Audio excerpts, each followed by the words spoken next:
Just about good, I think. Yep. Every time I like start streaming, I kind of like forget half the setup.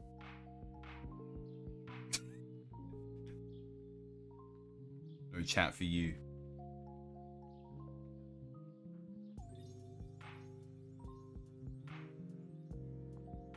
Sorry, I'm reading Discord at the same time. So, need to check something.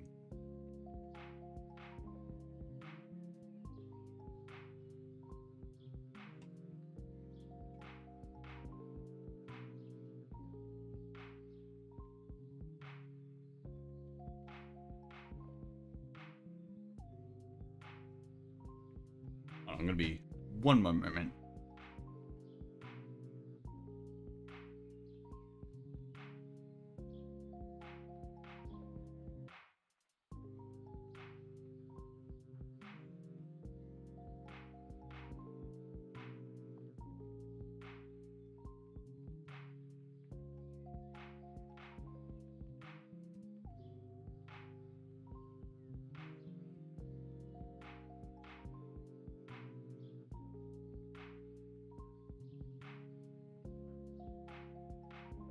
Okay. Not gonna delay it anymore. Hello, hi. This is your favorite cat, your favorite elf. This is Tabula Elf. Where the fuck is my ring? I think that's it. Yes, we are alive. Relatively speaking. I hope we are alive. Oh, thanks for the head pats. Yeah, surely. Surely Sid will get his live chat on there. Alright. I did say I was going to do everything by time zone in terms of submissions because we have a lot of submissions. Some are interesting and some are perplexing, to say the least. Also, to reduce the amount of distractions for the stream, I have turned off pretty much anything that is considered distraction. So, no one's throwing stuff at my head.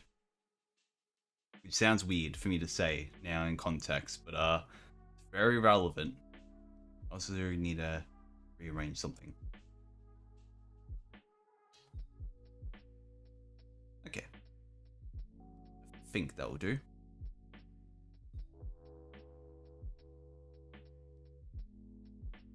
I actually don't know if my shared chat works like this properly, so I need to like double check on that. Yeah, cool. It should appear up in both.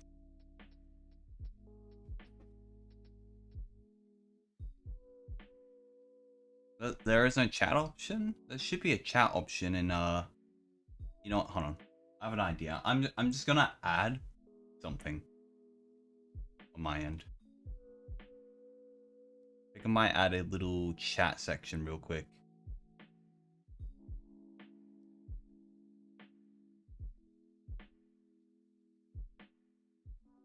See, senor. Thanks.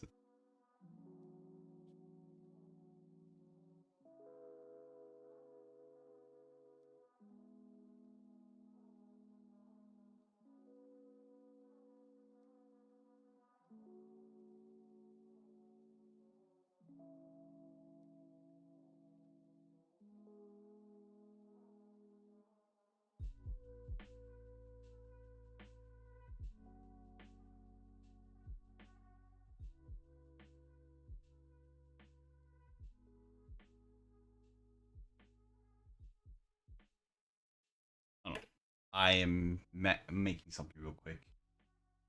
I'm gonna add a source. How do I add a source on here again? Not what I wanted. There was a button for this. I swear there was a button.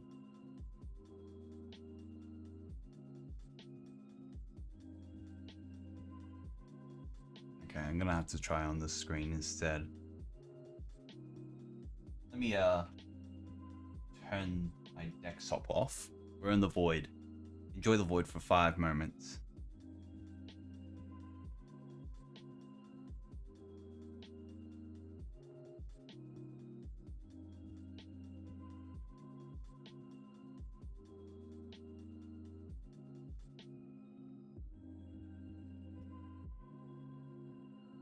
It should work if I add this here.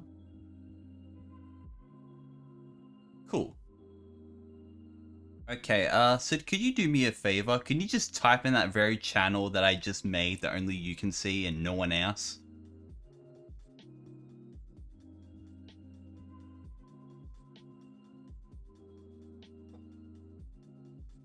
It should work.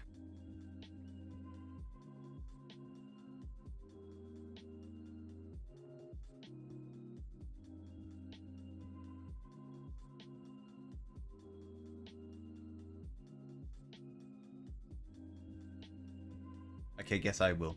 Okay, yeah, that works. So, as a quick context reminder again, I'll be able to see every single chat on the side, directly. I mean, it's an option.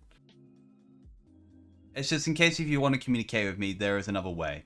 I can see all the chats at once. I don't have to go on Discord and look. So it's not even effort for me at all.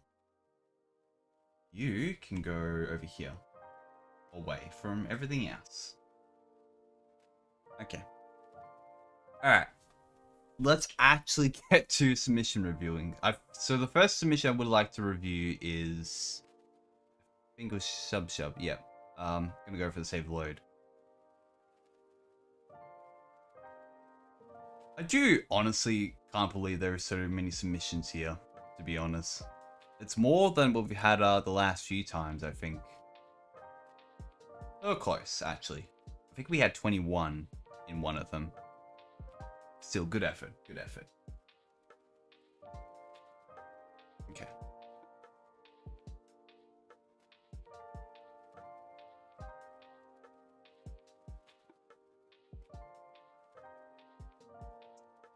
Documentation, very simple to use. Import the package to your game drop, the object rewind controller and object save controller into your first game room.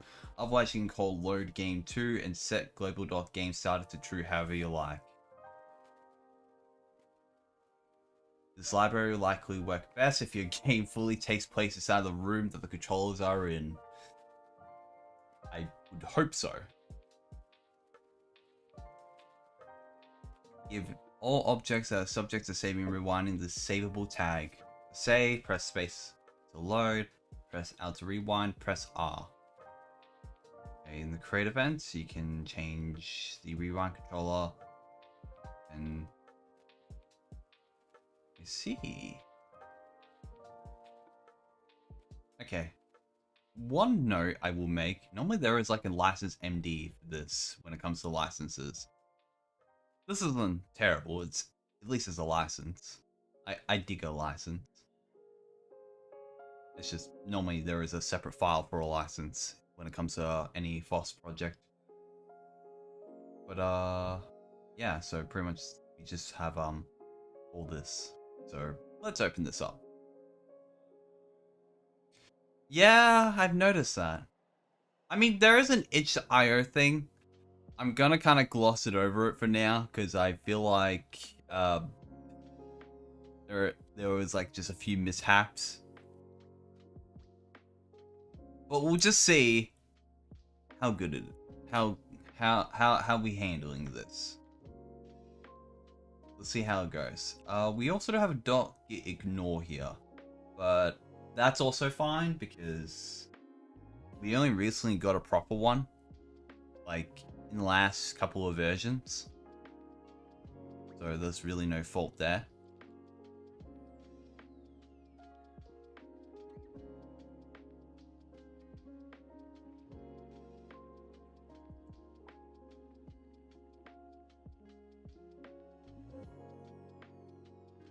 But yeah, I definitely did not notice the release too much. I normally do check the submissions prior, but I've been occupied towards the end. Okay.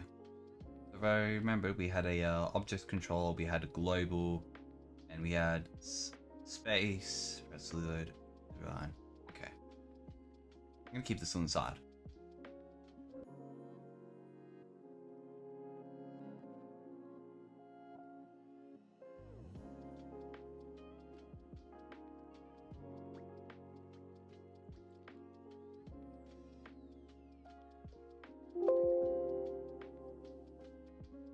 Okay, it crashed. Yeah, true. The especially in latest, but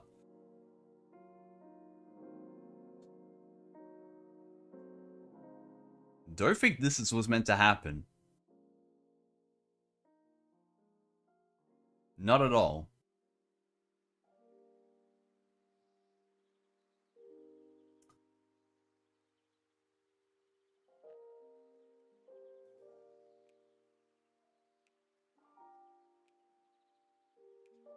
I mean, I pressed saved. Okay, I see what happened. Yeah, okay. So the bug was actually the fact that no. Maybe I don't know. I don't know if it's actually saving half the time. It doesn't seem like it's saving. Because I can save here, and this is fine. It's not loading now. Maybe now it'll load? Nope. Okay. Okay, this is not what I'm obviously here for. Obviously the reloading should work a bit better. Sorry, the rewinding. Okay, at least that works.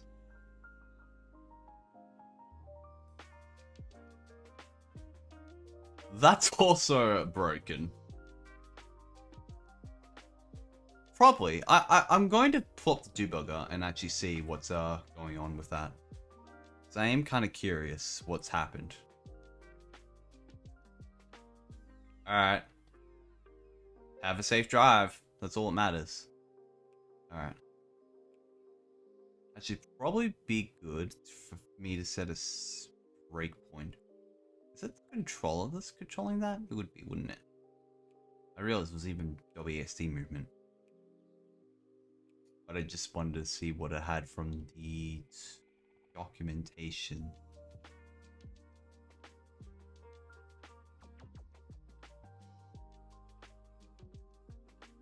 Okay, that's rewinding.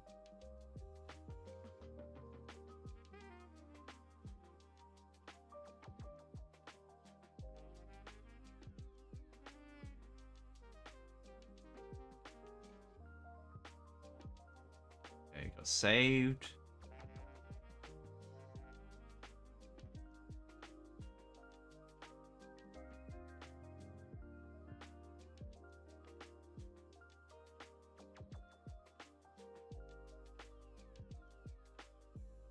Actually, okay. I should have really stopped there.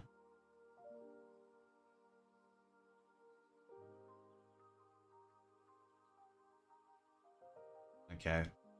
I'm experiencing the beloved the XGI issues. I just noticed now. Okay.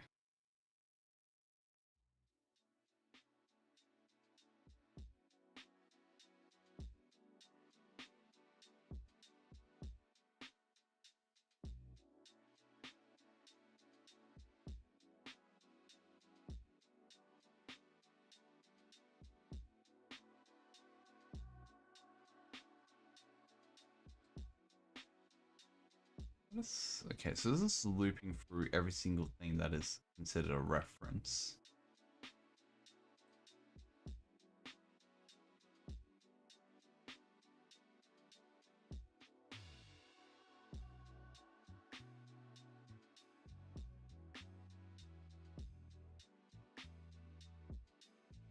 Okay.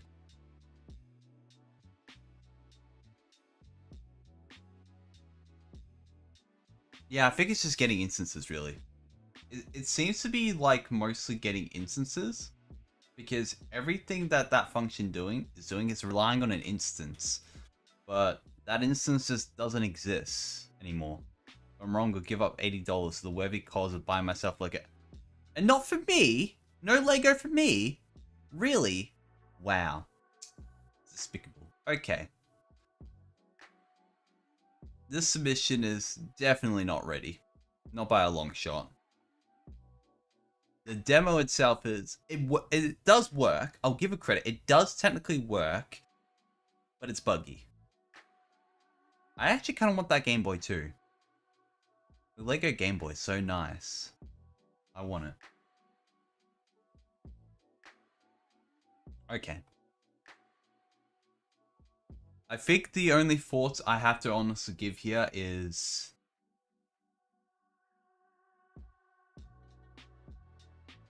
I guess... Is it only just saving? Like instances? Like definitely? Yeah. Okay.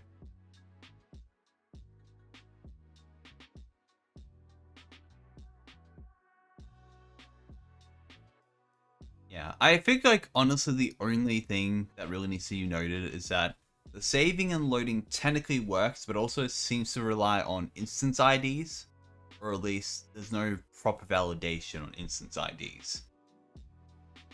Especially instances that only seem to currently exist in the room. Because if I run the game and I don't destroy any, but I save and I load, it does work. Mostly.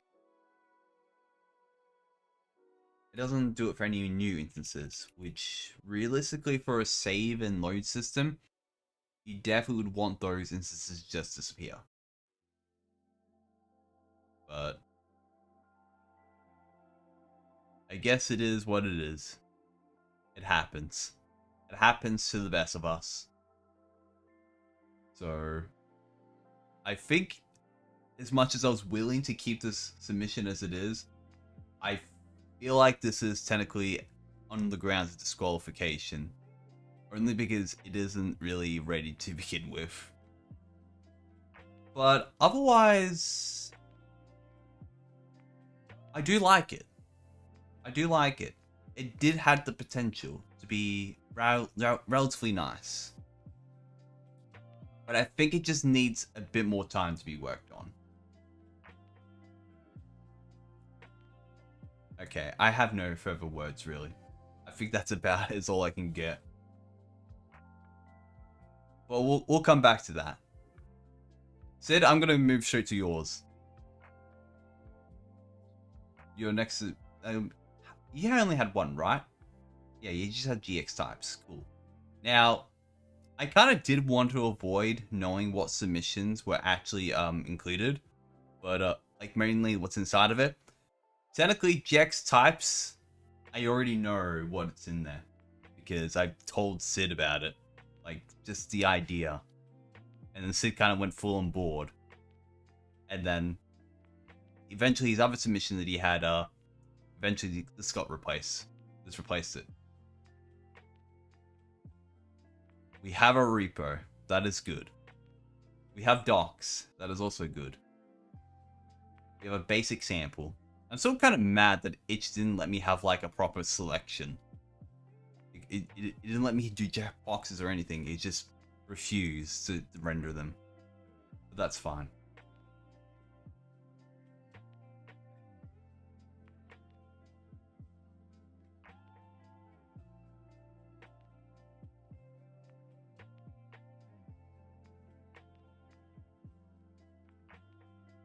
Okay, at least we have a git ignore and a git attributes. We're good now. We are golden.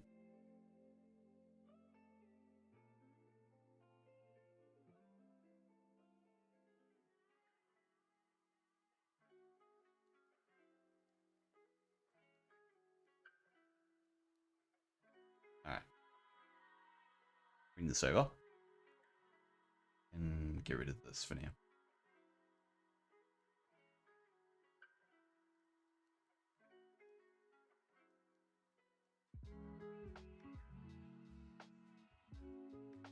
Wait, what?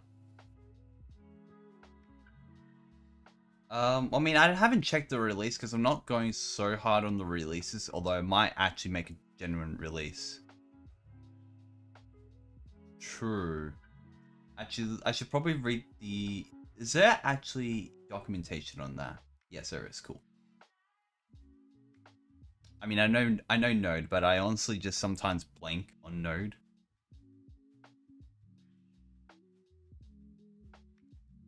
True. But, you know, it's also nice to kind of go based off the example. That's kind of, it's like partly I didn't really get time to make a proper example project because I was planning on originally. I could code review and test everything in a sample project just to see, can I get this to work on my own? I didn't get time for that. But that's fine. That's fine.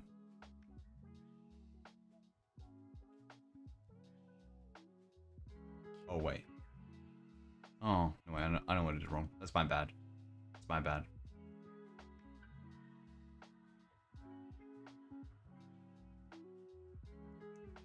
I misread the instructions already.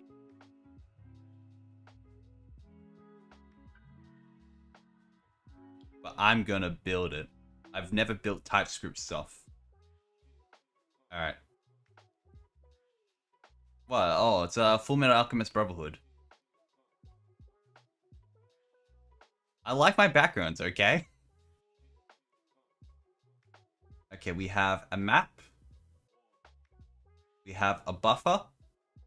With assuming a pointer address. And we have a list. Cool. We have a sprite. That's most from the example, which is about what I expect. Oh, and there's a surface. I kind of assumed it was a sprite.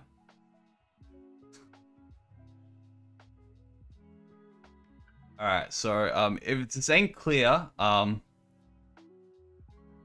yeah, it's good. You didn't screw up. That was me. I screwed it up. Okay.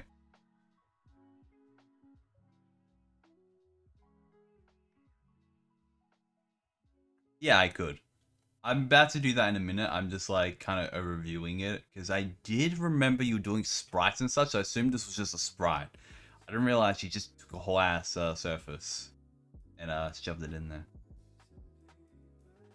I think he had like it under as an example. But just a quick clarification on this.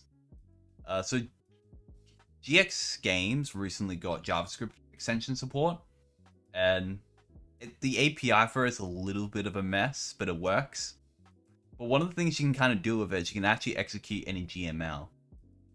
Yeah, I saw the sprite. Saw the sprite right here. The little guy. Anyways, so the idea is that there's essentially a more JavaScript / TypeScript friendly way of working with this. Oh, my VS Code opened in the wrong window display.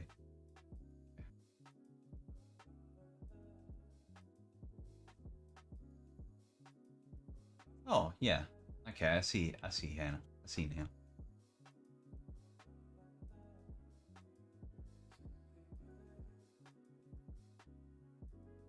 Yeah, okay. Yeah.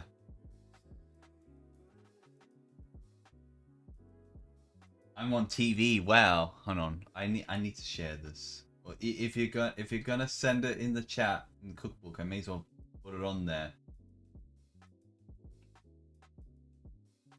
Tabception. There's a tab on a tab. On TV. Close the back down. Silly. You know, I don't want this.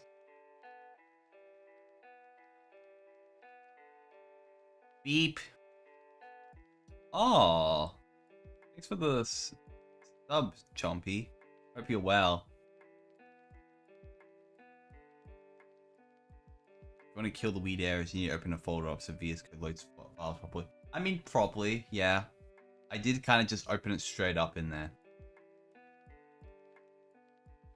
Let me actually open it from here. Like a, Alright. There you go. F. Group assignments. Oh, I think the alert finally just came through. There we go. I don't think I have the alert visible. Well, I know it's there. I still appreciate it. Thank you. Honestly, the one thing I just don't like about TypeScript is that I'm not a fan of it, but I'm happy to have JavaScript. I'll take JavaScript any day. How feature complete is this? I know there's JSON handling. What the?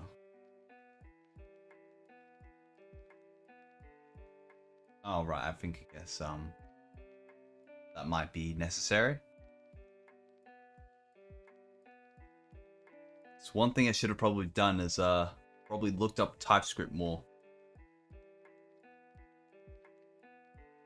But it's fine. I'm rocking this. I think it's solid. I do feel like I should probably also read the documentation a bit as well. See how that is.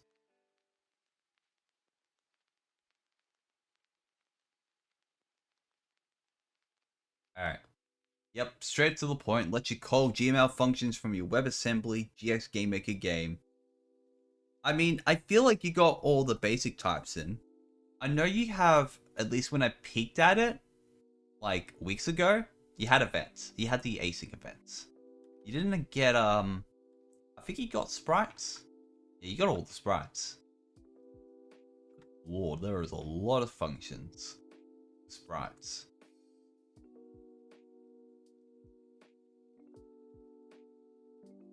I mean, still, you got maps, you got lists, you got events, you got JSON, you got data structures, you got draw events. We got draw events. Hey. We also got surfaces, which kind of interesting. I don't know what someone would use surfaces for in a an extension, but I guess there's a use case.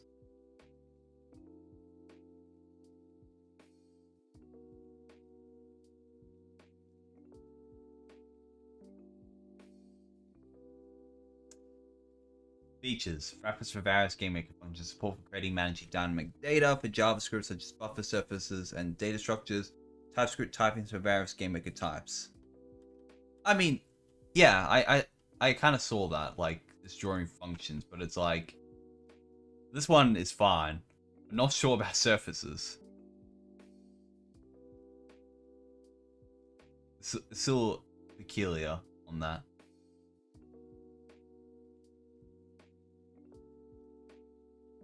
I mean, true, I guess. Actually, I remembered, actually. Didn't you say you were working on, like, some kind of, like, interfacing for, like, buffers or something on the JavaScript side? Like, you just pull out some pointer and, like, directly modify it? I can't remember if that was a Wasm Bridge or not. I legit can't remember.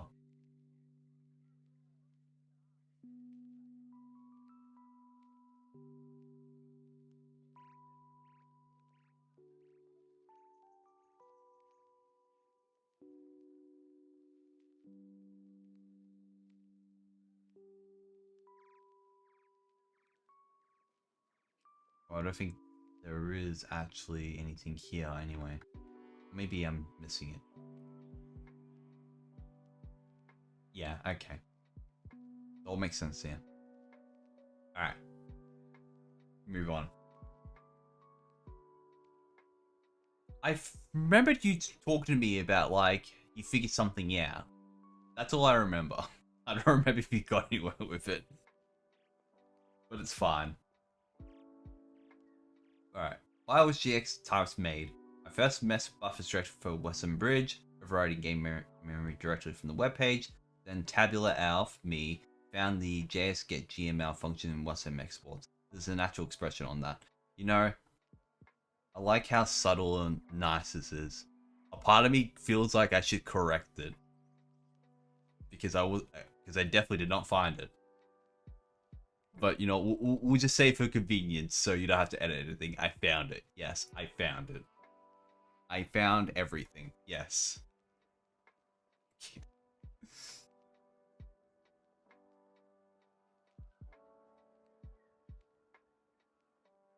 Hmm.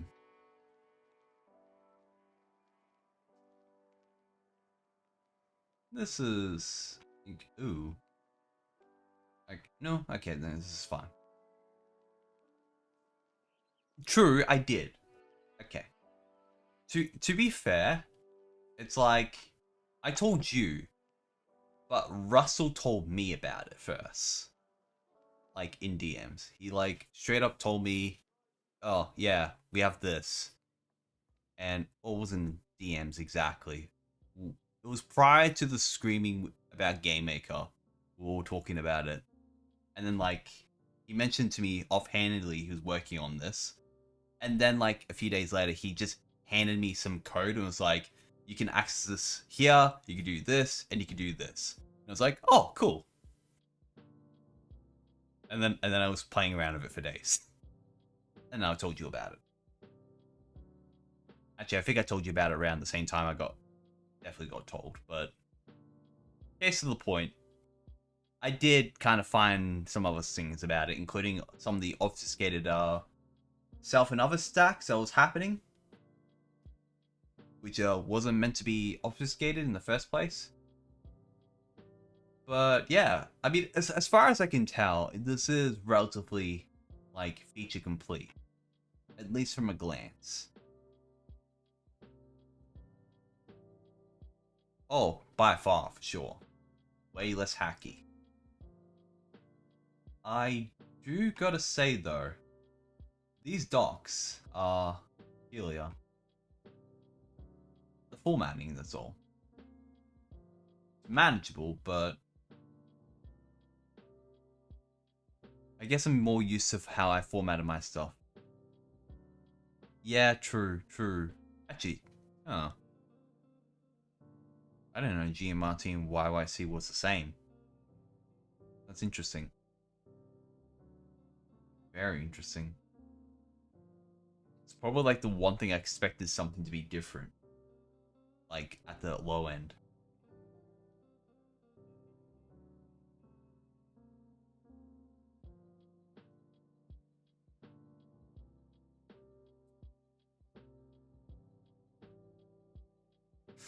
You're not the only one. I know Juju doesn't like writing docs at times. Source, I've seen his docs for his mission. He was not a fan of it. But that's fine. That's fine. I don't I have a love-hate relationship with docs. I definitely don't feel like anything is missing here. In terms of functionality wise. I could be wrong though. But I don't see anything that's different. Or wrong.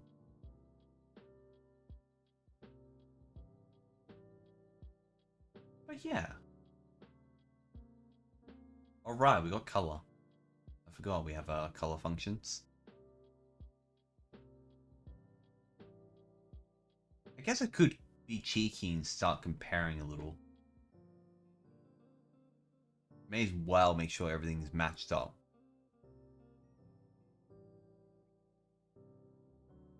Would be a point of a code review if I didn't at least do that. I'm pretty confident in the data structures and the buffers though. Like, I don't feel like there's anything missing there.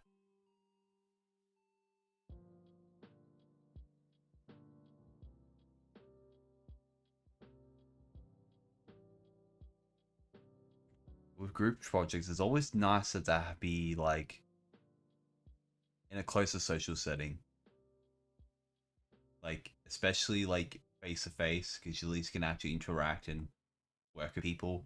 Online is manageable, but tricky. So I get that.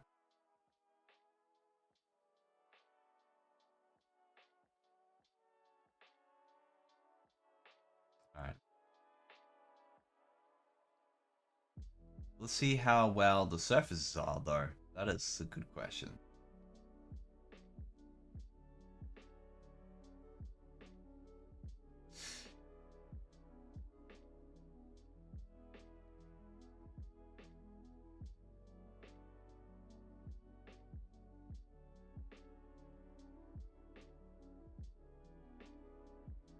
Actually, that is a good question, actually. Actually, from. Yeah, that makes a new surface. I mean, at least that's good. This is good. I kind of realized one thing about it, Sid. Surface get target can actually return a number, not a ref. Because due to some under the hood spaghetti.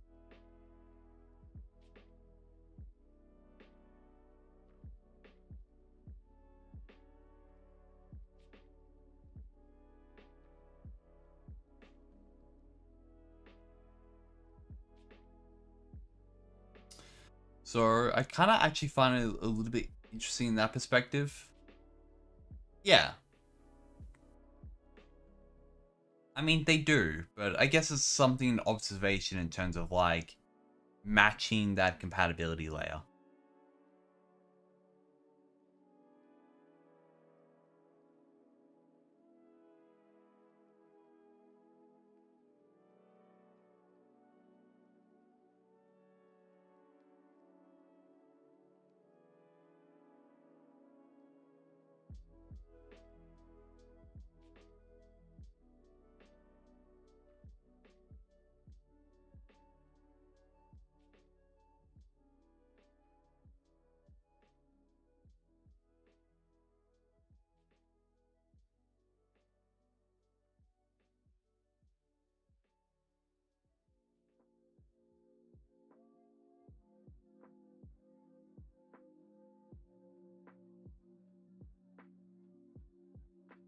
Yeah, I think I've checked a fair bit out of this.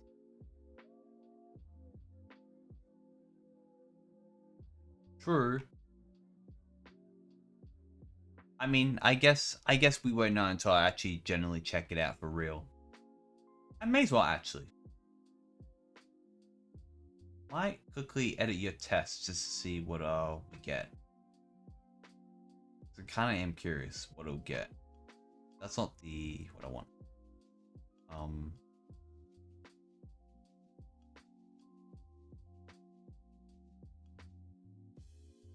Actually.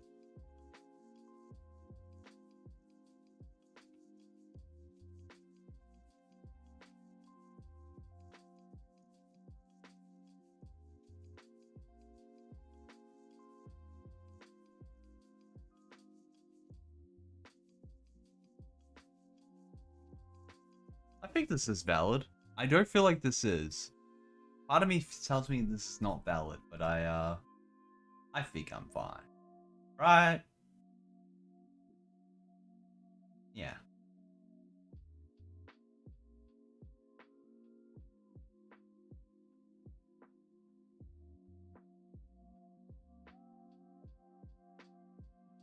Okay, I guess no. You know what? We'll come back to that later.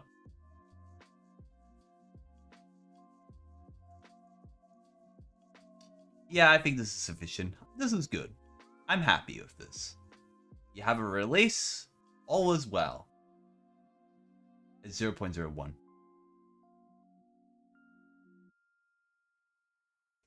Yeah, I did build it. Oh wait, yeah, of course. Because it's TypeScript. I should probably realistically just make a separate extension and break that in. Yeah, okay, it seems to work. Actually, I didn't do.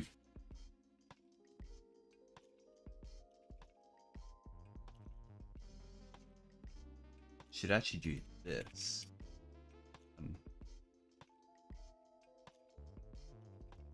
Because I think the pointer's the only one that's like ever gonna matter if someone wants to direct references it. Yeah, so that'll just be a number, but I guess there is nothing there. So that's fair.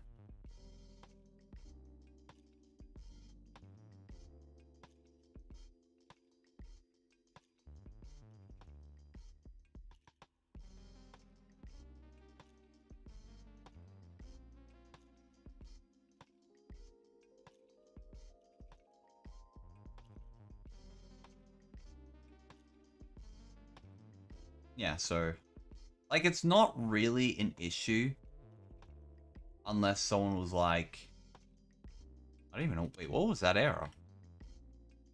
What?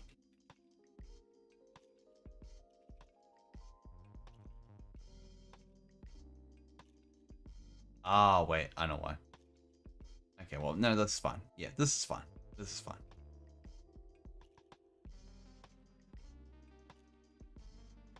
Yeah, so I no, it was because I did the var surf. They had a there was a variable here was called surf, and I just named it the exact same.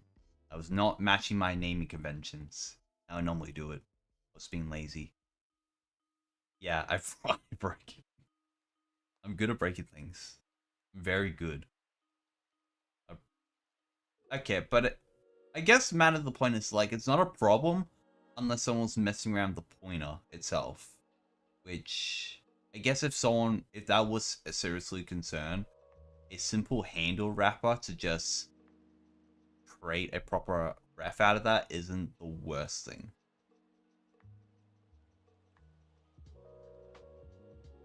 But no, this is sufficient. This is good. Alright. This is good. I'm happy with it. I don't think there is anything else I need to check out from this. Not that I think of. I think it's good.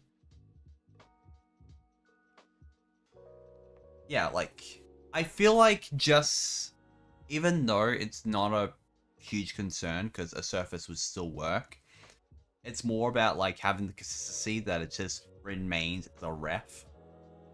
Game Maker has its own weirdness, like own reason to be weird. We don't need to be weird for that. Alright. I actually don't know everyone's rough time zones. But I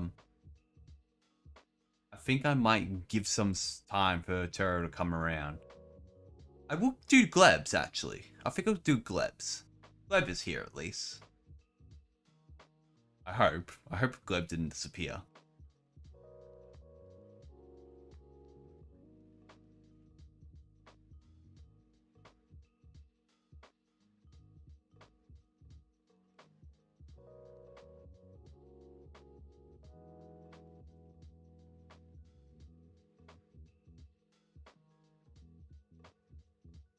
Oh, goody. You're here.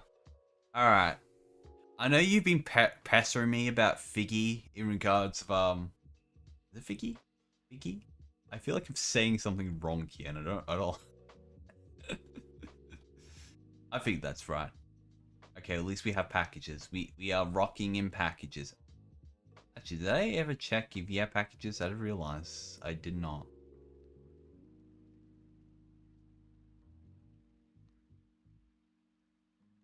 Yeah, you did. I didn't realize that you even had a browser example. I just kind of glossed it over because it didn't really matter to me. I should probably do that.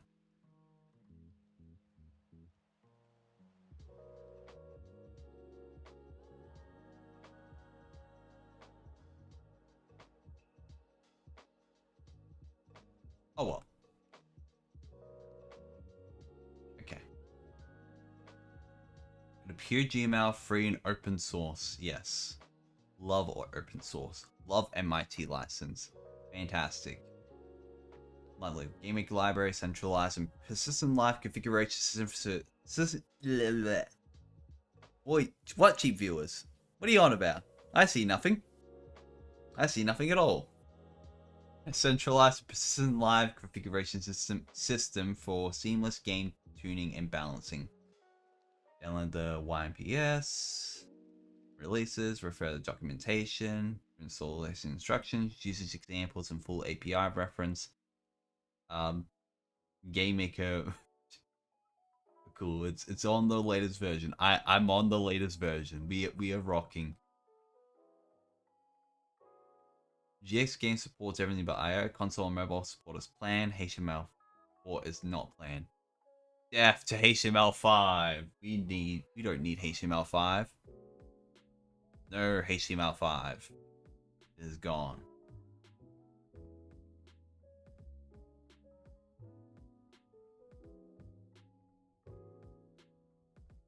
Okay.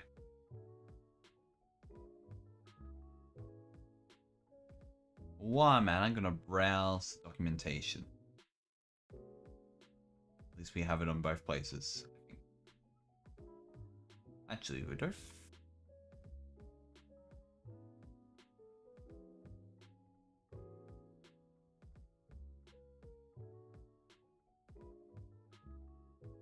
Hmm.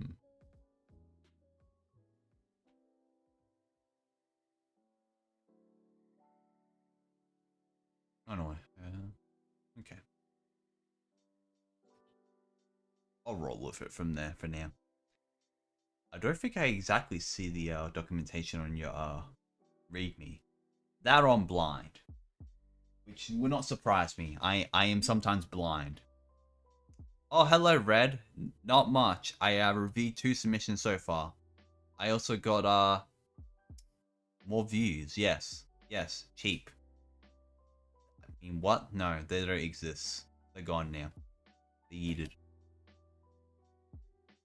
We are cooking so far though. We are cooking in submissions. We got Heroes Trail, got the template platform, we got the Survivor. A. You know, I have a confession to make. I have not once really have a deep look at the templates. Actually, I'm not gonna open that one. I'm gonna open up the one that Gleb has mentioned briefly.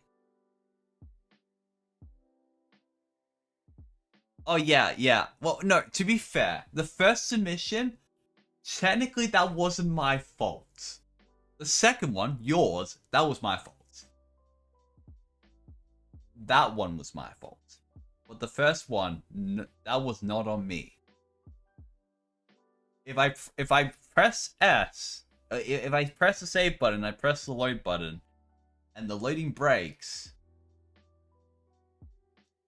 I'm just a gamer. I'm just gaming at that point. Oh, I keep on forgetting we have the new README feature. I will break your... Fine, I'll break it 10 times. I'll break Gleb's too. How about that? Done deal. You know, actually, you know what? While I'm out here, Sid, a reminder. Markdown in Discord. It's great. Use it more.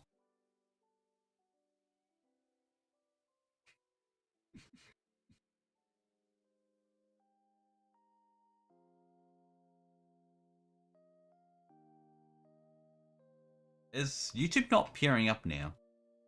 I thought YouTube was appearing. Oh, you mean like it's quiet? I mean, YouTube just kind of gets quiet. That's fair. There's like free chats.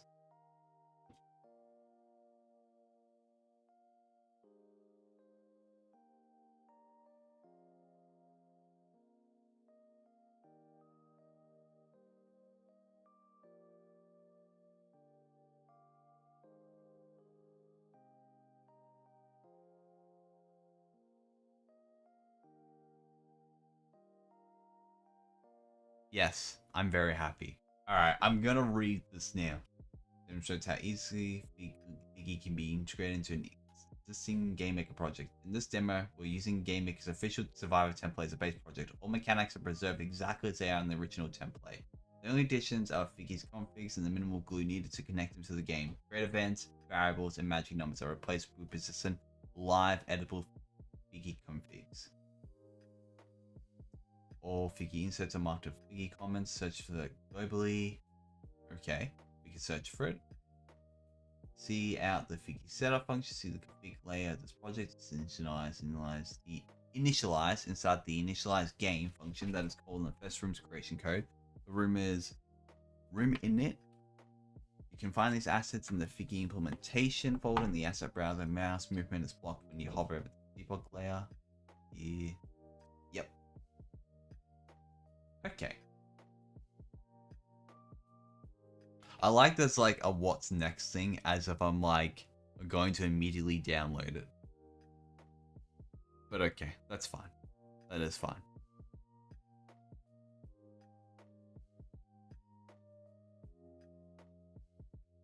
We'll have a quick look around.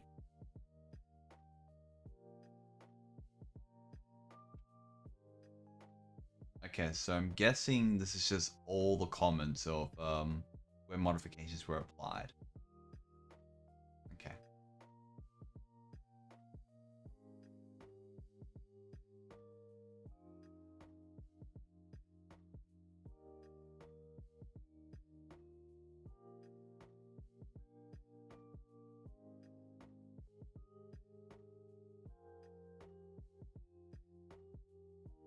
Okay. This function contains full setup definition for your figure configuration. All setup related methods must be called inside. Calling them outside will throw an error. I should also probably quickly side mention, I do technically have a Discord channel that I'm using mostly just for text. But it's only for Sid.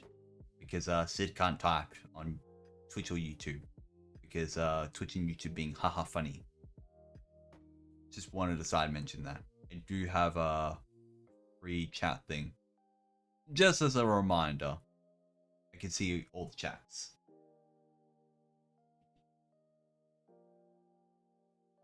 I should probably actually just throw a text up there. So I don't have to remind that.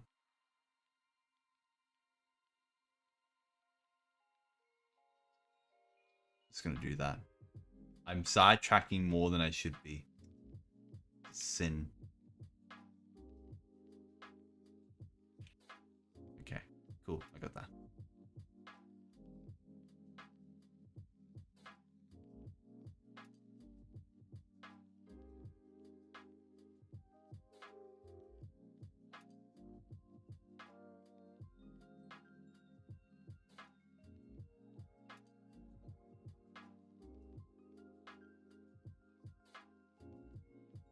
I remember there was a way I could do like an outline. I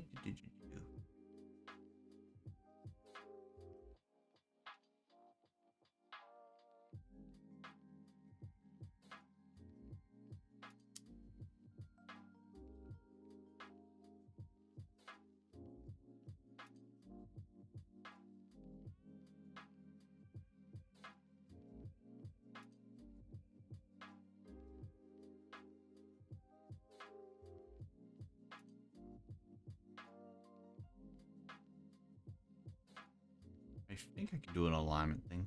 No, I cannot. No, I can. There we go.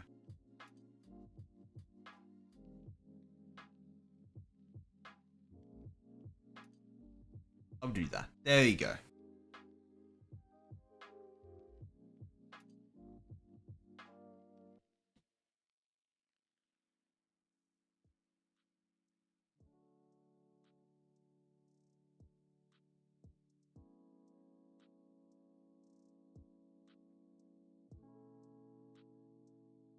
Yeah. Now I don't have to repeat myself.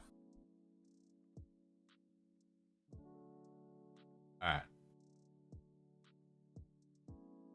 So I know it's definitely like statistics of a project, if I recall. That's loud. Okay. I did not anticipate that. Controls?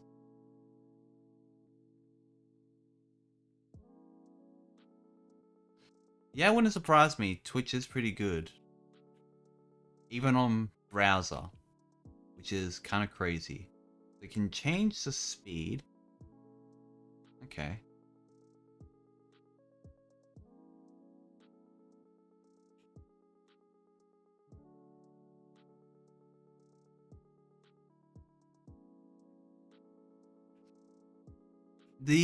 I mean, there is one other reason.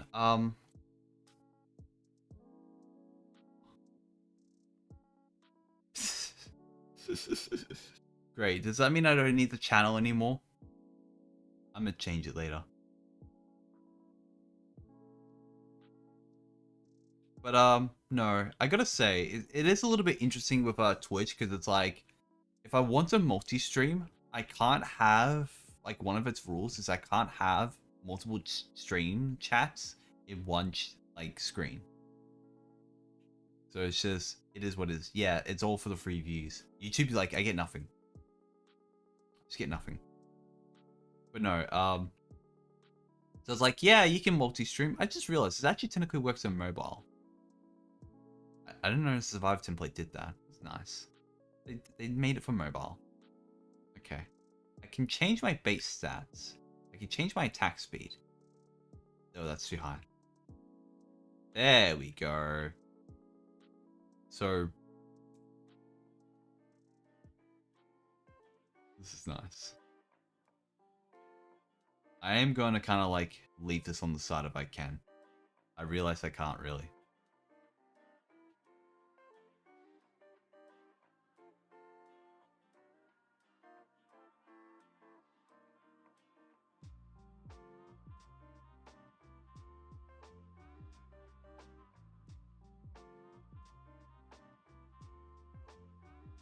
Okay. I'll leave that in the background for a second. Because I didn't actually give it a full read. I died though, so that's fine. Alright.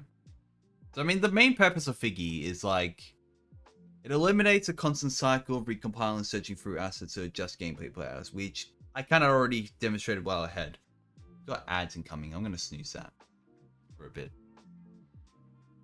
So it's kind of mainly just like a live editor, essentially. Kind of like how you make like a quick little like debug menu just to edit values. This is essentially what a Figgy is meant to be between a solo or team development.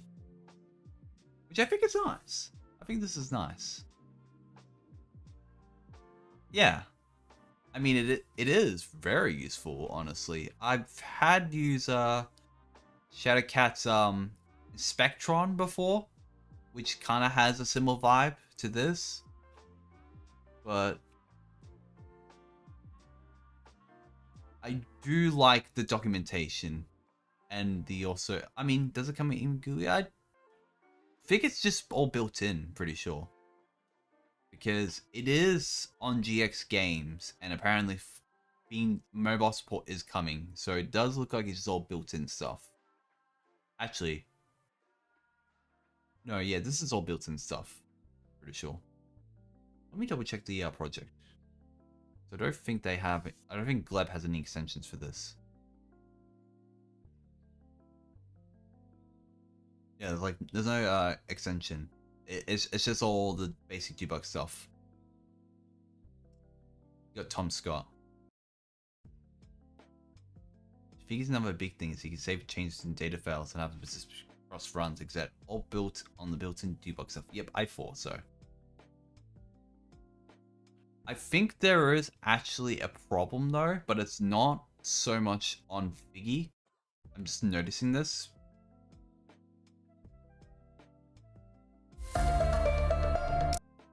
I hate that. I hate that so much. That is on Survivor though, really. I definitely know the Survivor thing. Okay, I'm not getting input lag. That's good.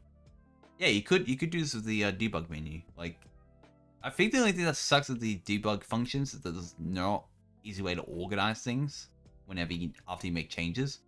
Russell did make that a little bit easier for us recently, but it's still not great. Just swipe. Yeah, I see. I can save now, and that will save straight to the config. So I could have speed, save. I'm gonna try. Okay, I can also just export it. Okay, so I can also do a direct export. I can also do initial or default. Alright, so if I load this back up now.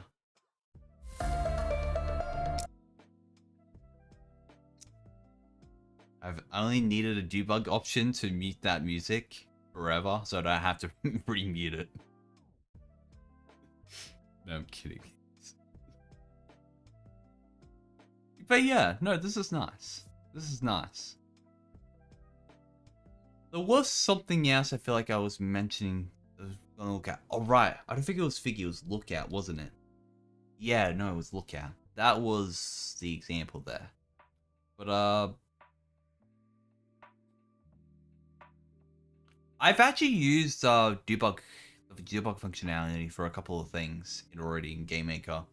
I've kind of did it for the planet shader stuff, which I lucky never finish because I just forget to finish things.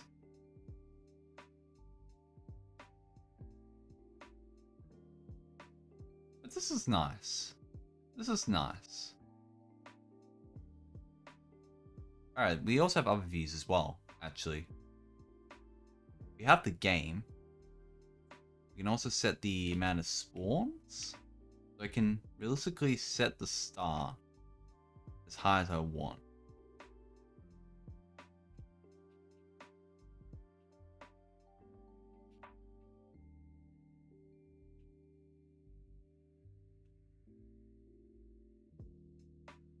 Okay.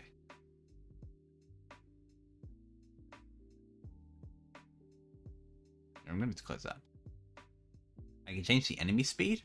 Oh. Oh.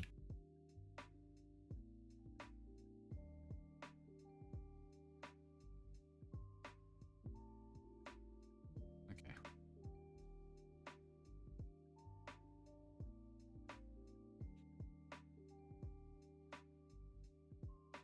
I like this. And it all like saves under one config. Which is useful. It is useful. We also change pickups as well. We can make them drop constantly. Let me change the damage.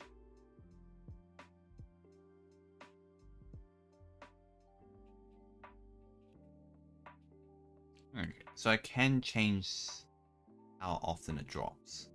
I can just have no hearts.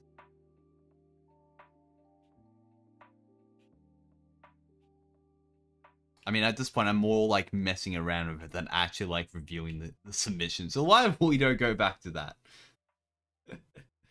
But yeah, I like this. I like this. But of course, we can't just review only the README and only just one game. I could review the other games, but I mean, I'm not trying to spend so much time on one submission on one submission. I do want to make room, so we're gonna make room for the documentation now, which Gleb has spent so much effort on and Neri on this art. I love the little logo. It's very clean. It's very clean. Oh, we got ads. Shoot. Okay.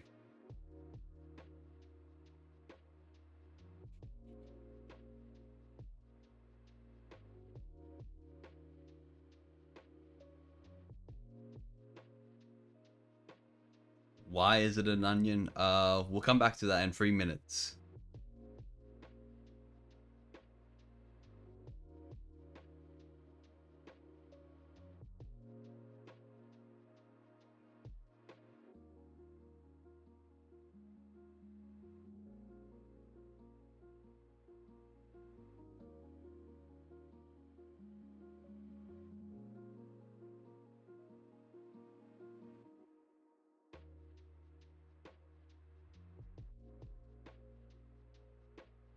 Alright.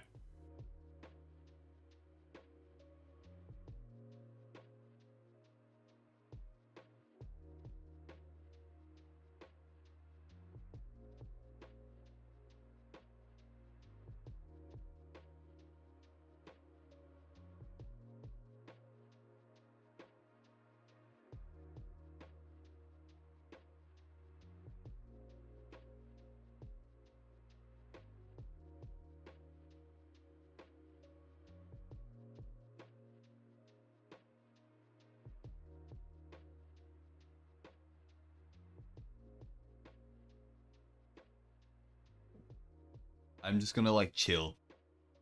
So that's how we do. I'm gonna chill.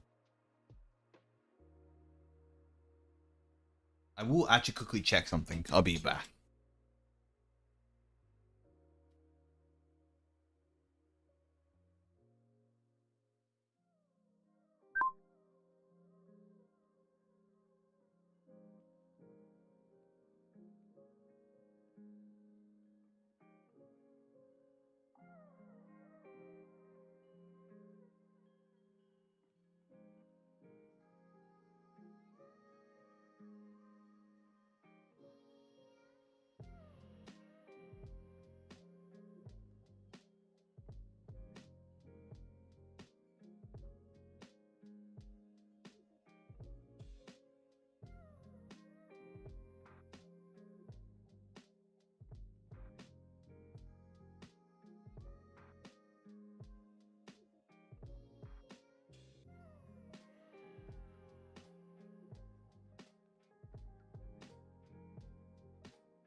I have returned.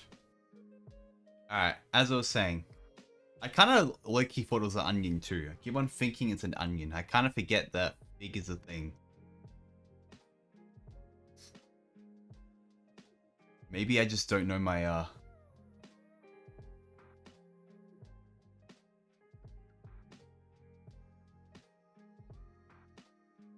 Yeah, I don't think I've ever, like, really looked at a fig before. Now I'm looking at it. Never really have. But no, I mean, I kind of see it. Actually, this is better. Yeah, like, resemblance-wise, it is a fig. Yeah. I think it just looks like an onion in a way, but I think that's just because I'm used to seeing some variants of an onion like this. But that's not like a direct, like, mean way or anything. It's just like genuinely, I just kind of thought it was an onion myself. But it is a fig. It is a fig. Okay.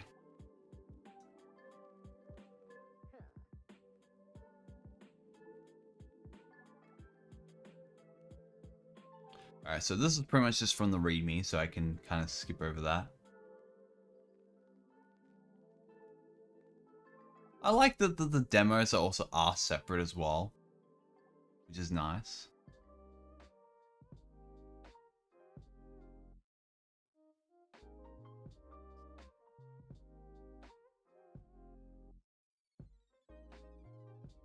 I didn't realize actually it could be toggled. Maybe I missed that. Yeah, cool. But I mean, that's just turning on and off the debug overlay at that point.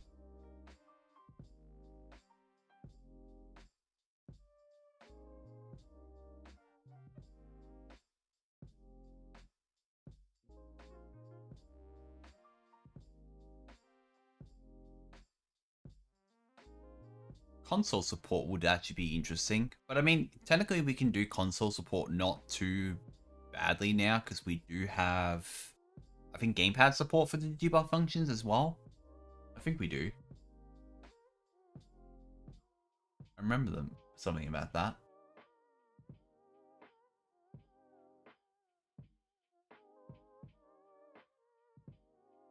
Yeah, gamepad input. That's right. I kind of really feel like I should do an input plugin for that at some point. Yeah, like, here's a function for it. You can at least poll like gamepad input.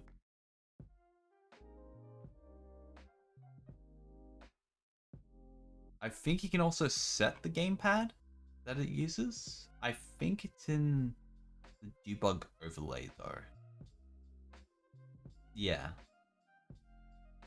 Yeah, it's a debug overlay. But you can kind of either set it directly, you can just like set it for all, and then it just won't matter.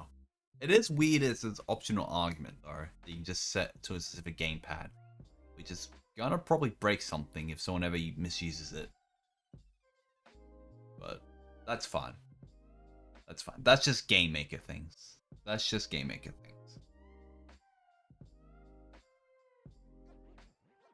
Because the license on the MIT license. The only requirements include the Figgy license TXT. Yep. Mentioning Gleb in your credits. Yep. Appreciate it. I still like that the standard for updating is just deleting the libraries because of how the import package is still buggy. But okay. Yep. This is good.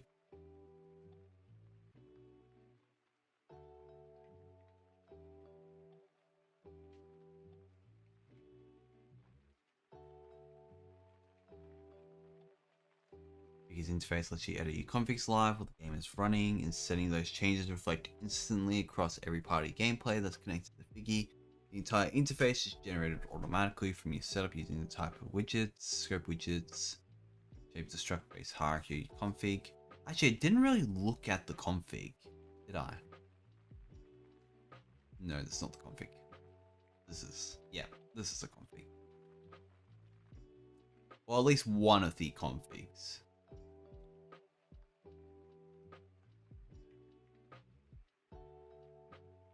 I do like how this is wrapped. This is nice.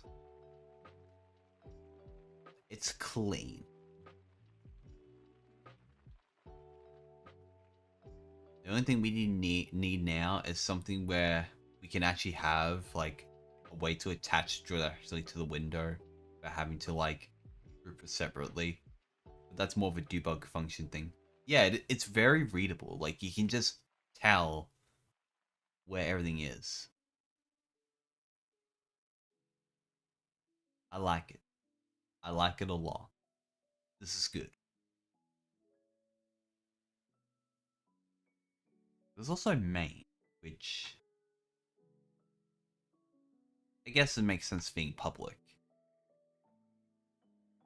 Normally I just have that tucked under private and then I just have a point wherever, but I guess it is using static, so it is how it is. It's the best way to manage it.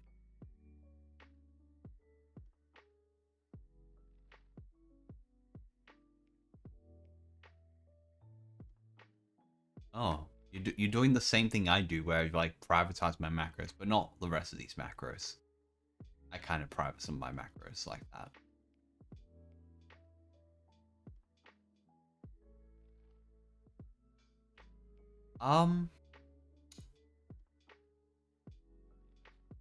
I think it kind of technically does.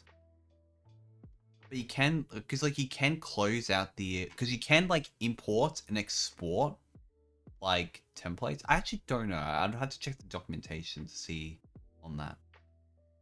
But like there is an import and export, so it would probably make sense if you could just import directly via some other means.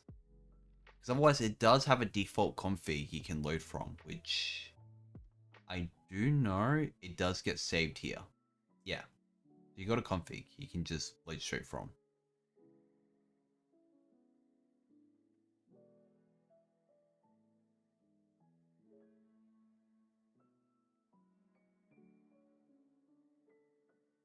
I mean, it is mostly a debug thing, so users wouldn't really be a main use case. I am kind of curious what Red is going with this. Yeah, I mean, it is a dev tool.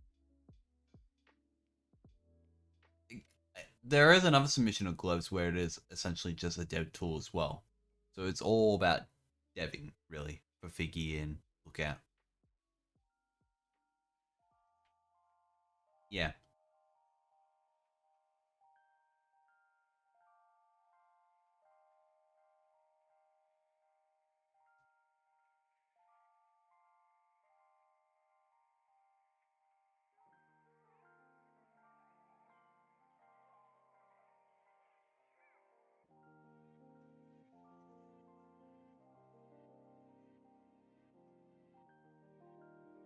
This is kind of nice though as well, like all the configs being in one central place is good.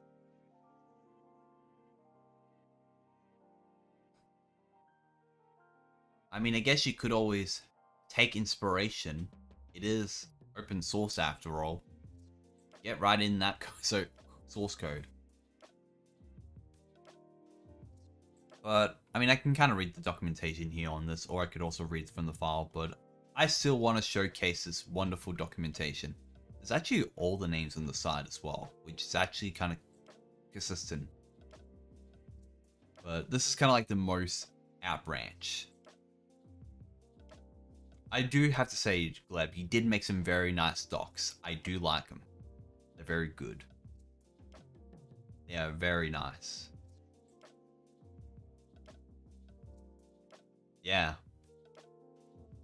I mean, I kind of already said to Gleb, like these are genuinely good, like genuinely, but like it is still in overall like just mwah. All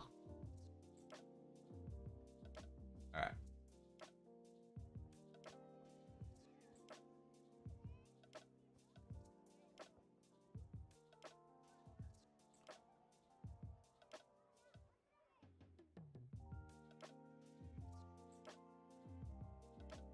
I kind of find this interesting. We got to like a remove spaces, but I kind of wonder.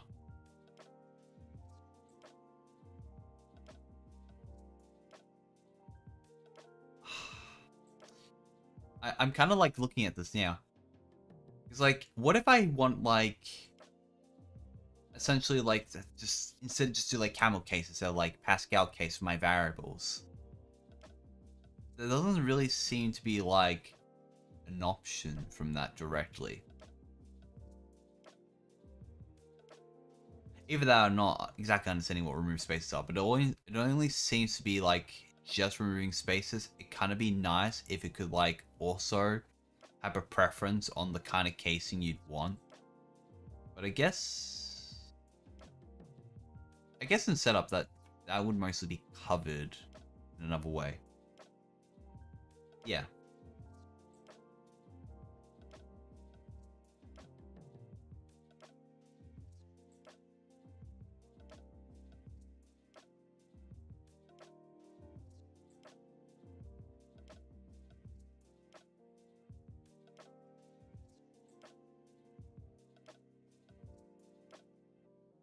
Yeah, I mean, Tome is mainly based on Doxify, which is pretty much what like a good portion of the community is currently using. And Doxify works. It's not great though, but it works. Like it looks clean enough, it functions enough. It's just a pain to set up the first time around. But afterwards, it is reasonable. Whereas this, which Leb did spend a lot of time and effort making this, is really nice. So it is worth it. It is worth it making your own in the end. No, but I guess I mean like in turns, because right now this just removes spaces, and at least from a glance of the documentation, there isn't a way where I can have a variable name and also like a name that I can choose to display. This probably is an option.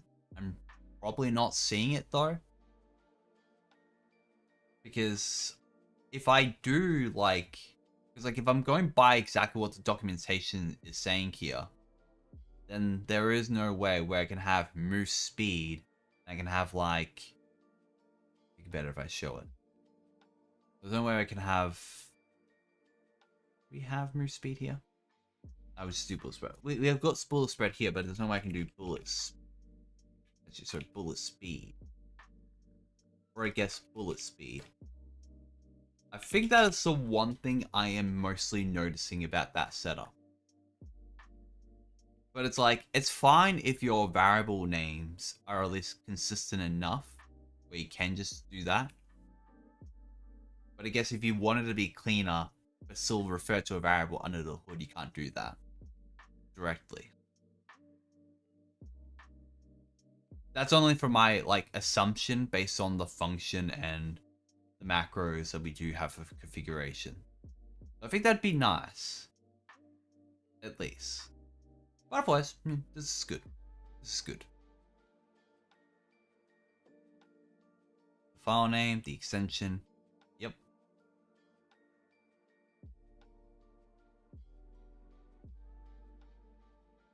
Okay, so we can save changes, which is good. Like only changes that have to be made. Prettify is nice. Obfuscation is also nice. Not often I care about obfuscation, but I guess it's just me though. I guess someone will care about it.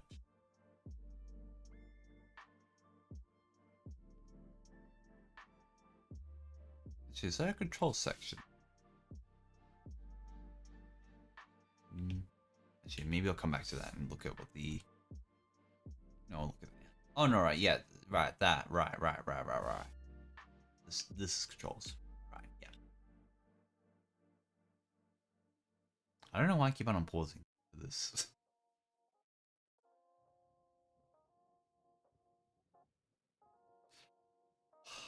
I do like that the controls are in a few of the windows. because you're not gonna always be in the main window. You know, unlike a certain game maker certain feature. I can't drag it out. Like, oh boy, I want to press file. Can't press file. Can't press edit, build, Windows. I think when an editor, like, of some capacity doesn't offer some way to interact with the main stuff, it's a little annoying. Especially if you, like, tucked away the main window somewhere else. So it is nice to have options in regards to Figgy. Or any editor, really, for that. I don't know. It kind of made me just think about that now when I was looking at it.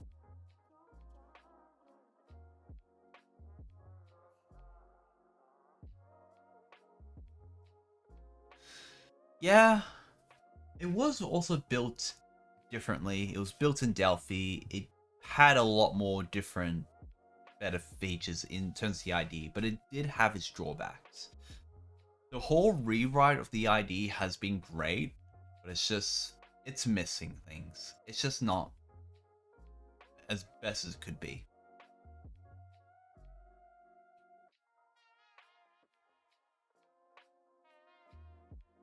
But yeah.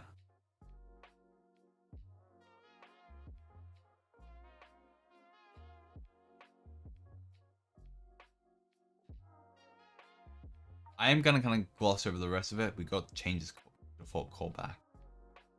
All right, yeah, because every function can have a callback as well. Which, not there. Yeah, so you can like reset the shooting. Which is good. Callbacks are good.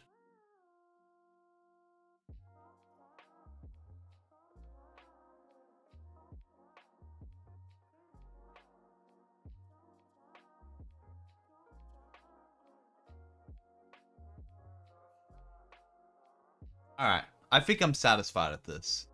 I've probably spent a fair bit of time looking at Figgy that I feel like I should probably look at Gleb's other submission.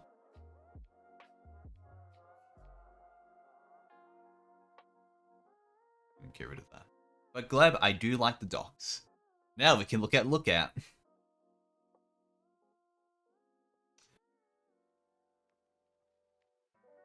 Admire the other beautiful docs and also the other beautiful logo.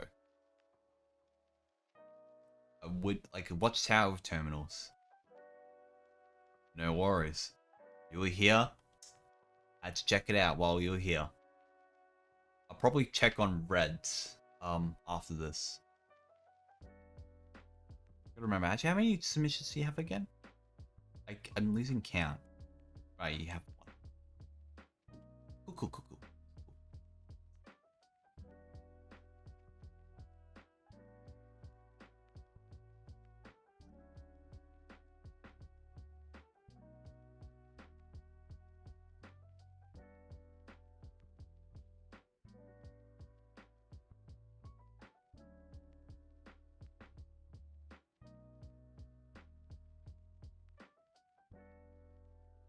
Alright.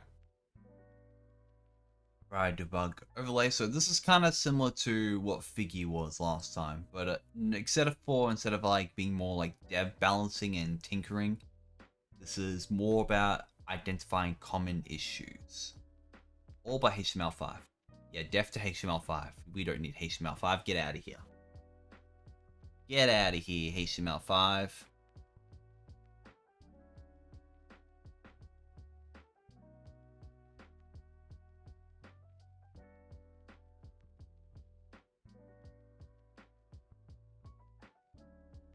I realize I still have a sid stop open as well.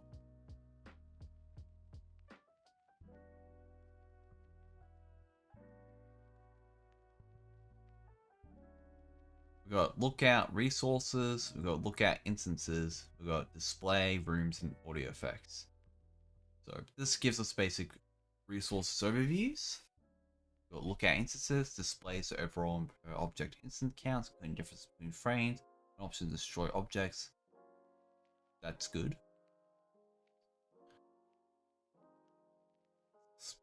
display with surface and views. Provides controls over switching and displaying room history, useful switching between rooms for testing, identifying unintentional room changes.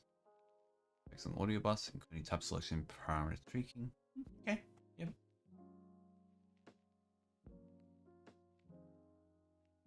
It's good, it's good, it's good. Right, there's no actual documentation. This is pretty much just documentation. That's fine. This is good. We're back at again with the README. Demo coming soon. Did we not get a demo? The display? We have every single resource. Is this just like...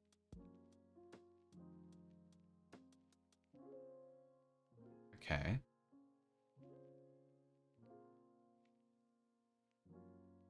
Alright, oh I see now. There we go. Got a lot of good resources here. You can also clear them.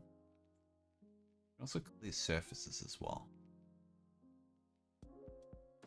Of course, we can't clear them all because not an option. It's the application surface. Oh no, this is nice. But also instances as well. Got a parrot.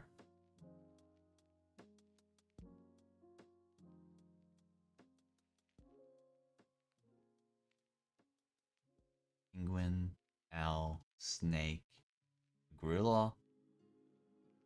We should have a menu for reviewing instances. I can destroy them all. Like that. I think one of them was the parent actually, wasn't it? Yeah, that was his parent. Okay. That would be why.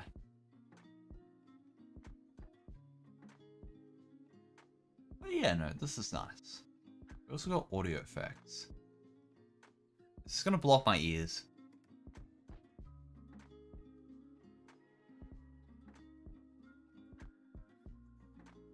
I'll pause that music for a second. I'm gonna see. I'm gonna lower it slightly on OBS in case.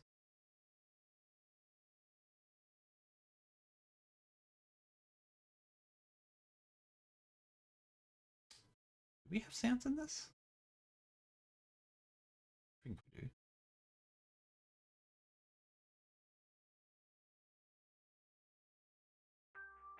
Oh, there we are. It was a check mark. I thought.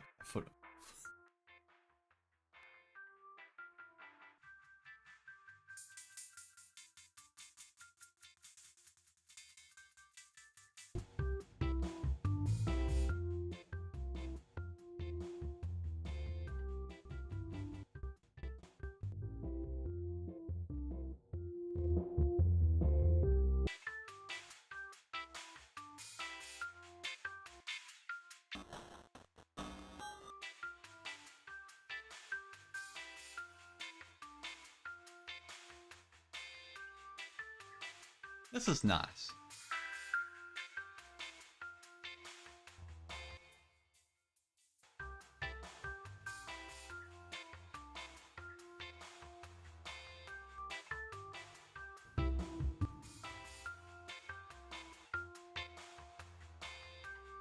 Let's look at display. It says the demo coming soon, but I mean, we don't have the demo, but we can still use the display at least.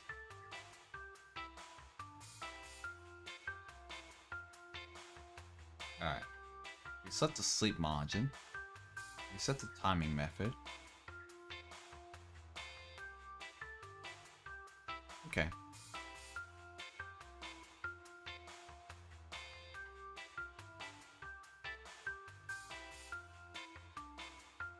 Right, the XGI bug again.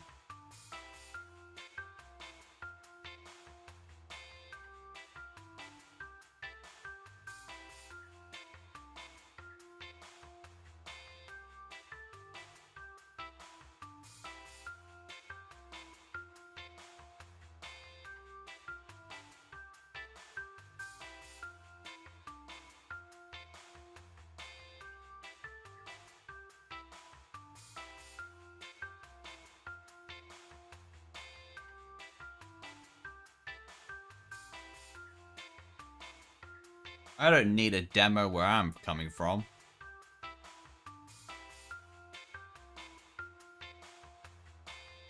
Yeah, but I mean, you don't really need a demo for this so much. I realize that they're playing for more than they should have. But still that was nice. That was nice.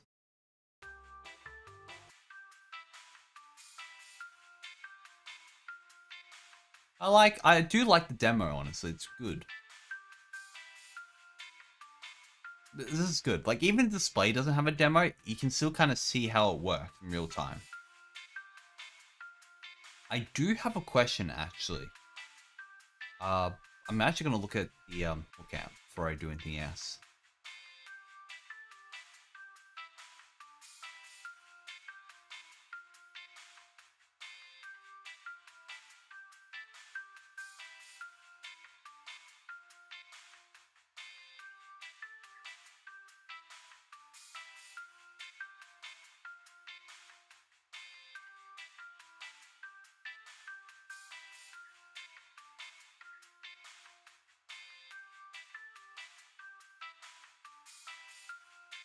I know if I run this on another target, it's probably going to fall apart for the border.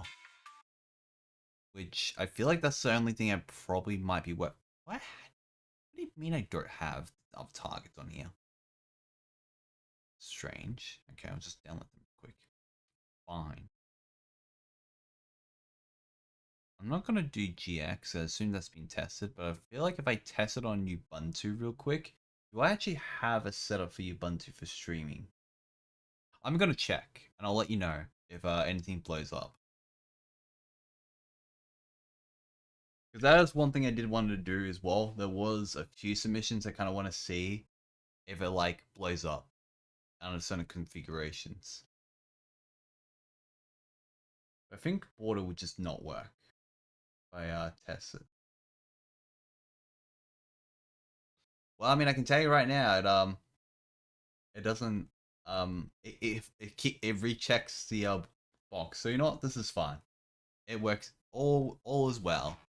This is good. I like it. It's simple and straight to the point. I did swear though. You were telling me how Lookout apparently did help find some bugs with survivors. Are you guys GM preferences resetting randomly to default lately? No, not really. Unless you've been logged out and then you went to a project and realized you were logged in and you decide to log in and then your settings are gone. I mean, I hope that hasn't happened. That'd be bad.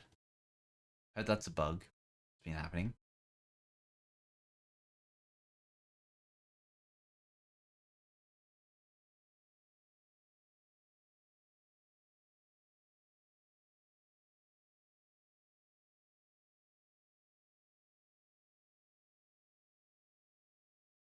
There was a nasty pass link in another twin shooter. Okay. I see. The template, I'm guessing. Is there a template for that?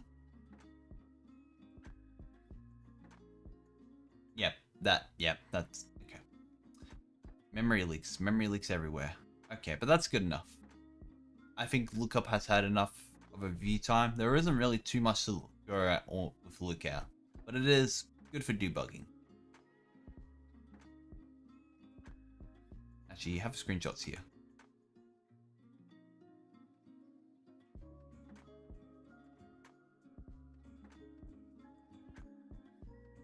It was... yeah, the 2,390 paths. Yeah, no, that's fine. This is totally fine. This is totally fine. Can't believe that managed to bug that out so badly. Like 2,390 paths. Like, oof.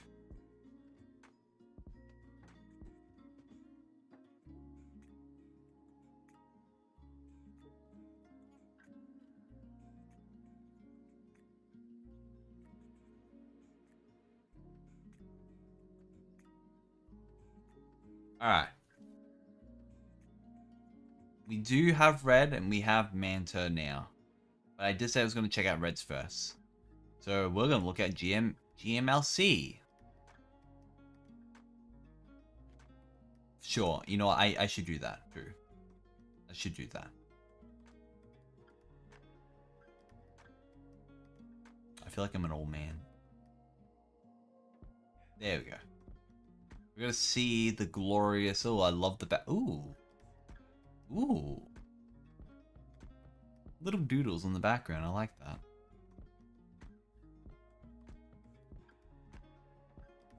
I mean, all this is more or less from the README in the docs, so I don't feel like I need to pay too much attention, but I do like that you can include the screenshots.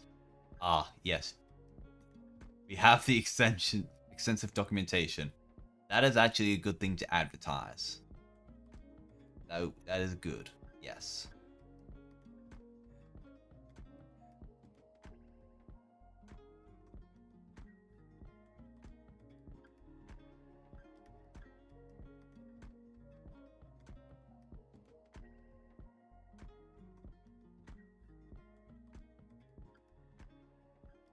It is a nice each page. It's more effort than I would put in my each pages. Way more effort. You can tell how proud Gleb is. We went full on with this. I love the art still. It's also the same for Lookout. We also got backgrounds to look at. We got bug, warning, window, eyes, X, check, game maker.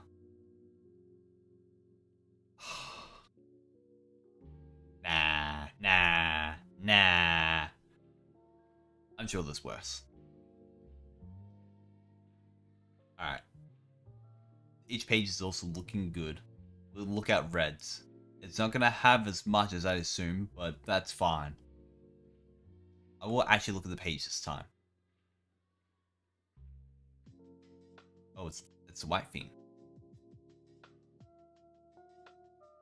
Not a problem. Okay, Gmail Solution. Okay, make a project, compile and execute Gmail code at runtime, allowing live scripting, mod support, and dynamic behavior all inside the gaming engine. The same language you're using the ID, just running dynamically during gameplay.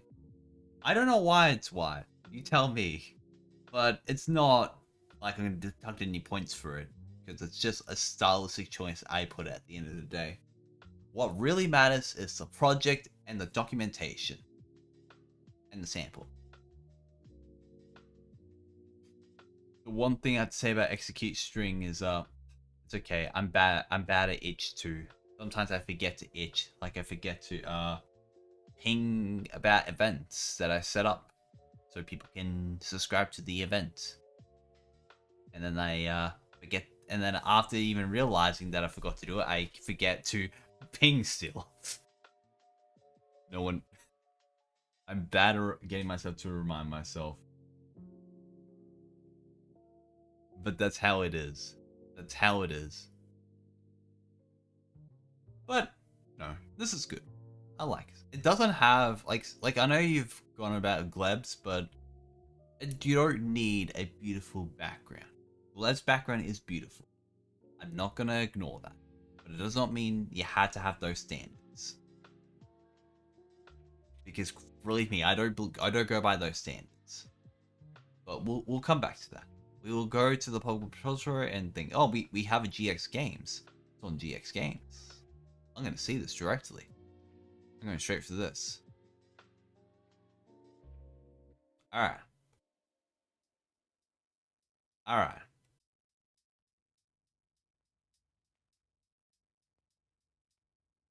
Okay, we got a GIS. I might have to look at that GIS. I'm going to refresh that. I just want to see what's in here. Okay, so it's a factorial test. Okay. I'll let that run.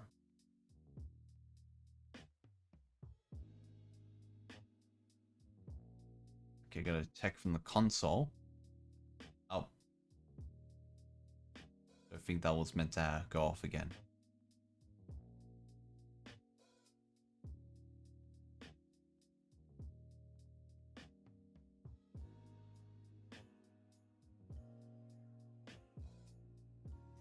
I'm not sure how I feel about the example prompting me constantly, but it does show it works. Yeah, I've noticed that. It does work.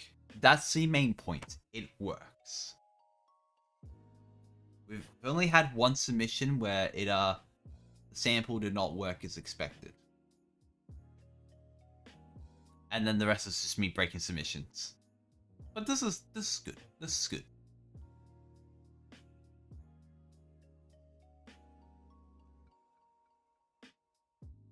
That's fine. I mean, you got to do what you got to do.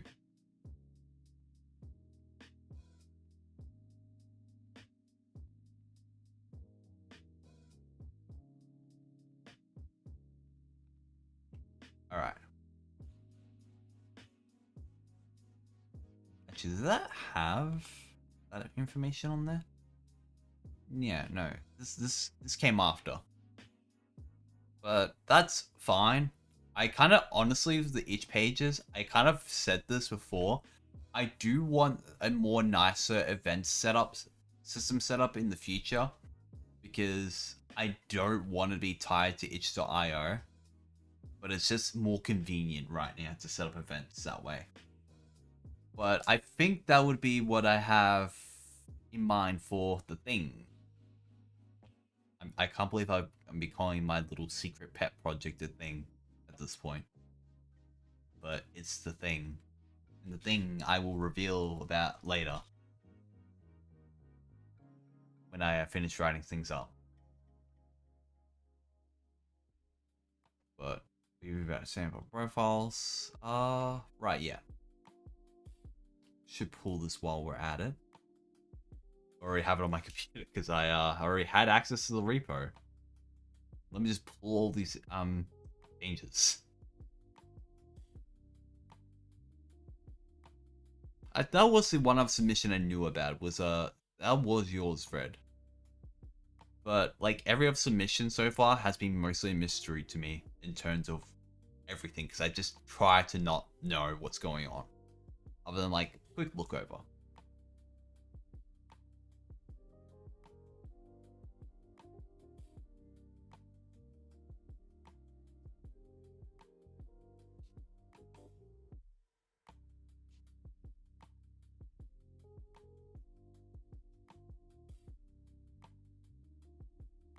Okay.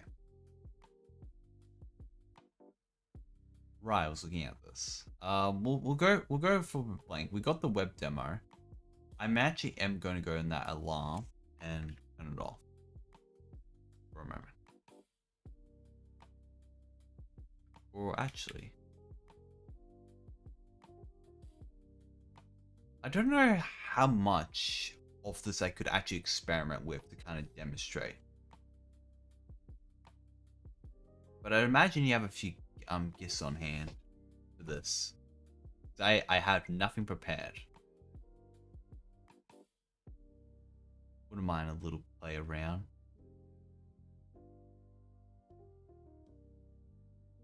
But I mean from the glance of it in general, it is a full entire GML compiler. Just to be clear. Like I need to actually genuinely sit down and actually read this out because I feel like me just glossing over it's not fair. It's a runtime compilation pass to evaluate GML source strings during gameplay. Oh, cool. I'll check that out in a second. We got sandbox execution. I like profiles. I remember you did want to get the GML functions repo done with, which I was gonna help out, but I keep on getting distracted. It's got a hook system. Oh, right, for like events and such. I think I'll look back into that in a second. Got environment support, scopes. We love our scopes. Function parity. Got AST driven architecture. Real GML syntax parsing, tokenization, and abstract trees. Okay, error diagnostics. It's good. I like that. I mean, I can say this definitely would beat out GML speak in every way, because I pretty much just leave GML speak as it is. Can't handle dealing with all the GML quirks. So it is true dedication to handle all of that. Alright, this is a test. Cool. So we got the test single, which is we've got macros.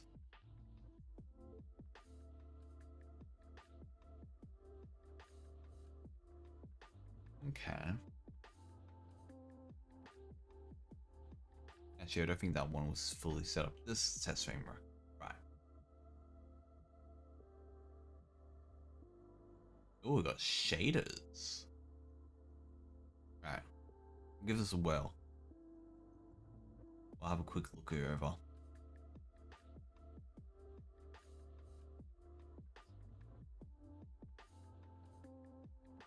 In terms of the quick start, it is actually pretty self-explanatory.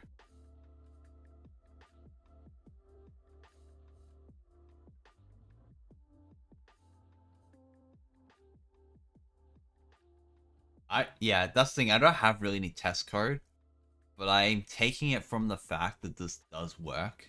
I'm assuming.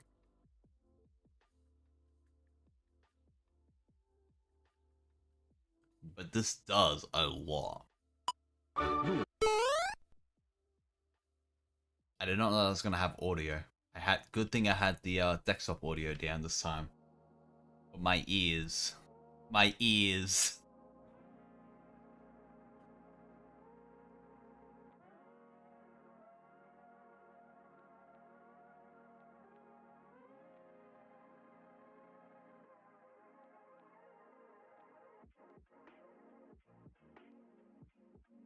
Yeah.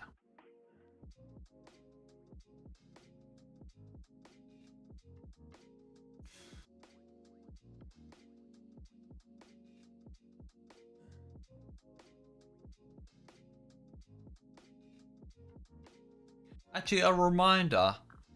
I forgot how long you've been working on GMLC. How long has it been? Like 8 months? Yeah. I'm just...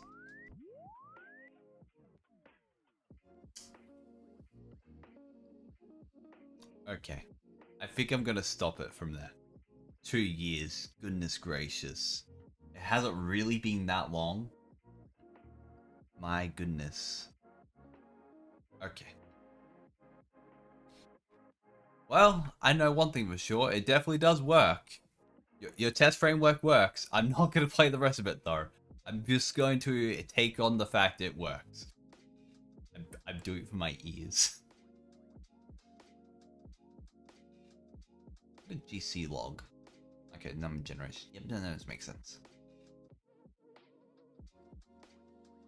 I will probably quickly test out the signal.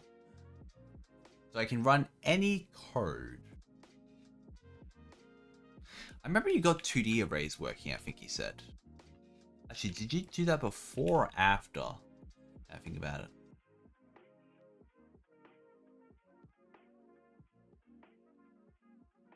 I don't know. I don't know if it's in this version or you have it in dev. Probably in dev. Right, yeah. 2D arrays are broken. That's fine.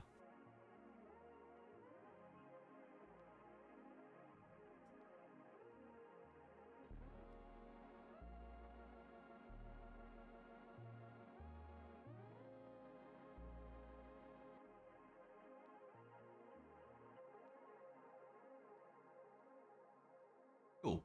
We got our undefined arrays. That's good. And of course, we can also do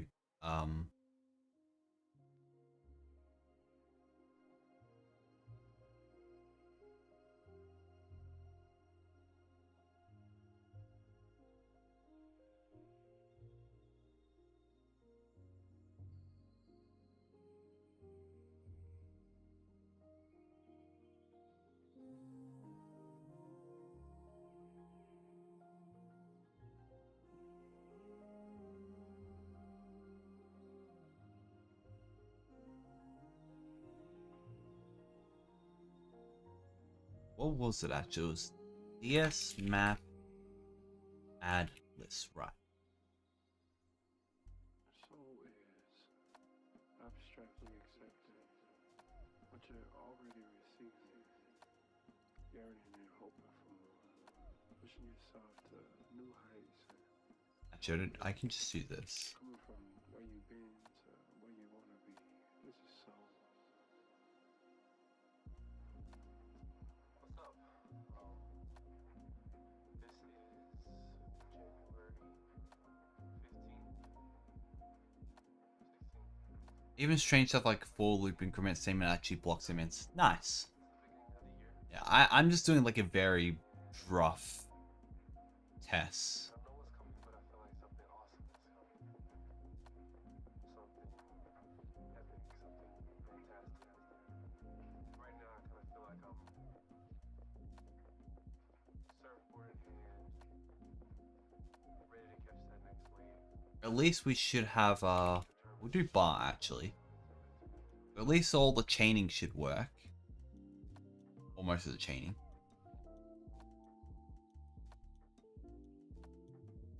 Maybe I did that wrong. Yeah, I did that wrong. Nope, that's me. I broke it. That was a nice error. Yeah, cool. We got chaining, we got that. Honestly, I probably might actually generally use this at some point. I might use this for my little CLI program that I wrote. Because I kind of just don't want Gmail speak. I like Gmail speak. It doesn't work enough.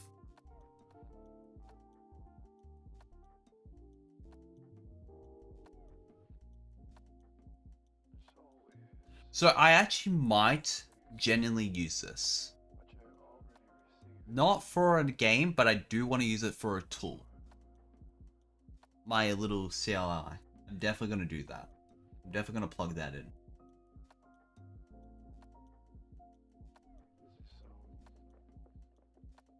But this is nice. This is nice. You've done good. You've done good. You also have execute string as well. Which we may as well check. We can just cut that out. Execute string won't have a return. It technically has a return. Soul. Yeah, I mean, I can see it being used for games too.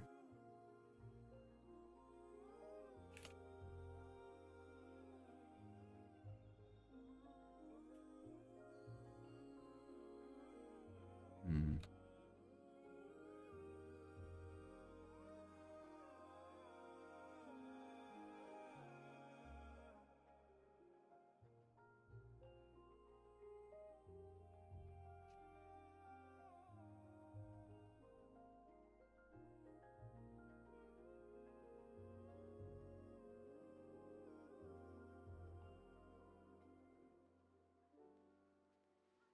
I'm just kind of messing around with it at this point. Yeah.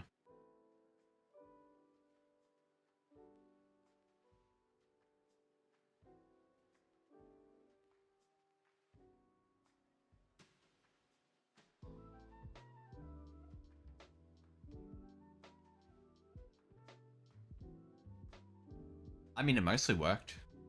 The execute string worked, but I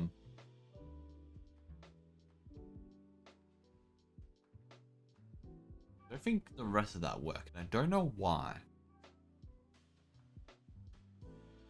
I'll find out.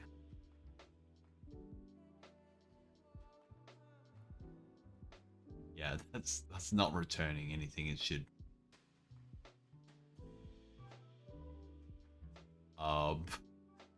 I mean, to be fair, this is functional enough. I don't care for execute string, but that is functional mostly.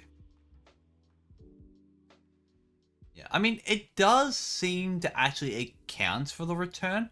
I think execute program just isn't. I mean, it kind of seems like it's accounting for it. Not sure why.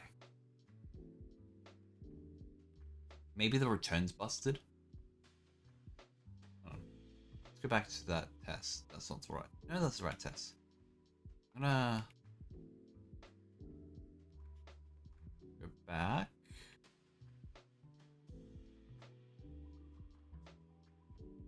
Because I'm kind of curious what's happened. So obviously we should have program equal program. We'll do that. Because like if I can figure it out, maybe I will know. Maybe it's just what I've done here.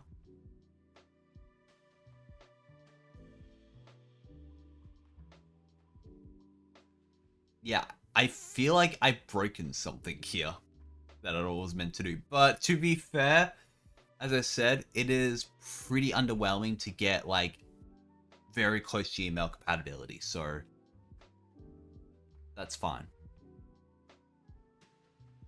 But I'll pass it over to you in DMs. A little moment.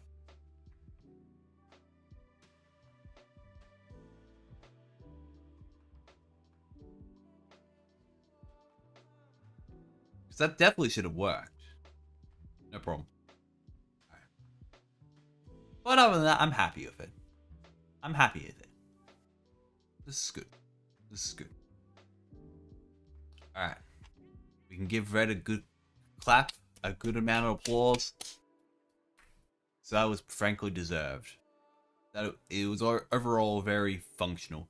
I haven't actually measured how fast it is. I guess I could probably do that. Why not? We'll do one quick performance measure, and then I'll have to BRB again.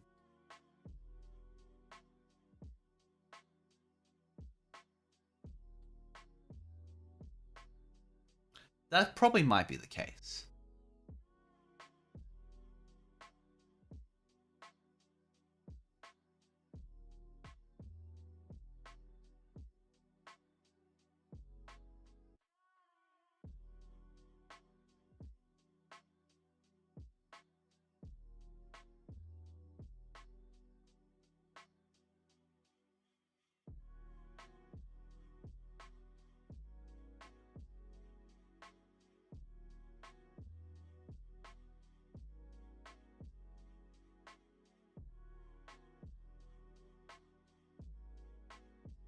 Oh, hello.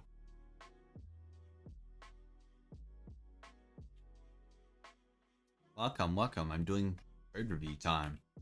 Or mostly code and submission review time at this point. I mean, show debug message is going to take up the most, so I'm probably just going to eliminate that show debug message.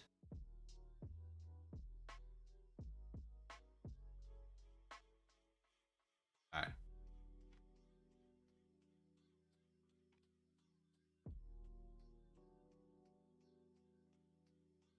Where did my message go? Did it eat my message? Okay, we got snap in here. Yeah, so it took a lot of time. Oh wait, I forgot to divide.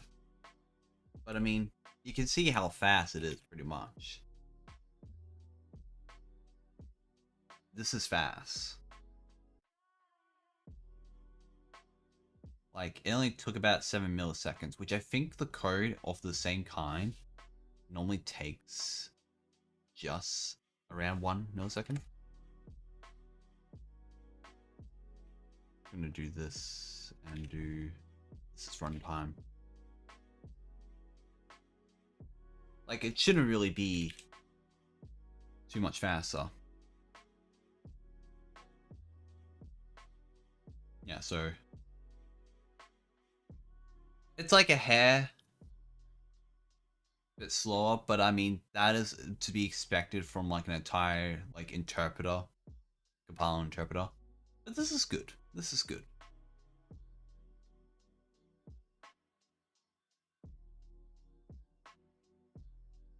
So yeah, 0.05 milliseconds for just that block of code. I didn't actually do the return, but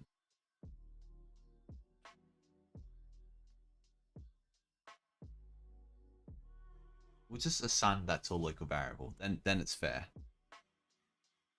Yeah. Yeah, so it's literally like within a hair. And like if I ran on YYC, it is probably going to be like 0.03 or 0.02.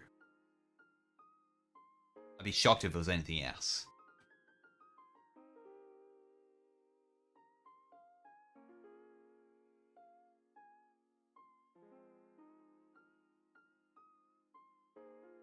Alright. We're compiling now. Now we compiling.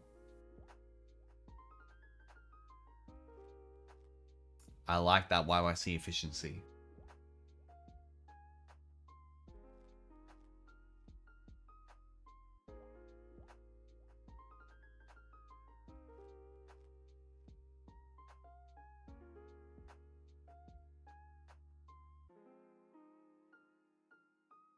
Yeah, so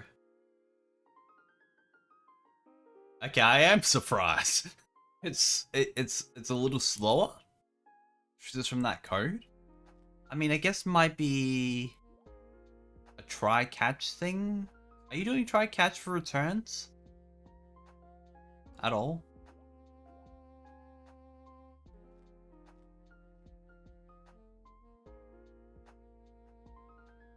Fair enough.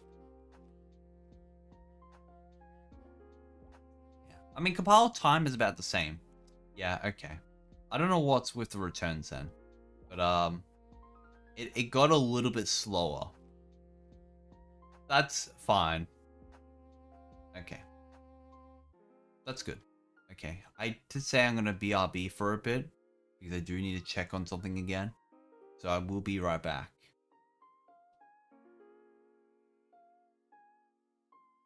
Be only a moment. I may as well do the haha funny Twitch thing. So I can actually give us ample break. I can't do the thing. Do I not have the button for that? Oh, of course. Gonna pop this open.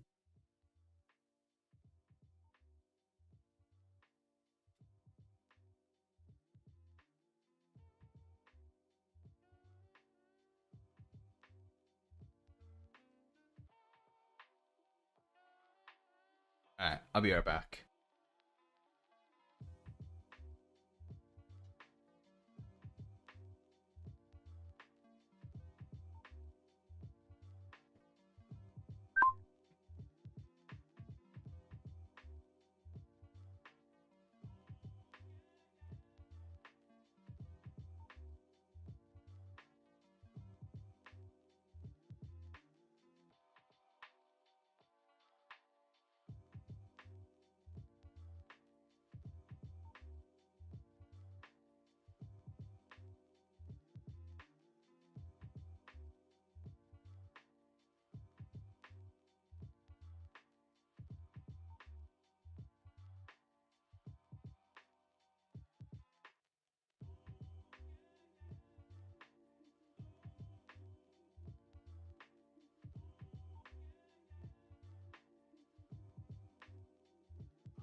Alright.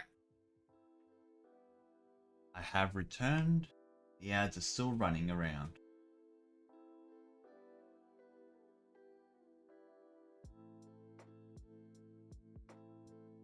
Wait until these ads are done.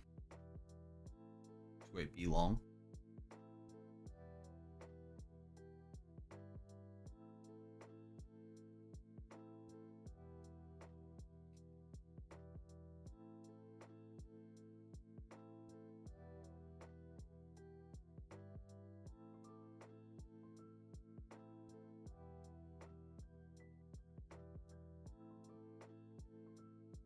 Alright, we should be rocking about now. We should be free from ads. Okay. I think Manta Ray was still here. I feel like I'm gonna have to check out Sprite Scribe. Experimental Sprite to ASCII library for Game Maker.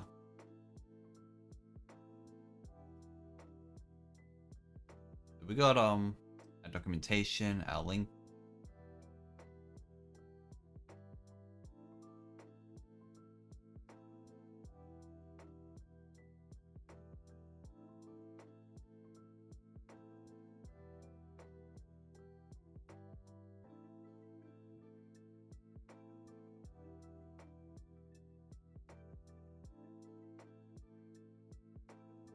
Alright.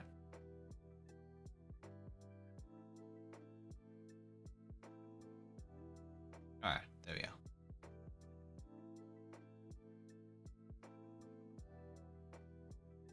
Wait a minute.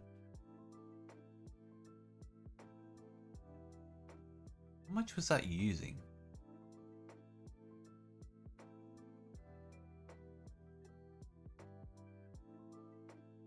Okay, it's just really slow.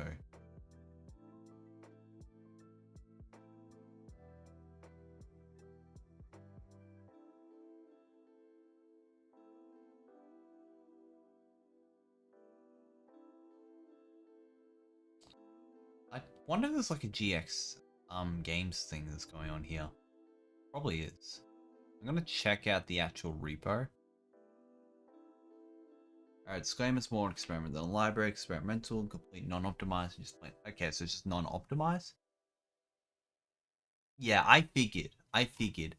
I honestly took a sign that the GX games might be hindering it in general.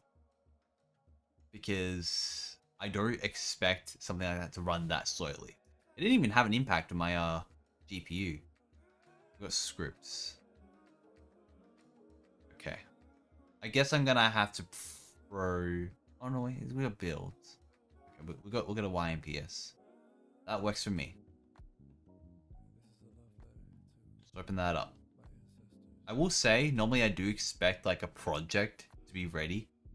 It's not available. All right, I gotta do the haha funny way. I did expect a project. I will say. Oh.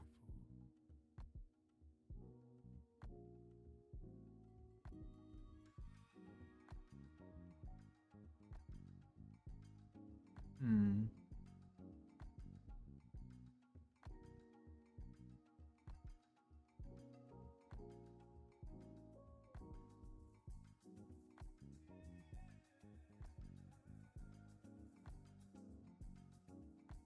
Alright, fair enough. I mean, having a look at it. Alright, there is a demo. Cool.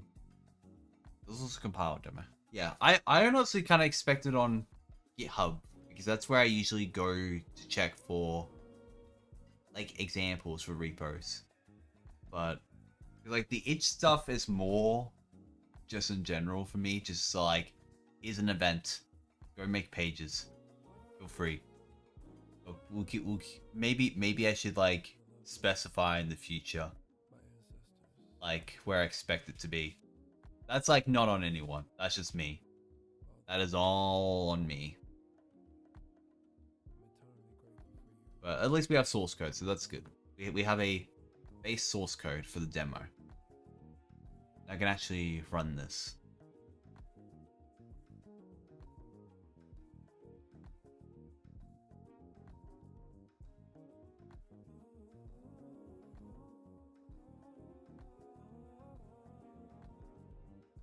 This Still 20 to 30 FPS.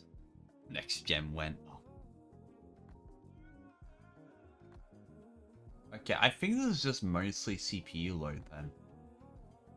Isn't it? I did see buffer get pixel. Or yell buffer get pixel. I guess if I look at the dragon.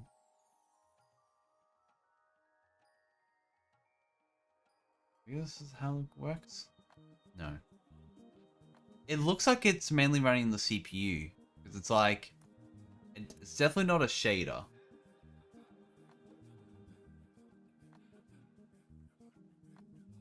But it does look nice. I'll give it that. It looks very nice. I actually get the, because, I mean... It definitely does dip. And normally you don't get that kind of, view. Oh, good, Terror. Take care.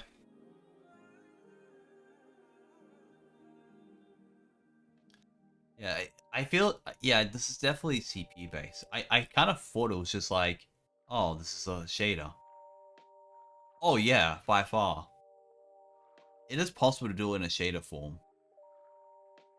But the fact that this works is good enough.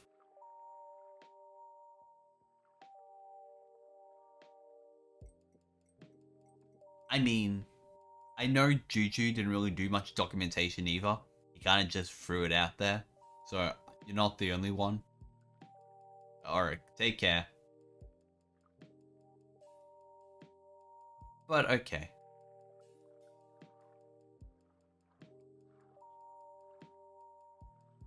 I honestly thought it was something much more. In terms of like some sort of CPU processing. But if it's draw text, then that's fair. I guess one way you could do it if you were doing it CPU based, you could just make a vertex buffer with like all the possible font combinations. Yeah, it's cool. I still like it. Like, don't get me wrong, I do think this is cool. I did expect it to be a shader, but the being CPU side is not what I expected. And that is kind of a compliment there, because you don't often expect something like this to be done with on the CPU these days.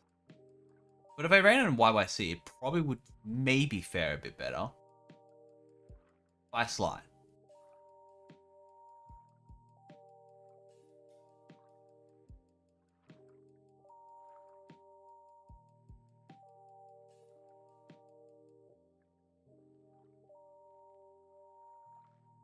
Oh, my computers are happy. Oh, it's okay, my little BS. Everything is all well. Alright, if I enable this now. Yeah, it's much better on YYC. This is perfect. This is fine. We'll got above 60 FPS. We're gaming. That is all that matters. We are gaming. It is beautiful.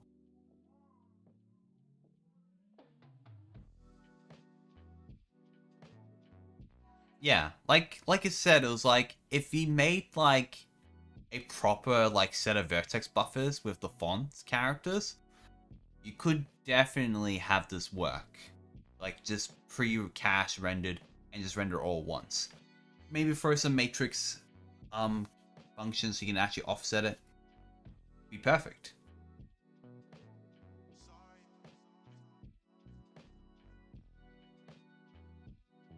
Also doing it in a shader would also be good, but I mean, you don't have to do shader. No one said you have to do shaders.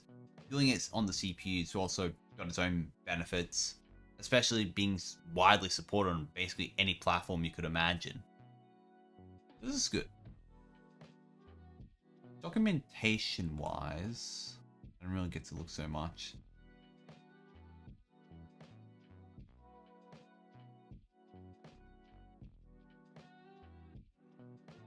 I kind of like that you can process the angle.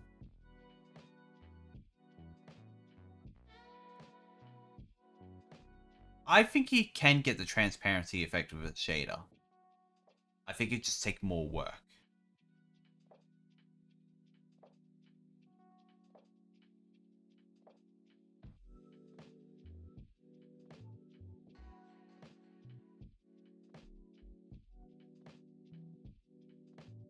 can do an angle, so if I'm kind of curious.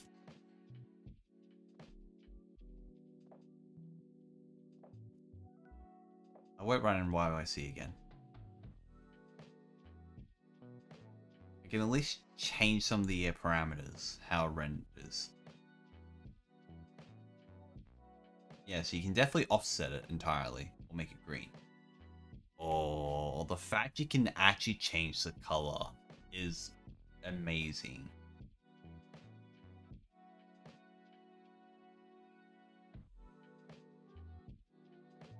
Kind of gives you that Matrix vibe a little.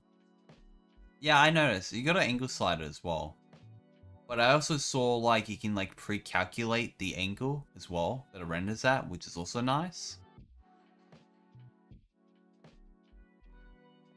I mean, I will say, I think if he had caching in this would generally be like a really simplified and great way to do a bunch of like ASCII art conversion. It would make it genuinely great. I think that's the only thing that needs to be done to step up.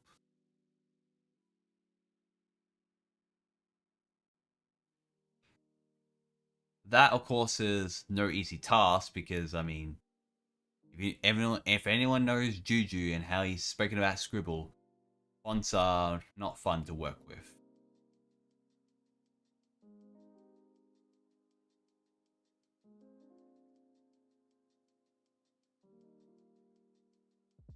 At least in the vertex buffer, I think context. Or it might just be the parsing in general. Most is parsing, actually. Yeah, no. Ignore what I said. But no, I like the fact you can actually change the color. Like, you could make it any color you want.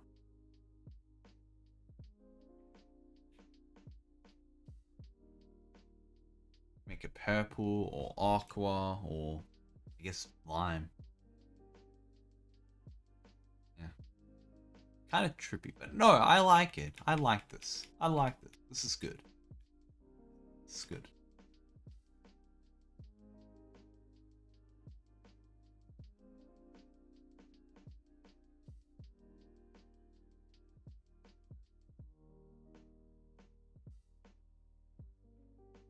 Okay, we also got we should maybe as well look at the rest of the function libraries. We got sprite to ASCII. We got draw sprite ASCII. Draw sprite ASCII. So we got all the variants. We got pre-process as well. Okay. Yeah, alright. Yeah.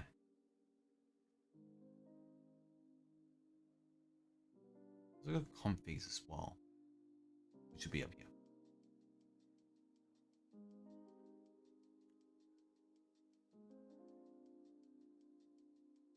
You can also add more to the config as well.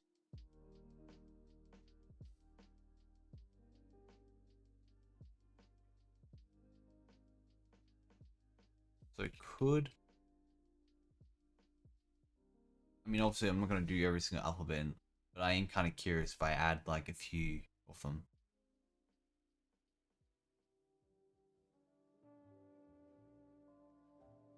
Should at least refine it a little bit more. Maybe it doesn't make much difference. Oh, hey, Alice. Welcome, welcome. You finally arrived. Hope things are well. I was looking at Sprite Scribe just now. It's like mostly CPU sprite to ASCII art rendering, but it is honestly pretty good. If you ignore the FPS, of course. It's good. It's good. It's also quite configurable. But as I was just saying, I feel like other than the fact that like it could use some like pre-bake, like better baking, like vertex buffers or along those lines, and like maybe a few matrix options so you can actually reposition it, that'd be good. Less charge rather array should be less dense because of the luminance. Right. Okay. Gotcha. I guess I kind of just assumed to be like sorted, but that's my thing. But that's just on me. I didn't really read this entirely. I think that could at least be noted. Is that noted? Yeah, that is noted. Okay. Okay, fair enough. That's fair. That's just me not reading.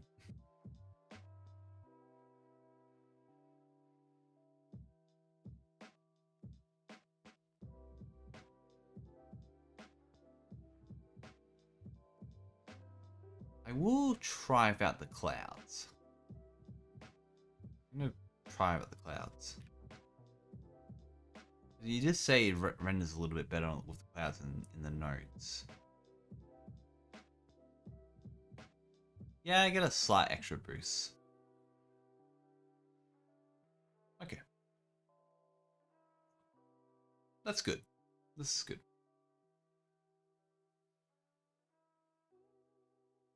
I think that is the only main notes there. I guess one other thing it could probably be worth noting is I think it probably would be good to eventually go back and add in the rest of the functions that are available, because when you're looking at this, it's not much. But again, there is no real documentation here, so I don't make too much in the rules on that, on how people document things. But ideally, documenting these would be nice to do. But yeah, otherwise, as I said, that and the vertex buffer caching, it would probably be pretty much the 1-2 things I would look at doing. This is good otherwise. I like it. I like it a lot. And especially considering the fact there is also an each demo, so at least it can be previewed without having to open up the project. In general, any each demos is good. Which, yeah. We'll move on though, because I don't think there is too much to really say else about this that I can think of.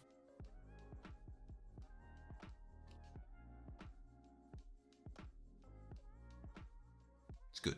It's good.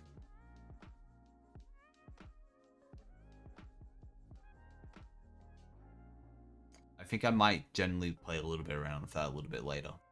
I do kind of want to see what else can be done, or at least what it works nicely for.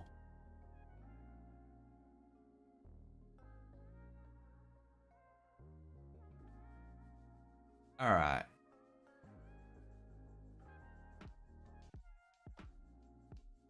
Alice, since you're here, I can review yours now.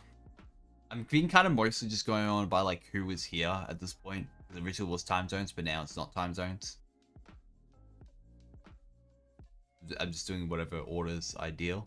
Do you still want me to review yours later? Or would you like me to review yours now? I could do it last. I could do it right now. I could do it maybe another 2 submissions. Whatever works for you. Alright.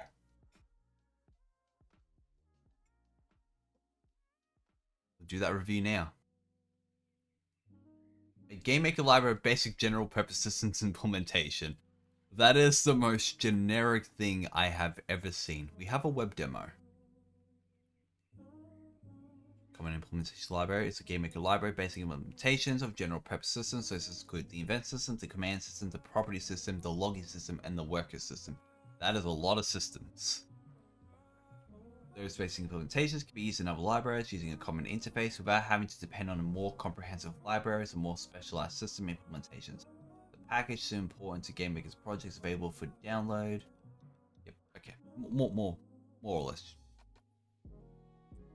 Let's see this demo.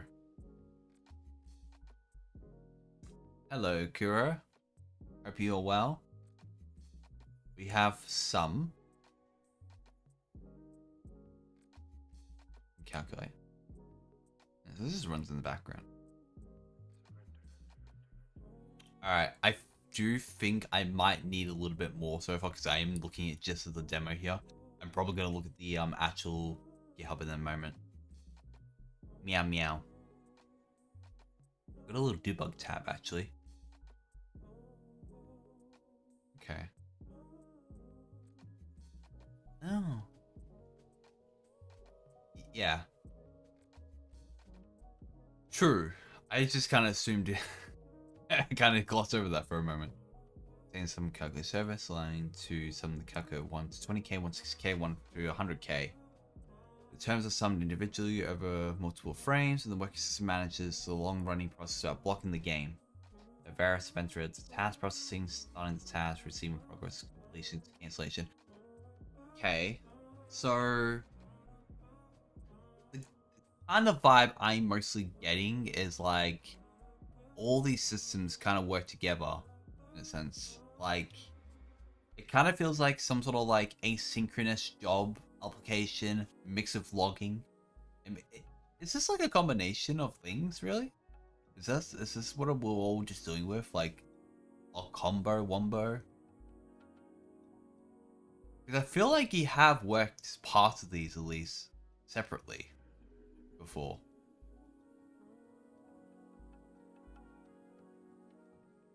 Right, yeah.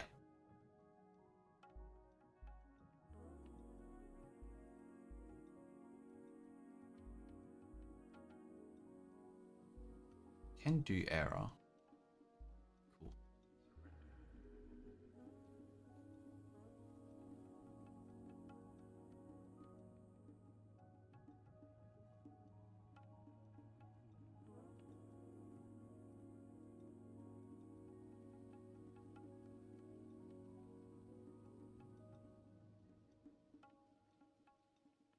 Yeah, no, that's fair.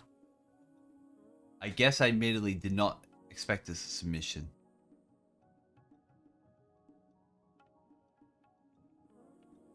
Huh. Construct in 3D online game. I see. What mechanic? Like an actual mechanic?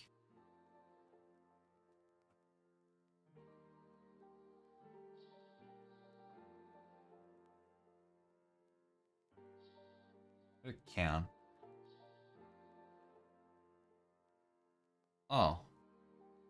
Right, fair enough. Okay, so I can observe certain details.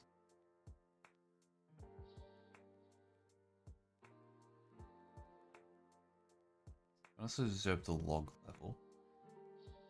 Let's go so fast. Okay. No, that's not really relevant, is it?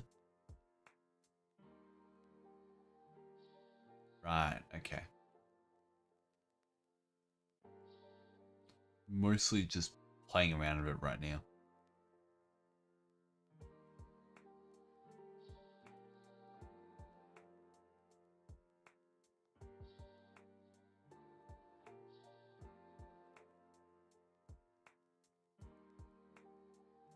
So that'd be the log level. That changes.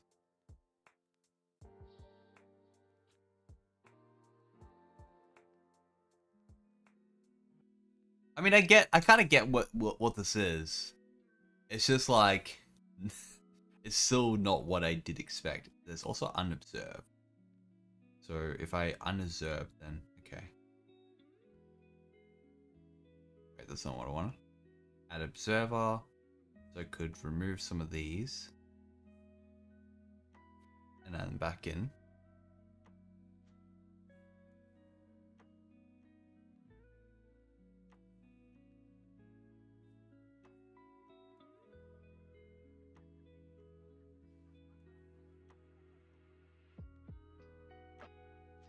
Okay.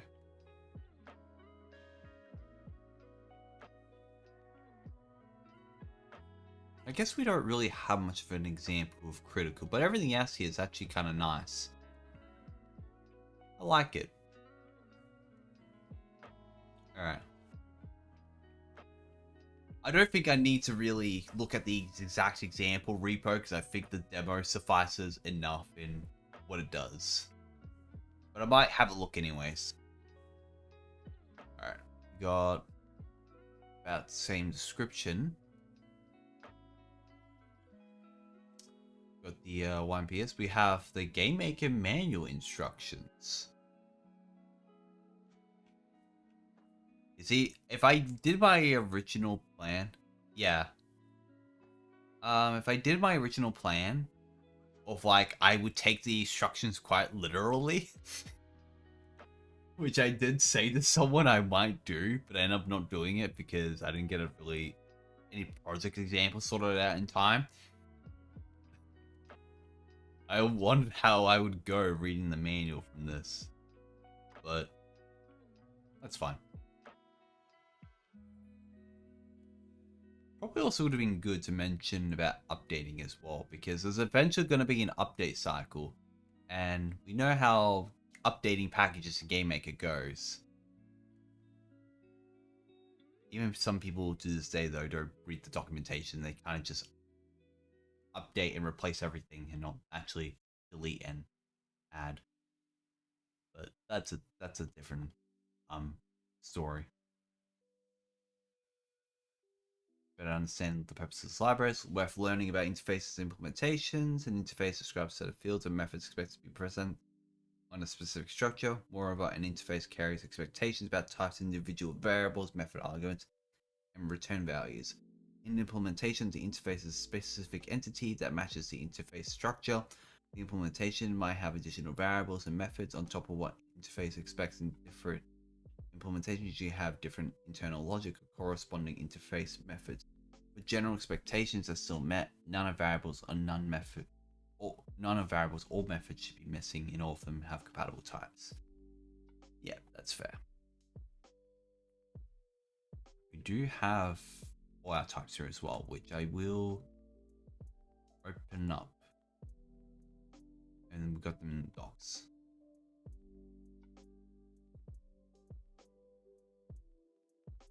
For example, developer may want to create an inventory system. The inventory expects each of its items to have a string name, a string description, an enumeration type, and a numeric price variable. All this is given answered as inventory item. Base sorts, even if the developer may not treat it as such. The inventory may contain instances of consumable item, weapon item, or armor item constructors. I don't often I try to avoid doing so many OR chains. I tend to do commas, like consumable item, weapon item, armor item, or consumable item, weapon item, or armor item. I said so many ors it like broke me for a second. Anyways, constructors, or maybe even plain structs not matching any constructor. But as long as each item is a valid implementation of the inventory item interface, i.e. containing the name, description, types, price variables, correct types, the inventory system should be able to handle it properly. Even some items have consume methods, while others have equip slot method on top of the common item inventory variables.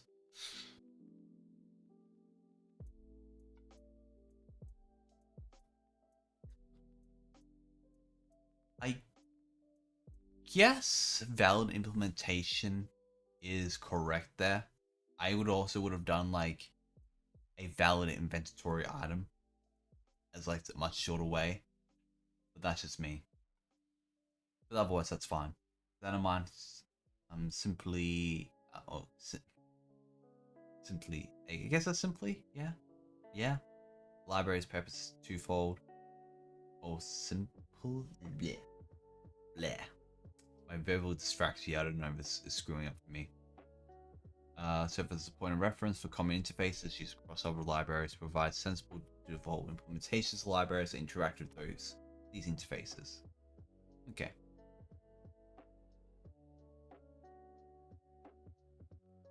This would be the observers from the demo. What I want. You can get back to that.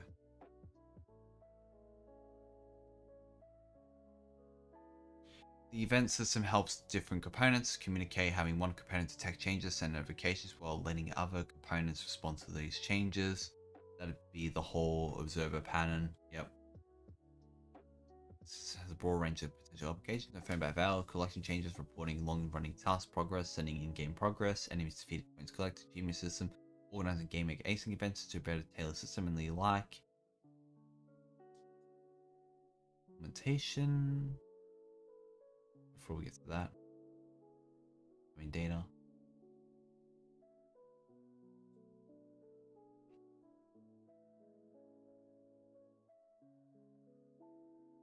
Okay. So we're notified about events and return to the server. Right, and adds an observer given handle function returns a new observer. Removes an observer. So we'll be notified by future events. Oh. Okay. Yeah.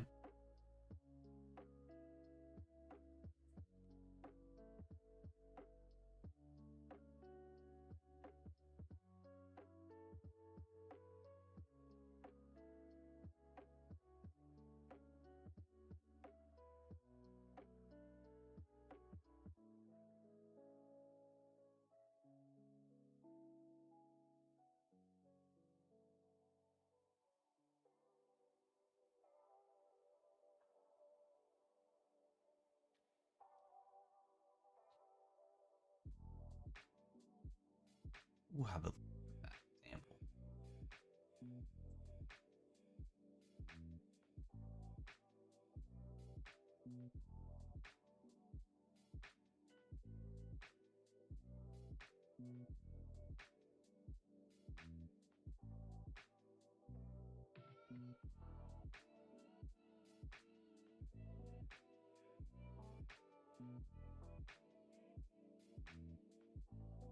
Okay.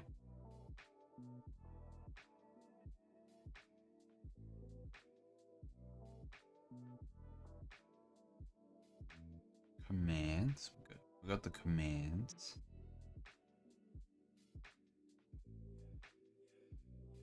I think that was from. Yeah, that'd be what commands are, just buttons. That's fair.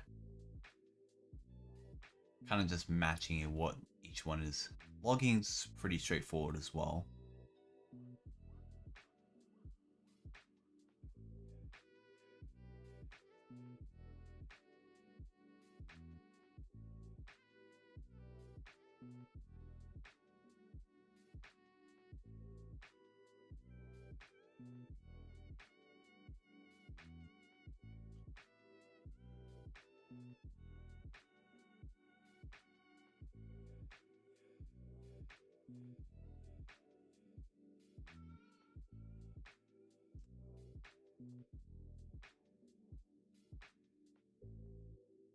Alright.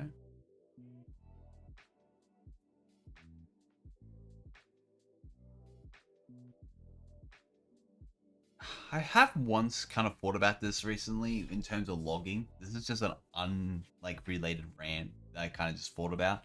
I kind of just sat there and was like, it'd be kind of nice if we had it a way where we could just have a function call that could just be optimized out because like a macro value that you pass in as like a certain condition gets stripped out directly. I mean, you could just do like a macro wraparound, or you could just ignore the function call. But it's like, I don't know. I kind of just thought about that. It's a little bit like unrelated, but I kind of was looking. But I'm been looking at like logging stuff again myself. So I wrote a semi-robust log script system. Kind of mostly did it as buffers, so I can like just save the file directly and just like update it. But no, it'd be nice if we could just like, we have a log, this function can log, but if, I guess, you know, you could just do a macro for that, yeah. Yeah. I have an idea now, actually. But I'm gonna come back to that. I'm gonna go on about that later. Should go back to this.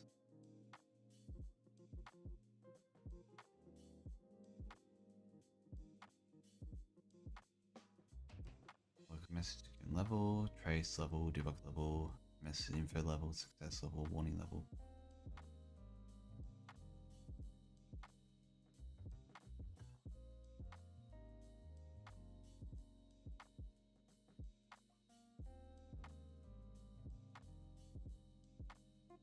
Okay.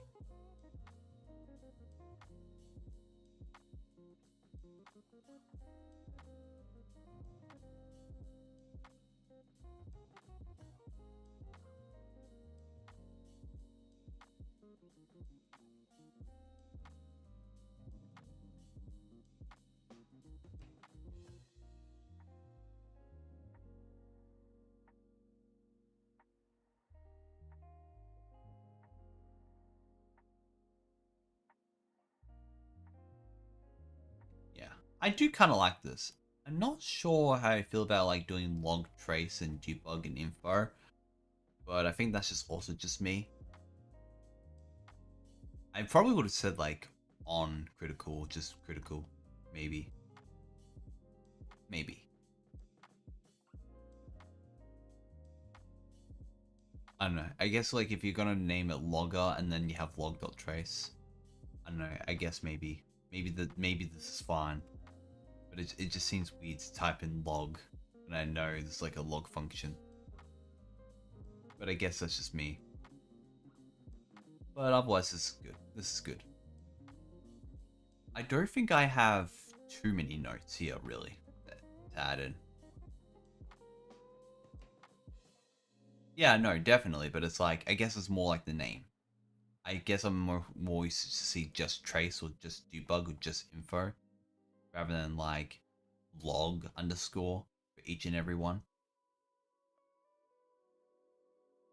That's what I was meaning. Just the name of it. Like just the start of the name. Everything else is fine. Like everything else is fine. Don't get me wrong. It's just a little weird seeing that. I think if I was using this and I had to type in log a lot, I'd be like, no. But again, that's just me.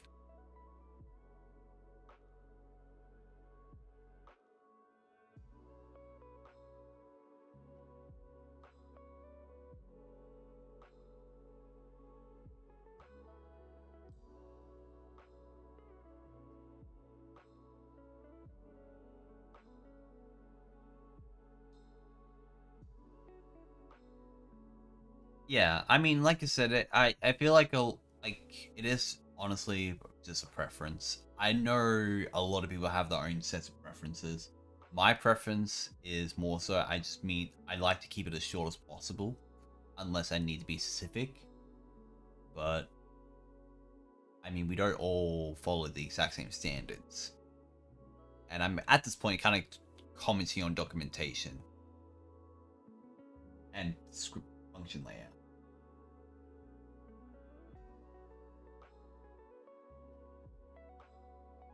I will say though, this is a little bit more cleaner than the last sort of thread-based system I made. I like this. This is nice. I think though,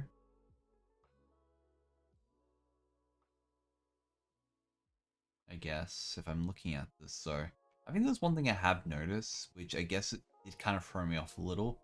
Some of the constructed, I mean, this is probably just the markdown in GitHub. But I guess some of these I did look at initially a few times over. I did not know whether I was looking at like the arguments or what they were. Like this one's clear. Actually no, here it is. I think this would be the arguments then. Yeah, no. It'd be arguments. No, actually. No, it's not, I'm looking at the wrong one. No, this is arguments. Hi. Oh hey, Grog. How you doing? This is simply it's a combination of symptoms in a nutshell. Involving like events, like observing like changes. We have commands, which is essentially like a set of buttons. Like where you can actually execute them or not. We have logging, which is all the different kinds of logging related ones, like the levels of logging you want to reveal. And then we have workers, which is essentially like, I guess the best way I could say is like fake multi-threading in a sense, but really like a task-based management system. I'm kind of just going through the weeds of it all right now. Alice could definitely explain it better than I could. It's probably worth reading the actual submission otherwise. But it's nice. It's cool. It's a nice, lightweight little library. I'm actually getting on. Actually, that was a respite. But yeah, this is good. I don't have too many notes otherwise. I could take a look at the project real quick itself. So I'm gonna do that.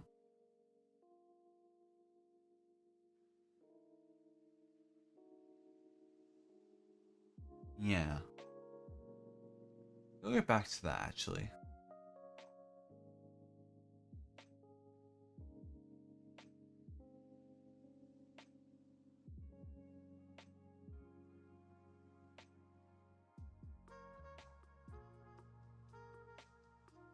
Yeah, so you got busy, you got step.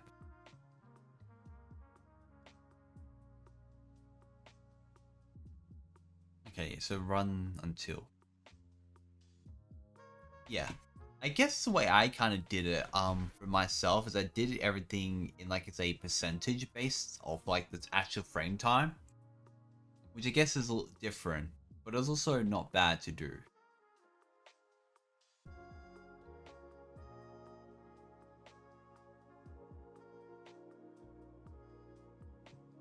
But it is pretty straightforward. I like that.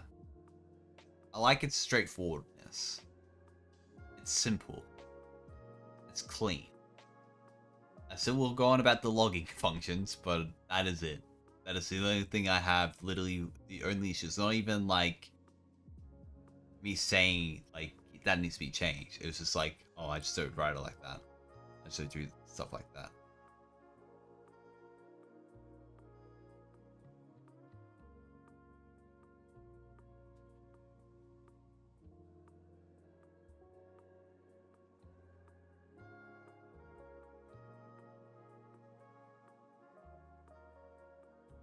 But I get. Oh, I did. I might have not had it linked. Oh, I did. You're right. You're so right. I thought there was another. I thought there was another one. For some reason I didn't middle click it, even though I didn't pick up. I don't know. GitHub's being a little weird for me, so just gonna open that back up. All right, we got a property system. That was the values.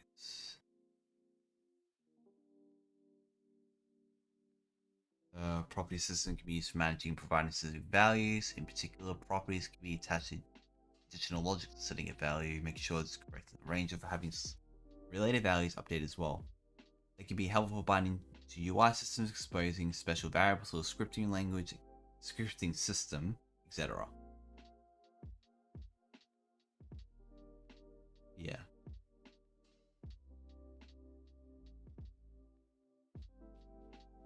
Okay. So it's just pretty much a set of values. I guess that would be what you'd be have here though, for the sum calculation. I think that would be in the demo.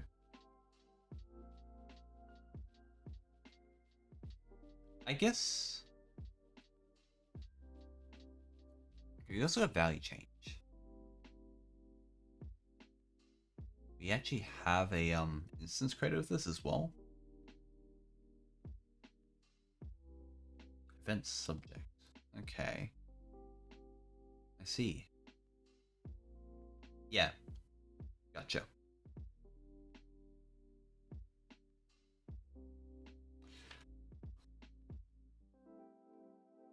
I don't mind like a little property value because it is a simple way to pass around values to and from. So this is good.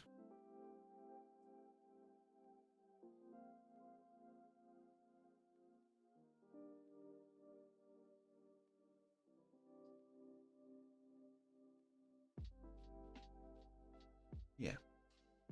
I am actually kind of looking at the project as well on my other screen. It's kind of like line things up in my head.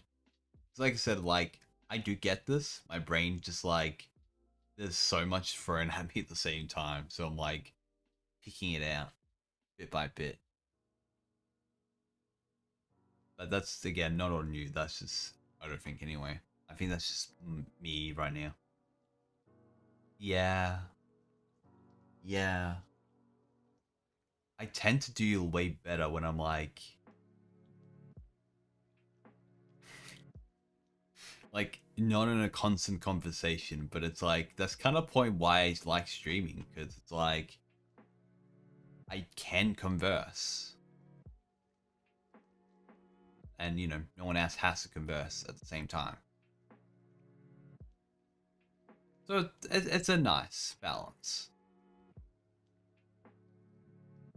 But I mean, I also kind of just get like this too whenever I look at anything that's like thrown at me. Because I did kind of look at this before and I didn't understand it. It's like, I'll look at this later. And I never looked at this later. But I guess now it's later. But yeah, I have no real notes. I think this is nice. I think, as always, you've done a well job. A great job on this.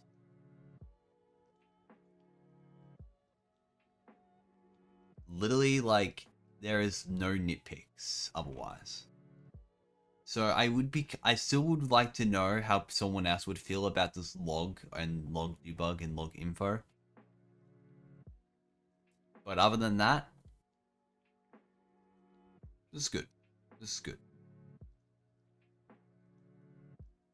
The demo is also pretty straightforward too. I guess you could probably make the demo like at least point out where it actually covers it. Actually, no, I guess it does mention it here. No, yeah, it does mention it here. Yeah, I missed this bit. But you know, as I said, stream brain. Yeah. No, this is good. This is good. I still like it. It's good. If I was rating this though, it would it's a good thing I don't have a rate system here, because like on one hand I could rate a lot of submissions directly, but with the amount of submission variety we have, it'd be hard to rate things. But I definitely like the demo. Good demo. Good demo. Okay. Since I don't really have any more notes, I will move along. Is there anything else you would like me to check out though? Other than the project, I guess. Actually, I should mention the logo. I do like the logo too. Logo's good. I like the logo. Alright. We're moving on. Alright.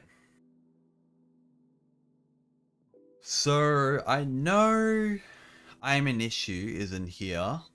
They would be here for quite a while. Iron Lizard Games is also not here. I know Gigi's not here. Son of Chrom's not here. But I am going to review them all regardless. Also, Terra's not here. But I'm thinking about what I should go through next. I think I might do Terrors. Actually, no. I think I might try holding it off a little bit on Terror. I think I would do Juju's. Yeah, I'm going to do Juju's. So Juju has two submissions. He's got MSDF text rendering for GameMaker, and he's got remove asset detector. Remove asset detector, wouldn't assume have an example here, but it does have very generic. Yeah, asset get index assert. This function gets a handle for a game asset from its name. If the asset's not found, this function uses asset get removed. Check if the target is that asset was removed from the game during compile, so this function raises an error leading to the problem. This function cannot find an asset, and the asset is in your project, i.e. look if asset doesn't exist anywhere. This function will not error return -1, which is good. It's good it does that. Would hate to have errors or something that really should not have an error. I do agree with Juju on the whole automatically remove unused assets reference. That really should have had better UX. I still don't know why it was made a default option. I really don't get it.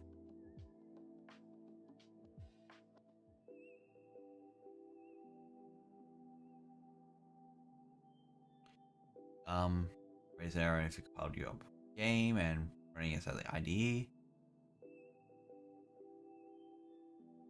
That's good. I like that you can also enable errors as well in case you like make it like an issue, like error, like mistake in like post production. It's Not bad. HTML5 support? I didn't expect this from Juju. I thought HTML5 was dead.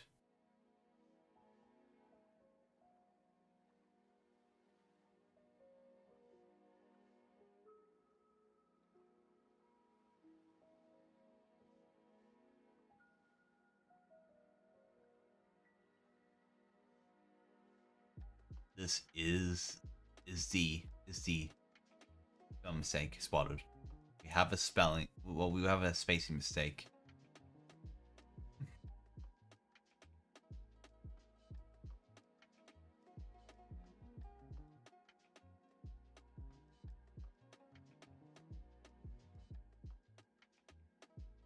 Okay, and then we got asset get removed. I mean, I'm not sure why I'm reading from there, but it was on HIO and I was reviewing the page, so it's there. But otherwise, it's about the same. We can review this real quick. Have a quick little peek.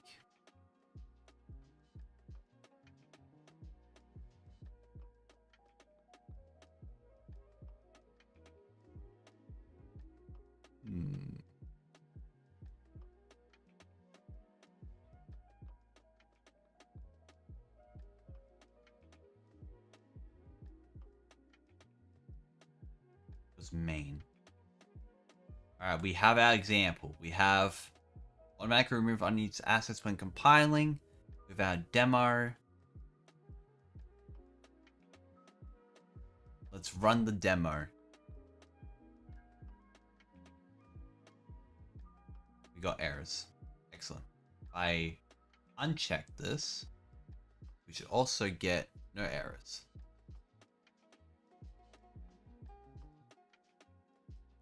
There's two thoughts I had though when I said this to Juju.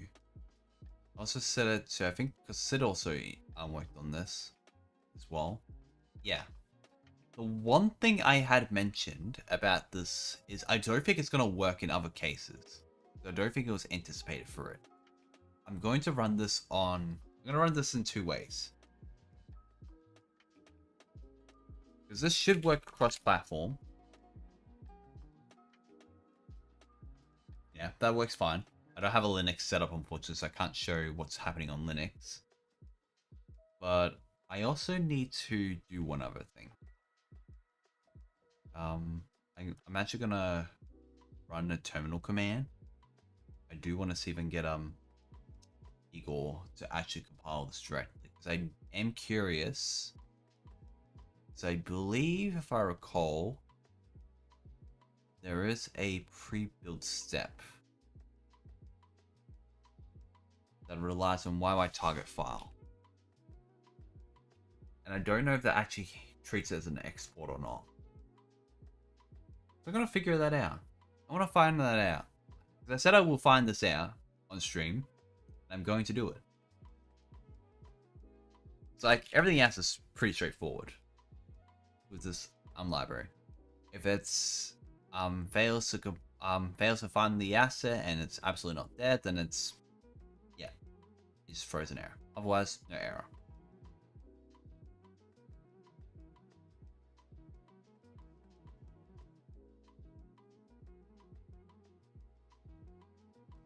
Might actually pull this off to the side so I can actually get this to work.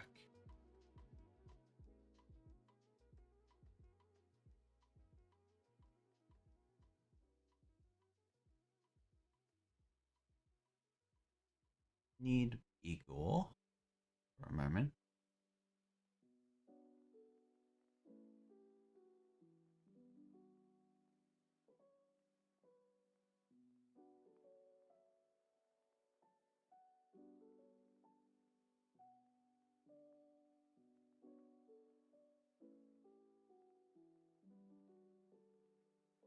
I actually need to get a few things sorted out on my end.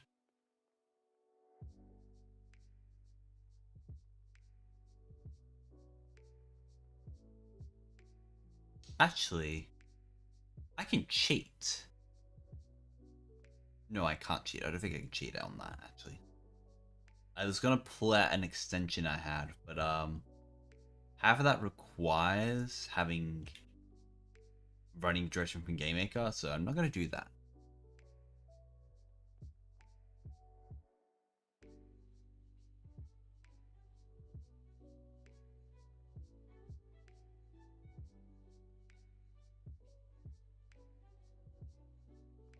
What else do I need for the instructions? I don't remember what I need to build with Windows. I need the runtime path.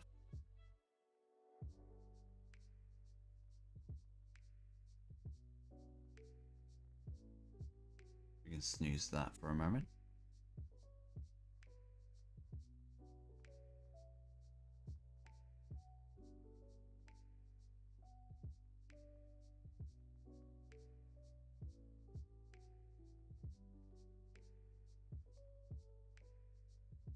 Cache doesn't matter.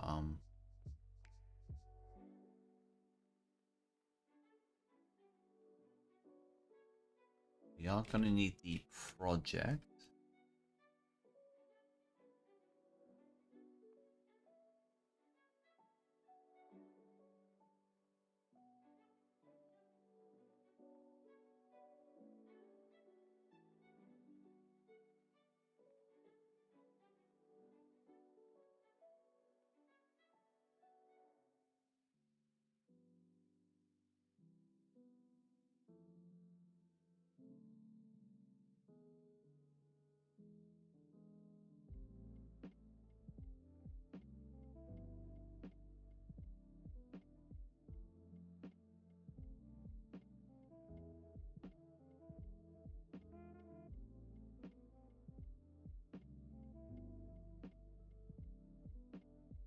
Okay, it's exactly as I thought. I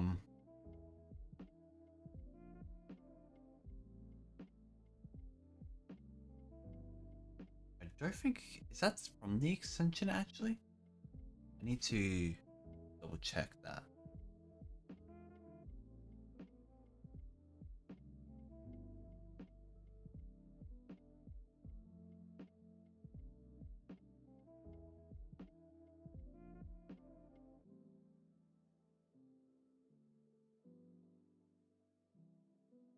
Weird. Yeah, so it's not really working from CLI, but I'm thinking that might be just my screw up. But I think also it might just not detect it. Not built. Where did I put that folder? Extensions.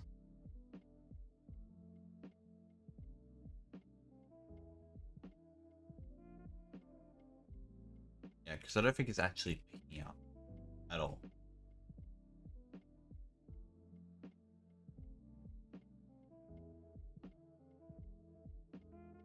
Yeah, it's not picking up. So, I mean, at least that works. But it's also not working from the terminal. So, is it because? Yeah, I think it's just a terminal issue. That's otherwise working. I expect. I think that was pretty straightforward though, so we don't really need much else. I am curious though, what happens if we got rid of the try catch?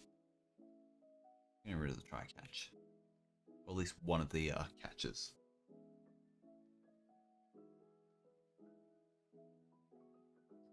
That's a compiler for Linux. Let's run this on Windows. You're not meant to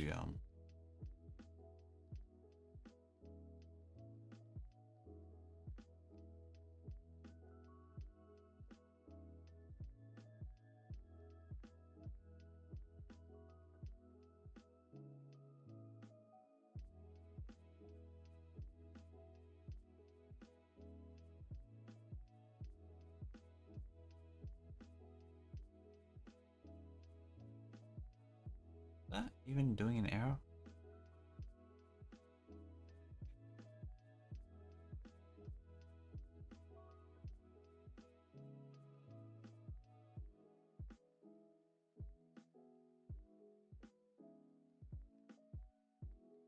Wait, I should check for this one. There we go. Yeah, good. Okay. I think that's good enough from that. It's very simple and straight to the point. Fantastic. Nothing else to worry about that.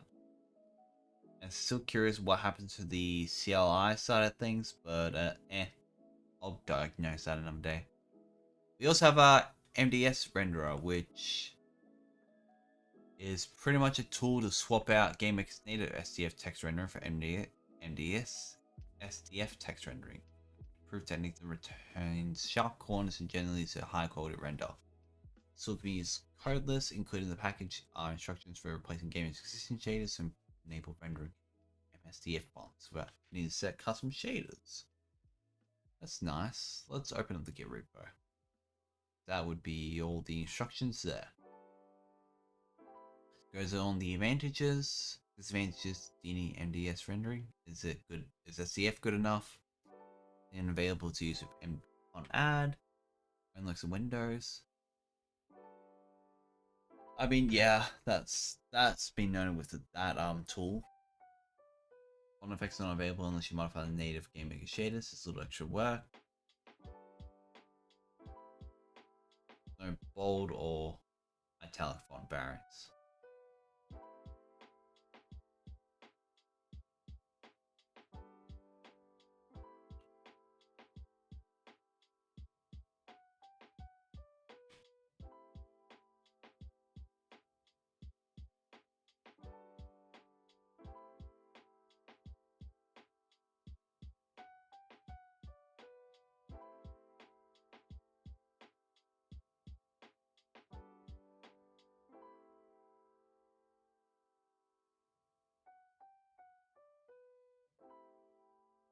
We'll get that up now.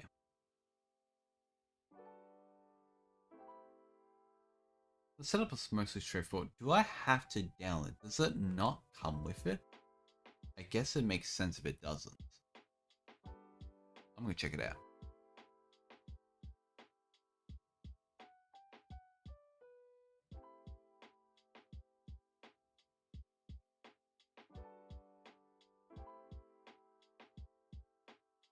Yeah, no, it doesn't. It doesn't come with it. Okay, so that's fair. Don't often need the entire package to include it.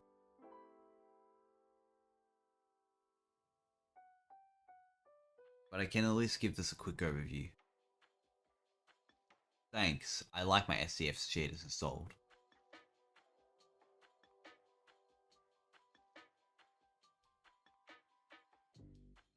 Actually, I should probably look at the setup more.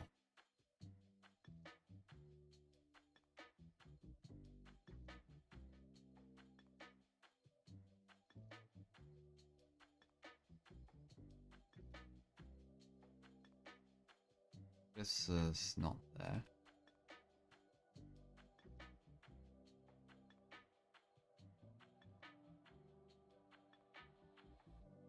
Got the notes.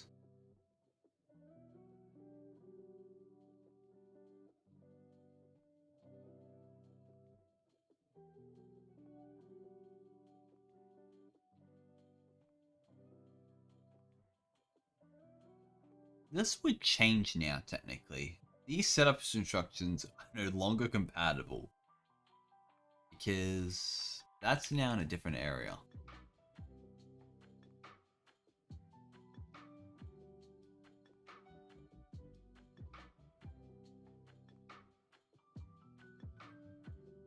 So at the very least now, would have to actually replace it for this. In the prefabs folder. But that's not really Juju's fault for this. Because prefabs did kind of just decide to screw everyone over by adding all the filters and effects and SDF prefab into it. So that is a note that needs to be made. But I think otherwise, this is relatively straightforward. I may as well, since I actually do have the stuff for it.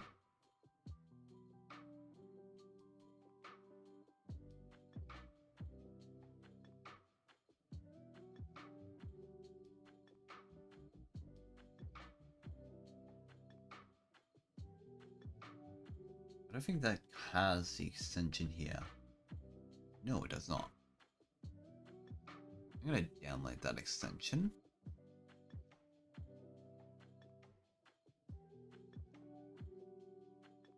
Import that in the project.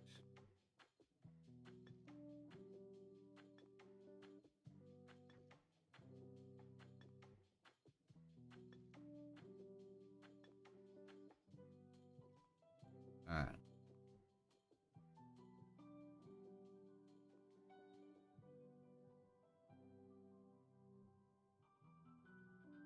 I think I have a real font to test with. Might have a round.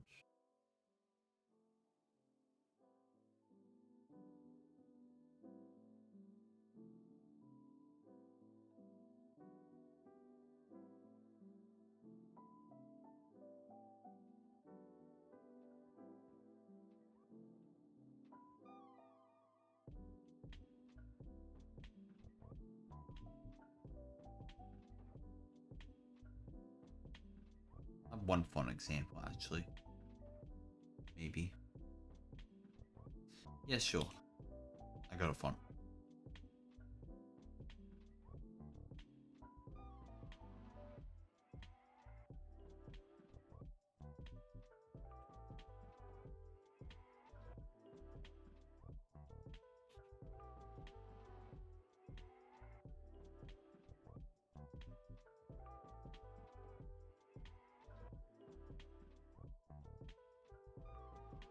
Now call MSTF update all fonts, convert font to tags. You can call this function every time the game runs. You only have to call it once. How does it tag though?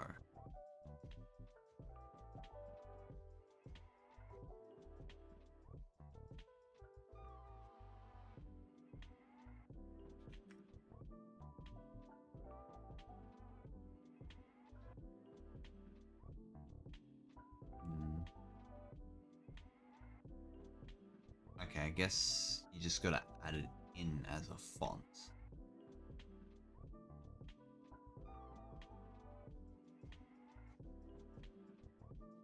Okay.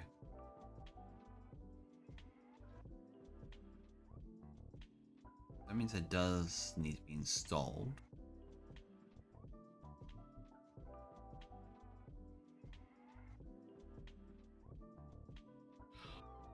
Right, there's a glitch with installing fonts.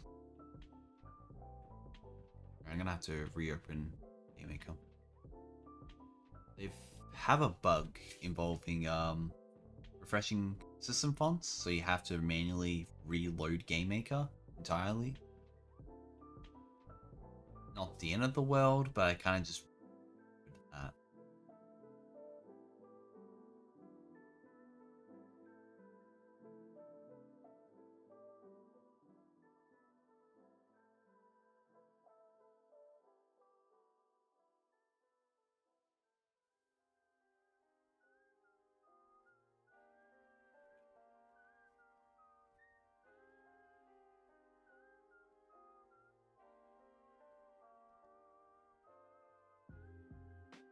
it's the missing link.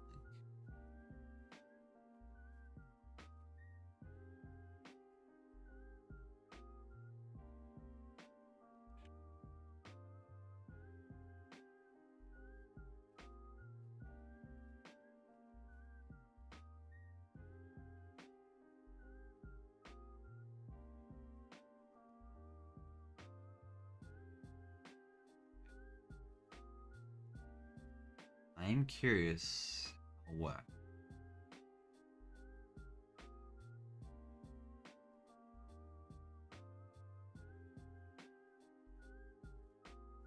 Right, I gotta.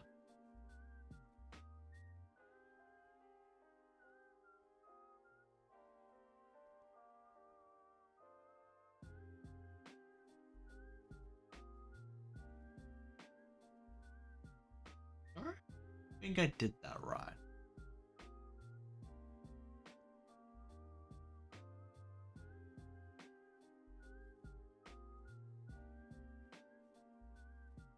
I'm gonna just try that again.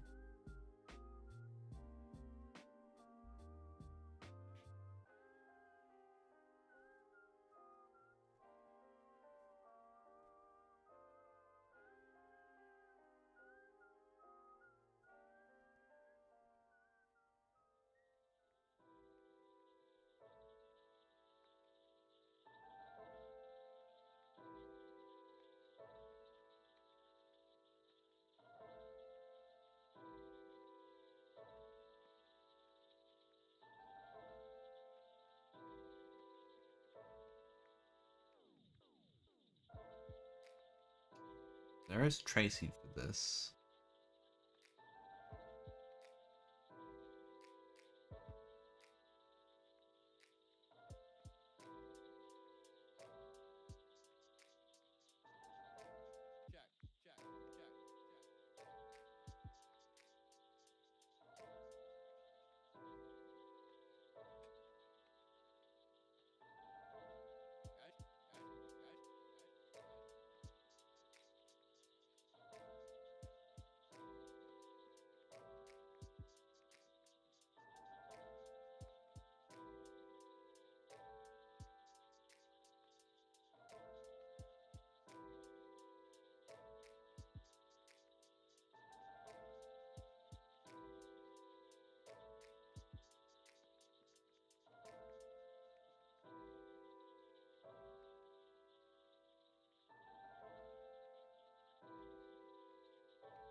It's so weird.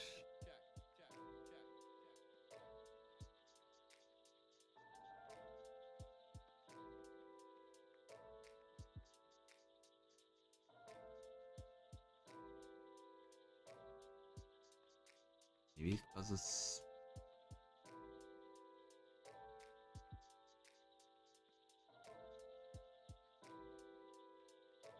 I wonder if this is just a bug.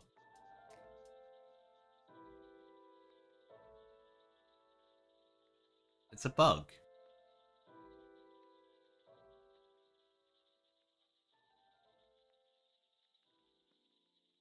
Yeah, the font just never existed.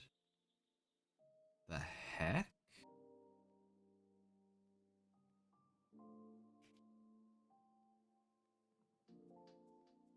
This is so weird.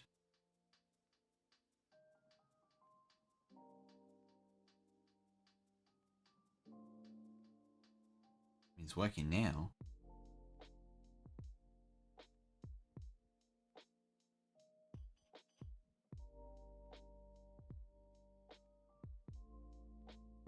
It was working.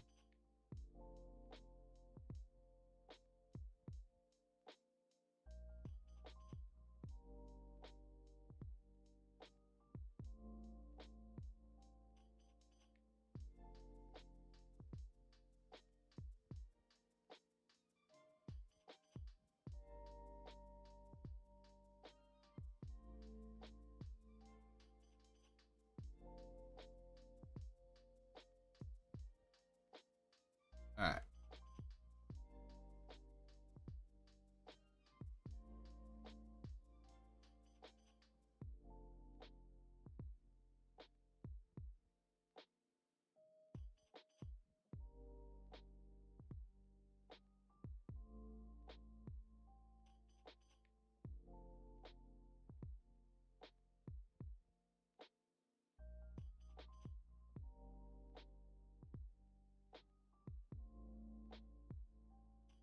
Oh, we're gonna add shit.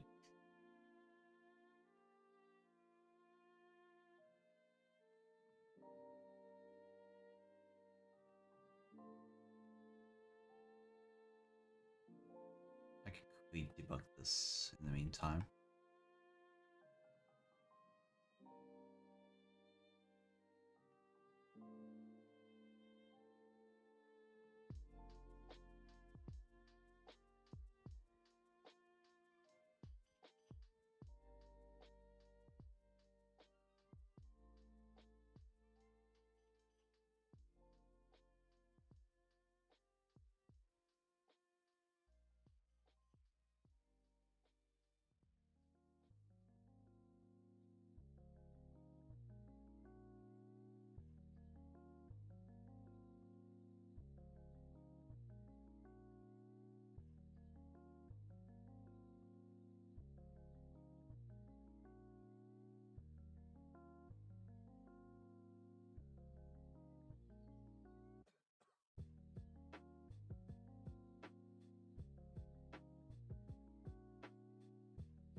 So there's a bug with this.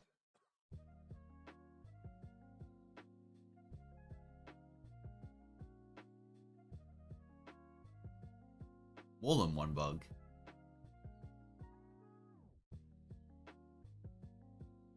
Alright, well, I mean, it kind of works, but the setup is kind of a flop, so...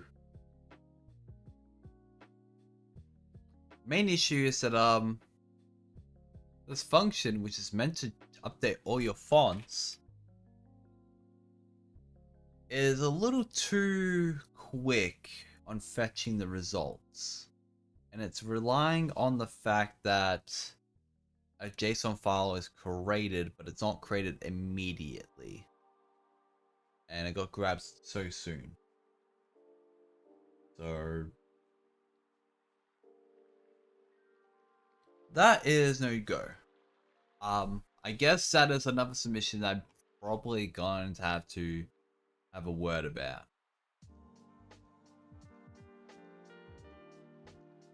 Other than that though, it works mostly, but the setup itself is a bit finicky.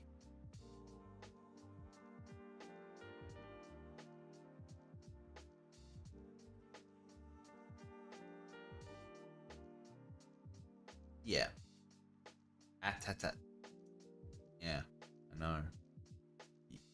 This is coming from Juju. Oh, Juju. He made a silly. He made a very silly mistake. He didn't test this with more than one font. Well, that's all from Juju.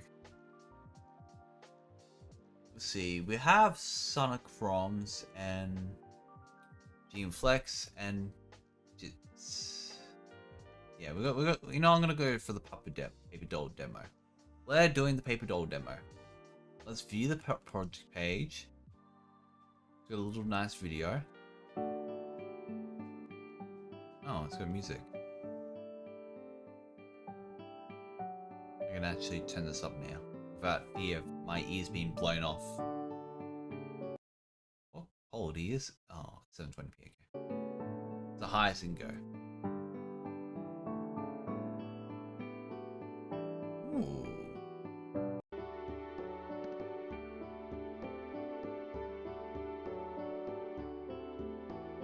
All right.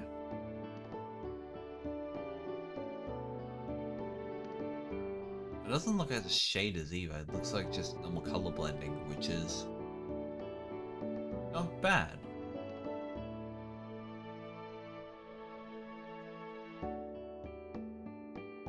Alright. I think I can give this a quick whirl. We of course have our documentation, which is on GitHub. I don't need to really look at it. Oh, we got a browser demo. We got browser demos. So,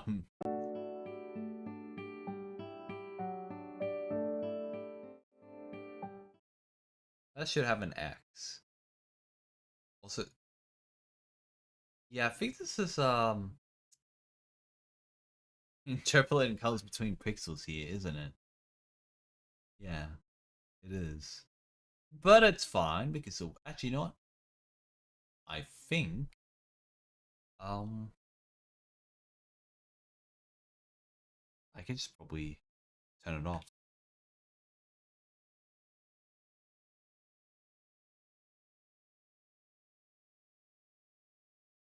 Maybe not.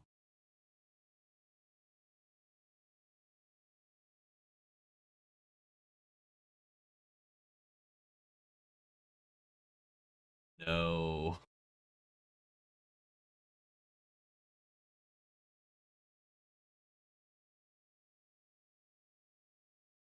I need to somehow press this button and I can't do it. Damn it. Foiled again.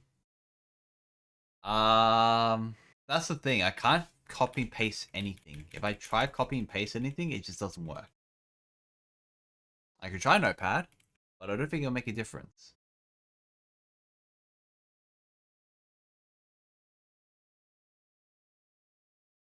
Nope, no difference. It's just balked. I can't change it. You know what? It's fine. what we'll do is we're gonna get out of this. We're gonna look at the project instead. That's gonna be better if we check out the project.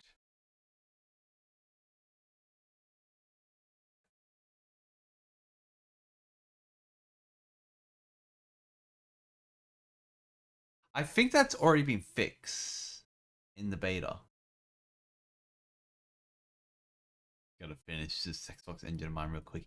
Yeah, it's about that. Like, I think you have to wait for you have to pretty much check it out in beta because some of the keys were just broken again in GX games. Alright. Now we can look at this demo. Hopefully nothing will break. Oh yes, the parallax prefab, thank you. Yes. Oh look, it's wait. I need to boop, boop. Oh my goodness. It's beautiful. Let's change to a scale of 2. The helmet, shield, boots, sword.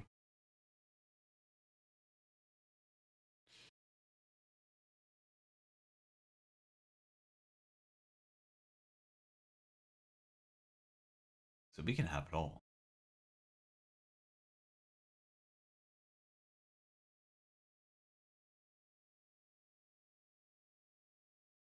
May as well look at individually. We got gloves and gauntlets. We can change the sword. Many sword variants.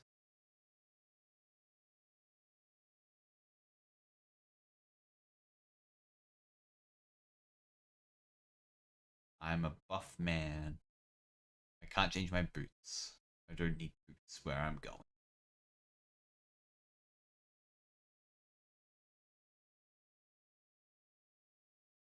Yes, I'm ready to fight. Hand to hand combat. You know, let's do we're gonna do an iron sword. Yeah, hand to hand combat. Let's go. It's more like sword combat, but you know what? Fine. Toggle effect. What's with the shake? Got a shake effect? I guess that's important. Question mark. We got the same thing here, but we can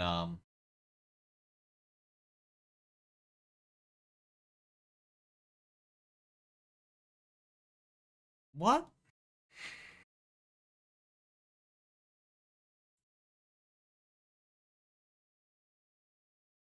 Yeah, it should definitely be laid out. But what I'm not understanding is where the animation at? The the video looked like this had everything, and then there's nothing here. I mean, it's got the modularity. I'll give you that. But where did it go? Where did it all go? So wrong.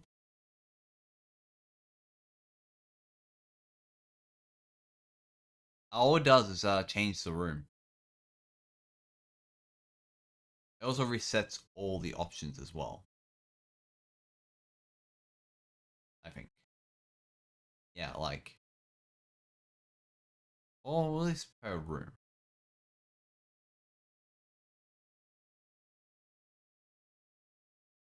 Hey, are you the dude that helps in GM Discord? I am many things. I am the dude that makes libraries. I am the dude that does Five Nights at Freddy's wallpapers. I am the dude that's made Overtale, the #1 hit Game Maker game. I am the dude that owns Game Maker Kitchen.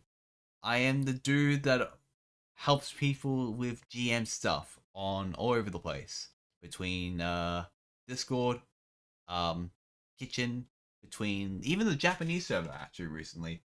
I've been interacting with some people in the Japanese server with definitely totally legit Japanese that I know how to do. Yes, mostly just little basic debugging stuff. But yeah, I'm I do help out in the GM Discord. Yes, that is me. Yeah, this demo is missing stuff, and it is missing. I think the sprites are here.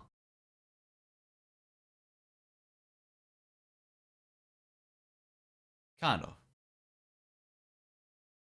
Oh, no worries.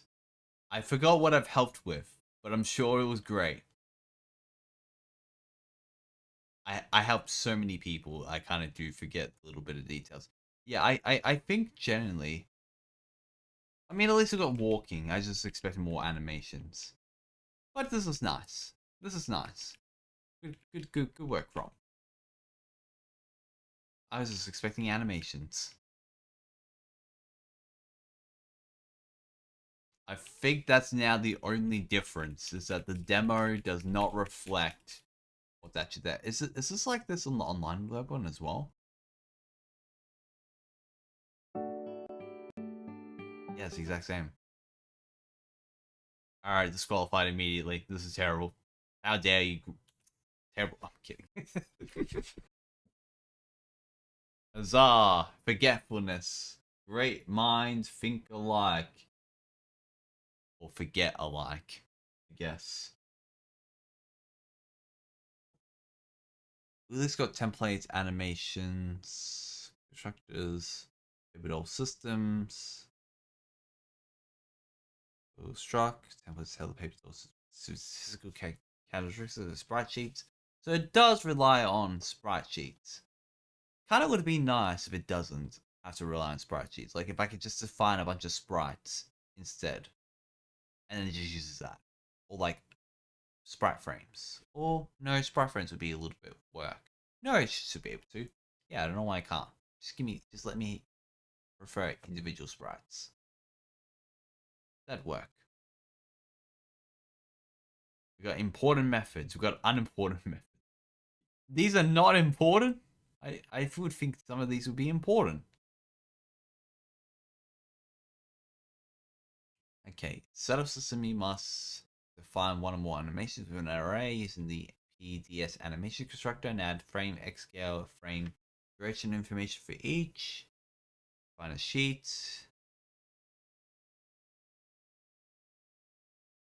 Alright, let's look at these first. We got a key, the frame width and height, the doll system, and constructor. I think one critique I can actually give with the docs here, I feel like, no, actually this is fine. Not sure what the PDS animation does though. Did I ever explain beyond just the constructor here? Assume so. Assume there's more.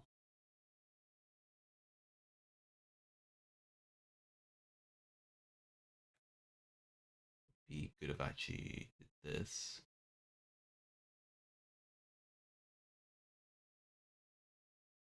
No, okay, it's literally just a basic constructor. Gotcha. Gotcha.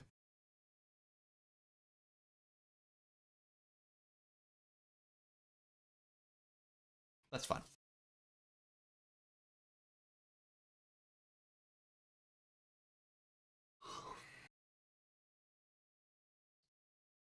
Yeah, I won't go too deep into this because there is, frankly, a lot. It is nice though. There is a lot of options here I can get from this. I still didn't think shaking was a big thing, but I guess there might be something that's shaking I'm not thinking of. But I would just imagine to be like an XY thing that I can just control manually, and it just does the rest. And then, at least in the demo is concerned, when it comes to drawing,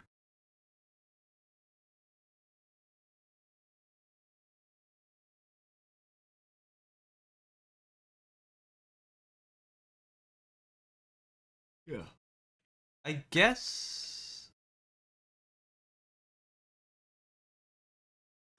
we got draw self X. Does that do the exact same thing?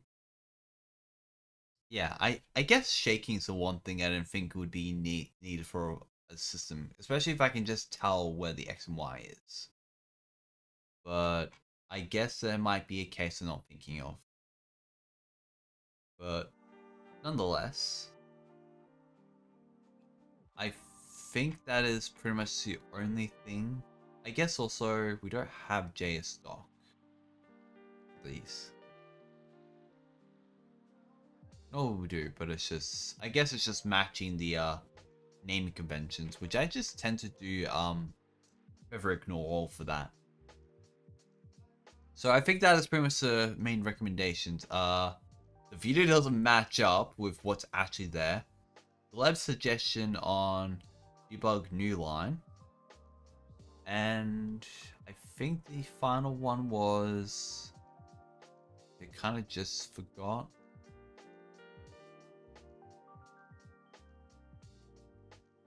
Right. It'd be nice if I could just do, instead of like sheets, I could just add in individual sprites for what I need, and it kind of just interprets that as a sheet instead. Maybe it's a little bit more work though, given the fact that I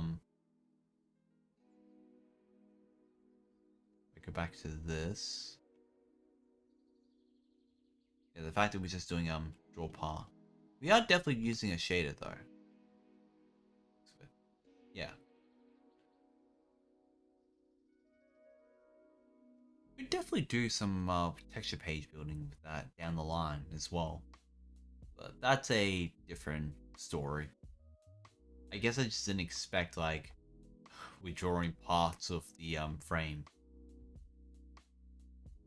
Because I would have just done sprites.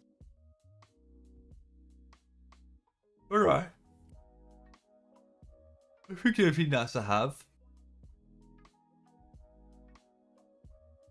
Alright. At this point, we only have a few more submissions to go through left. We have I Am an Issue, we have Iron Lizard Games, we have all of Terror's stuff. So I think we will go with GM Flex because I think that is the more interesting aspect. Also view the page. Actually, did I view the page in this one? I can actually check. Twitch actually has a rewind now, so I'm just gonna check on that.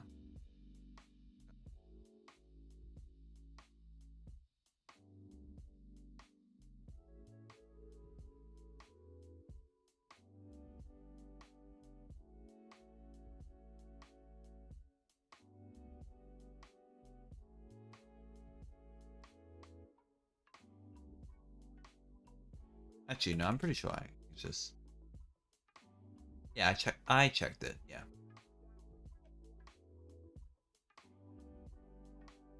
Wait, I didn't realize the comment. I used this as my paper doll, so it became 66% more lifelike. They're now staring at me from under the cupboard. Dear goodness. Okay. Back to this. That's not it. I mean, that is it, but I'm just gonna restart from scratch. We need to. We got a Fluent Flex is a small wrapper library that makes it easy to build and manage UI layers using gaming flex and focus on building nested flex trees with simple chainable calls. That's fine. Use composition of flex layouts, support for nested layouts, layouts inside layouts, debug helpers, draw out rectangles on a screen, print a JSON representation of the node tree. Okay. We got documentation here. We have a lot. Ooh.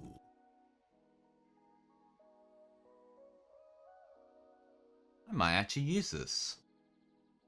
Might already seem promising.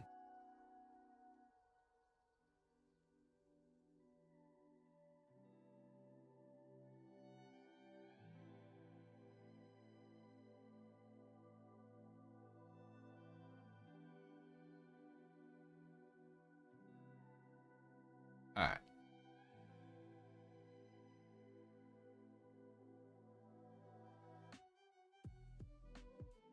GitHub being GitHub moment.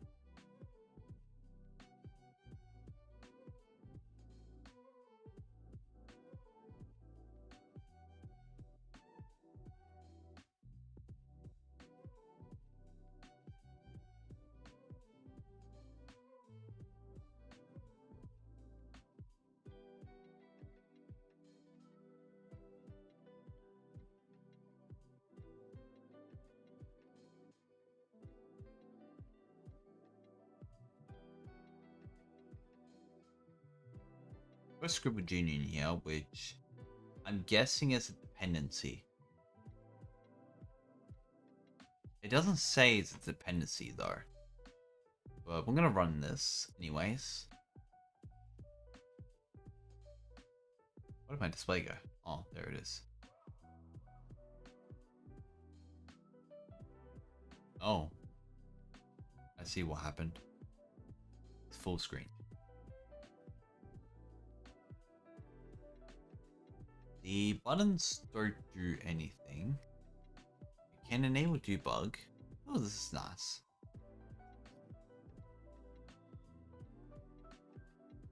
Okay.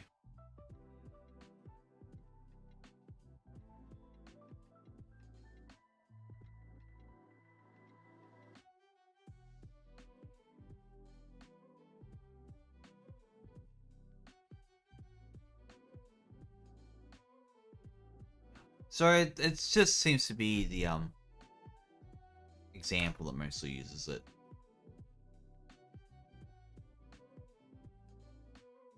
Yeah, so this is fine. Not a real dependency.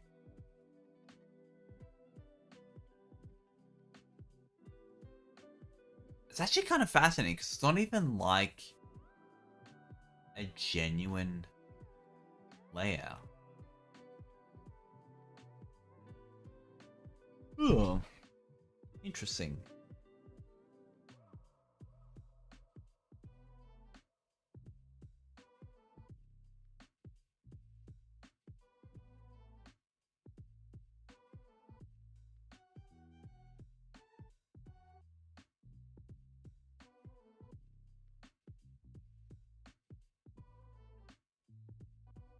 Okay. Documentation wise, there is mostly just use examples. It's not much document on that, but it does link you to the documentation. So I'm assuming most things are just gonna be wrapping around this.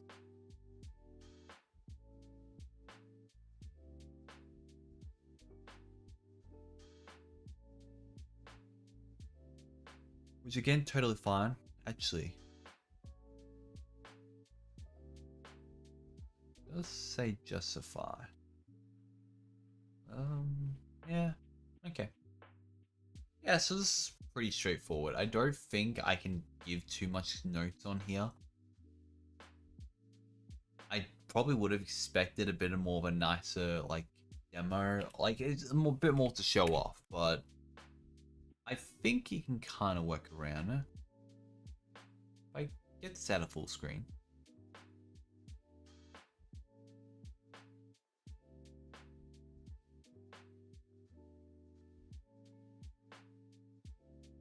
I mean, it's pretty much generic. Actually, it's using the calculate function. Yeah, it's using it. Cool.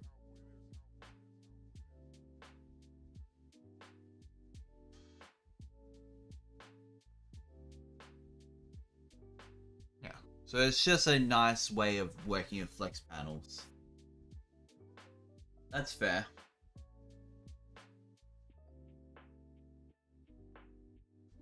Do I think I have a lot to say?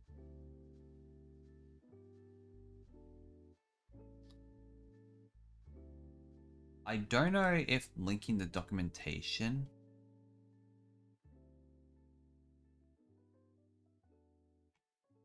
is necessary, but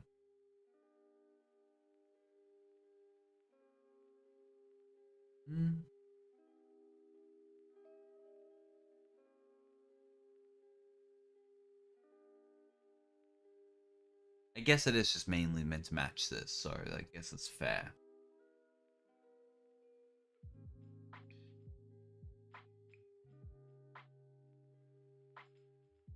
But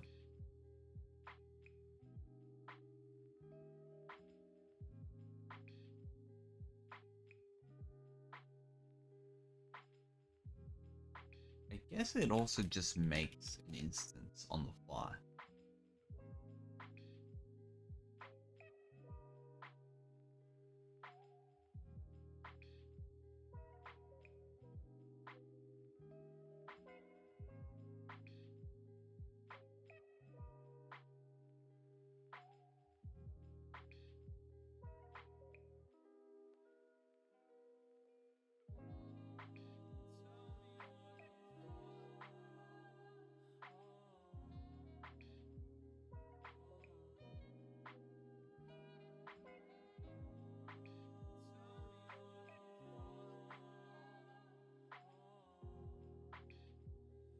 But okay. I think this is relatively good. I think I would have expected some more proper documentation on this, but you did call this your documentation at this point from the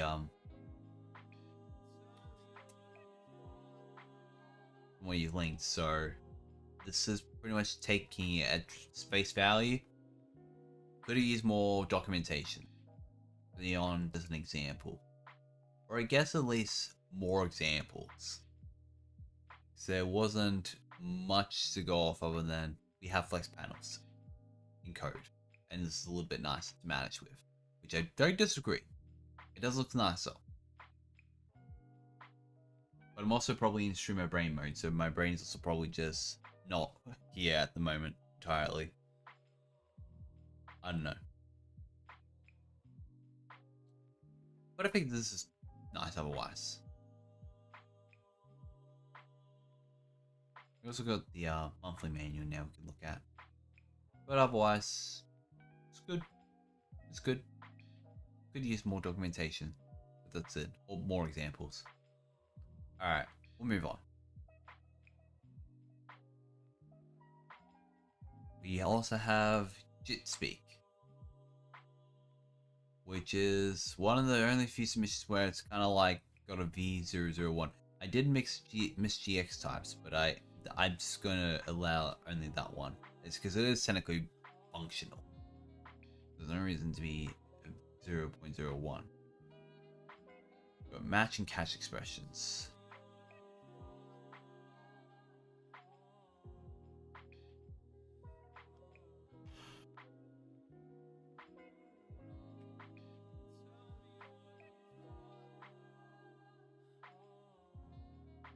What is interesting, it is apparently meant to be like a full-on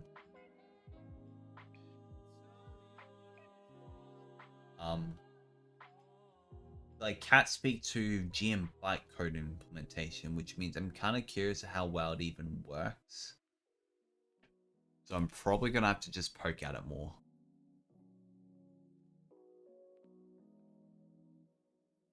What's native? I see. What?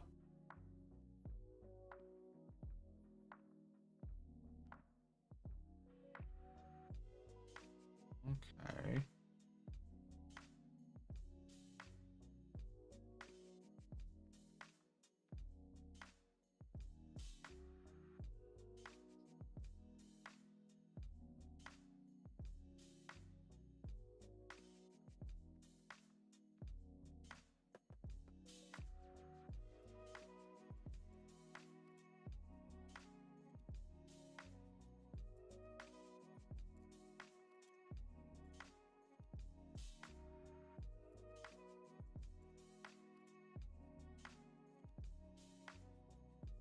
No, that can't be faster. Really? Okay, I guess it's not a bluff.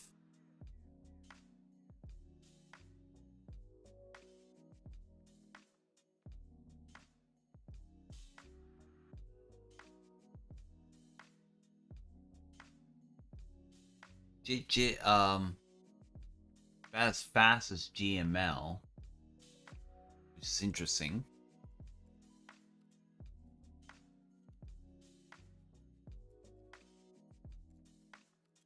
Let's do a factorial.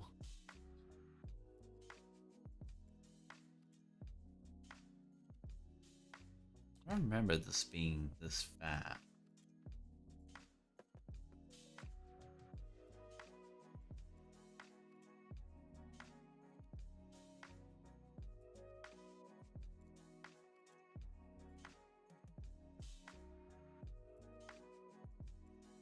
I guess it is fast. Alright.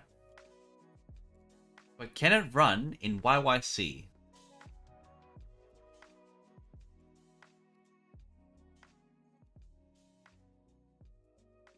That is the question.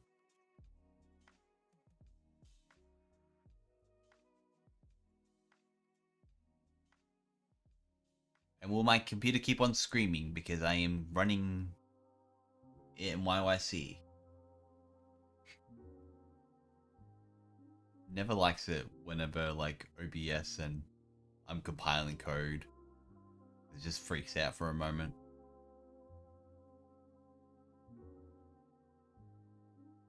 Well, I got my answer here. It does not run on YYC.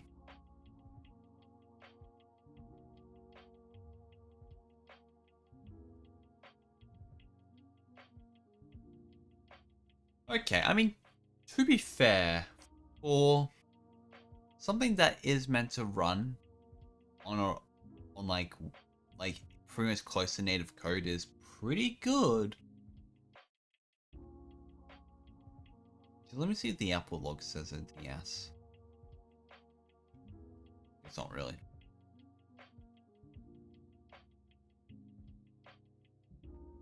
But that is JIT speak. There isn't really much in terms of documentation other than setting up an Academy speak environment and then setting up the wrapper. Interesting. Oh yeah, because it doesn't really need to change much. It's just a little compiler change.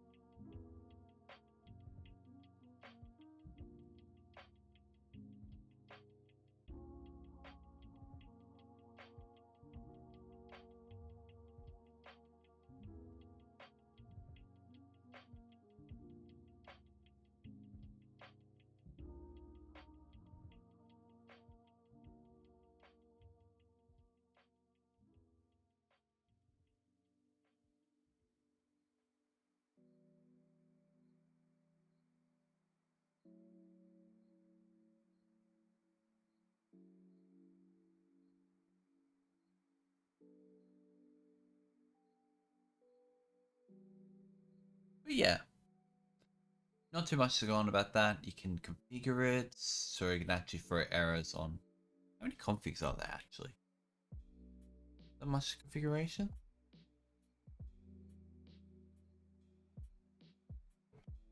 It did show an example involving that. Maybe it's elsewhere? No. Okay, so the documentation's also wrong.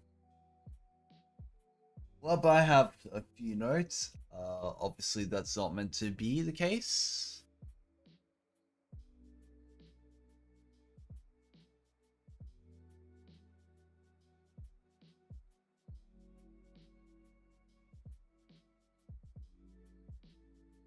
%9 chance things crash.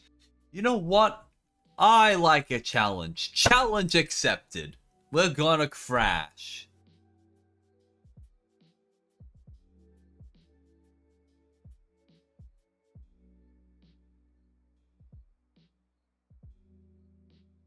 Well, it didn't crash. It froze.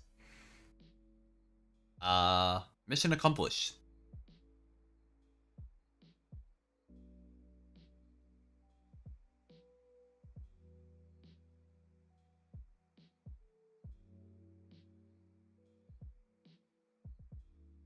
Alright.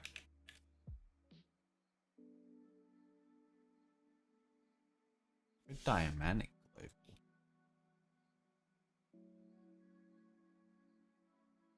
Oh, there's a compile config. Okay, so the name just changed.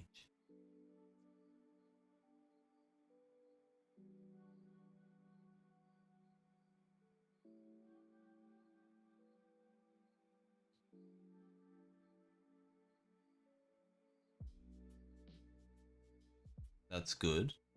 I like validate function calls.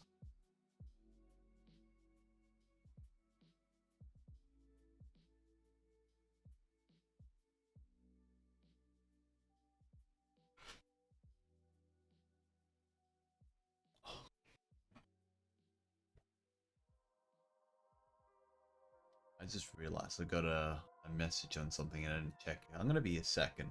Hold on.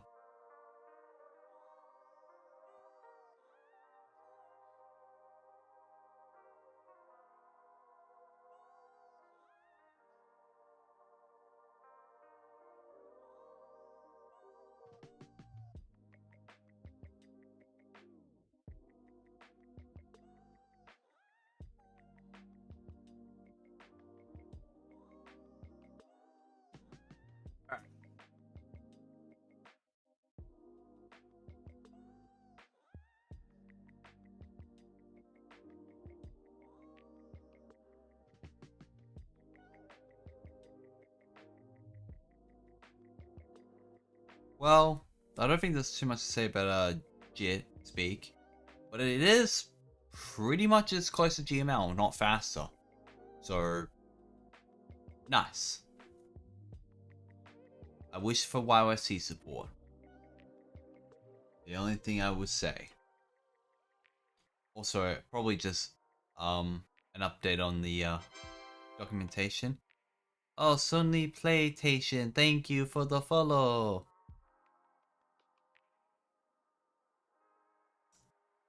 Alright, take care. Yeah, I mean, the submissions have been pretty good. A few mishaps, but you know, we have our moments. Take care.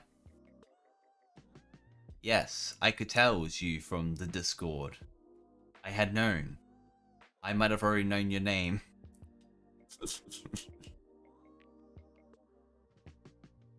Alright.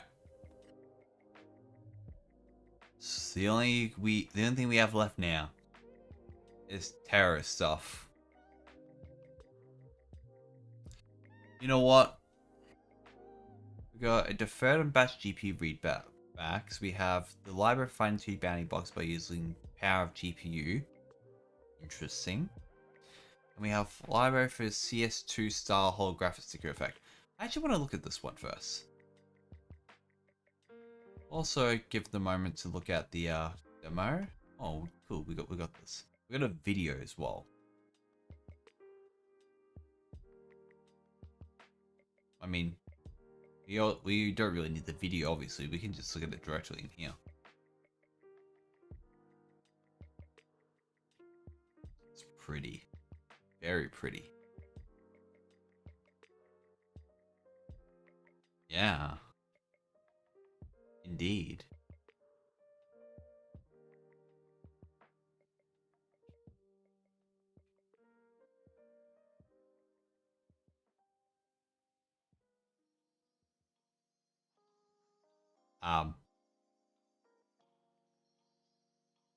What?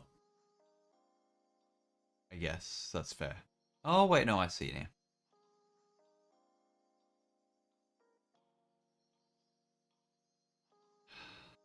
It's a wizard. He's truly a graphical wizard. I could not pull off this. I could not pull any of this off.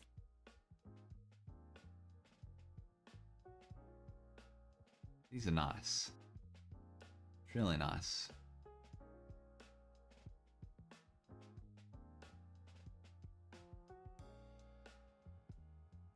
Ayo.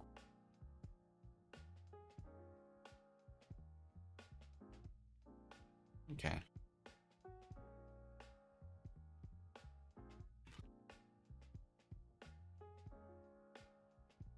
It is nice, yeah. Actually, which one's more Lorraine Bowie like effect? I guess it was like the bam. Bish. Yeah, bish. There we go. Rainbow. Also kind of like how you can like just modify Z. Why not?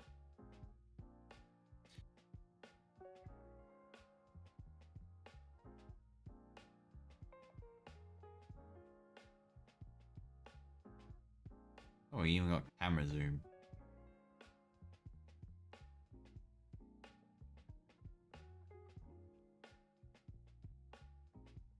Oh, that wasn't meant to happen. Where did my mouse go? Hello? Okay, that was weird.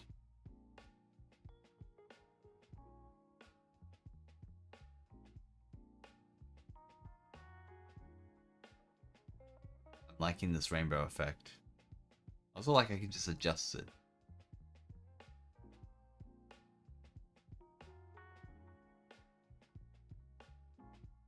I remember someone being recommended actually Terra's holographic sticker library.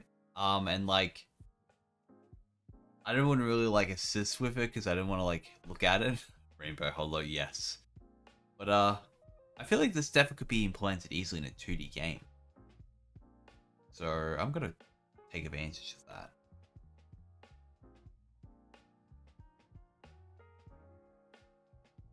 We're gonna take a look.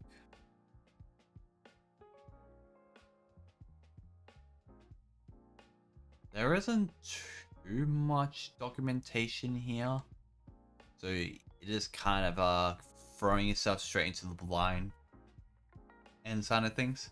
Yoink.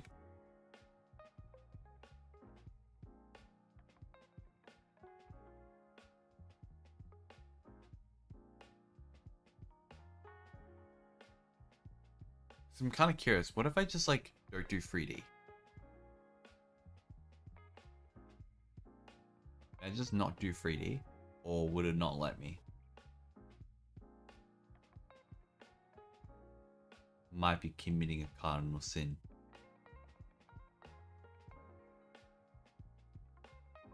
I doubt it would work without more changes. You know. I mean, that's fine.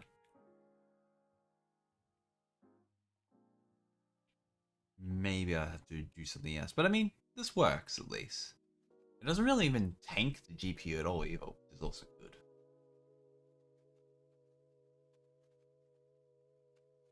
So that's nice. This is very nice. Actually, you know what? I know what would be the issue. If I turn this off.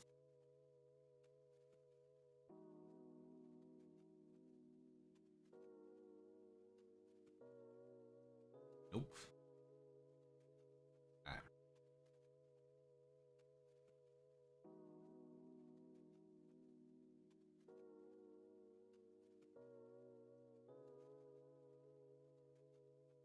I know it sounds silly, dear, but do it for me, please. I can at least look at the sprite itself. So you got the base, and we got the hollow mask, and then we got the hollow spec, which, boy, let's look at the other bish, hollow spec. So yeah, it can kind of be in different shapes or sizes. It doesn't have to be exact. So I guess that's the hollow spec, and that's the hollow mask. Yeah, so you can drive it like the mask itself represents like what effects it actually modifies. I go back to the demo. I'm actually gonna do it from the Game Maker Windows build instead of GX. You can see what actually modifies. Wait.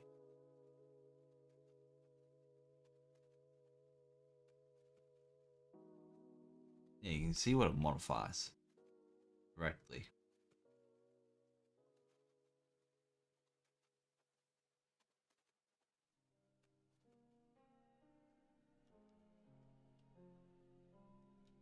Which is nice. And I also got this.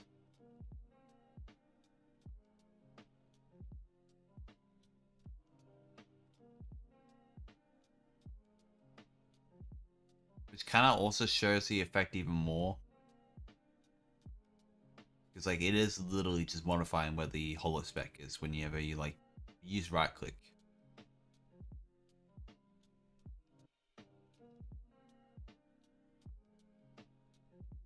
But also whenever you're just moving around the world, I guess. Oh.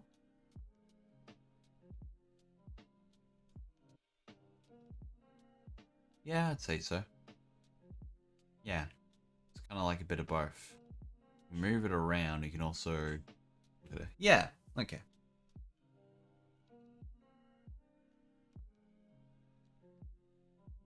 But I guess we can just look at the actual example.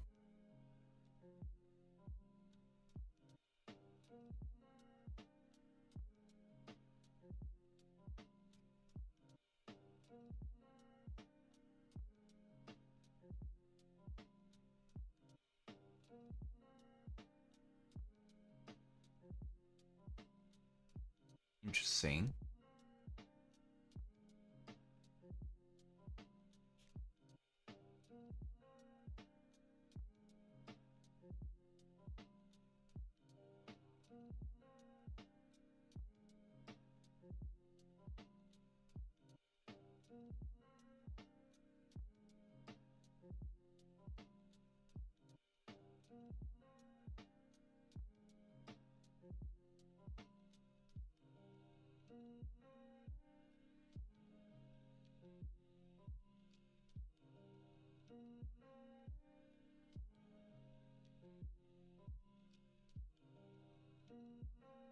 Yeah, fair. This is all fair.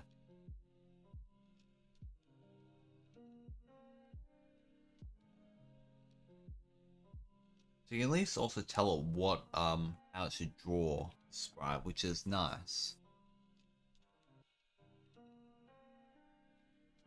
Okay.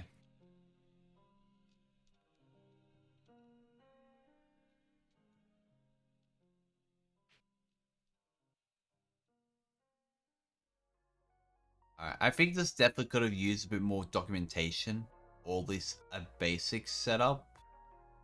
But I mostly say that because if you're gonna like import this, like anywhere in general, you do want that kind of basic documentation and setting it up. Looking at an example is like the worst case scenario, but I usually also like to have something to work with. This gives you an idea at least how it works, but not the functionality size unless you look at the example. Otherwise, no complaints. This is great. I like it. Good job. Alright, we got B boxes and we have Lagoon. And look at B boxes first. B boxes can be run. This actually has more of an example, which is good. I'm actually gonna look at this before I just the page. Place it to a surface. Actually, we'll read here. Bounding box of a surface sprites the text by utilizing power of your graphics card. You can copy B box for items. Yep.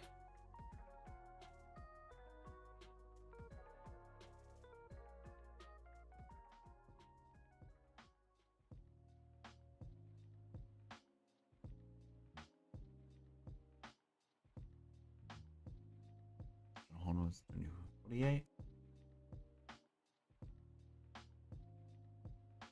Yeah, okay.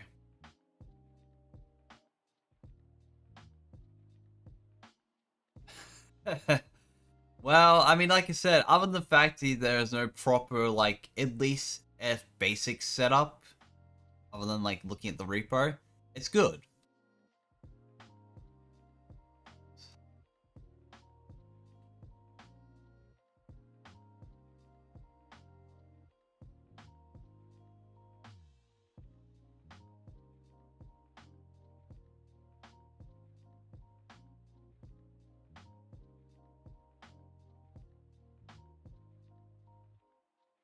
Yeah, that does definitely have its benefits with a surface-based approach, like a shader lookup, essentially.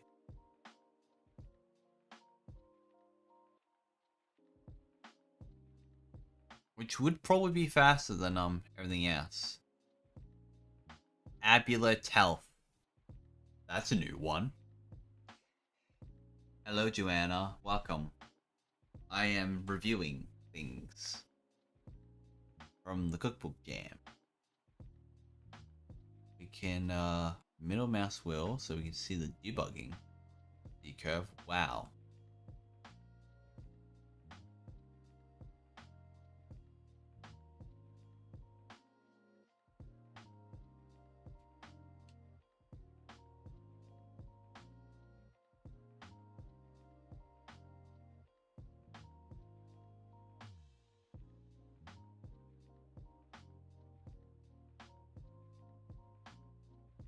I have to look back at that.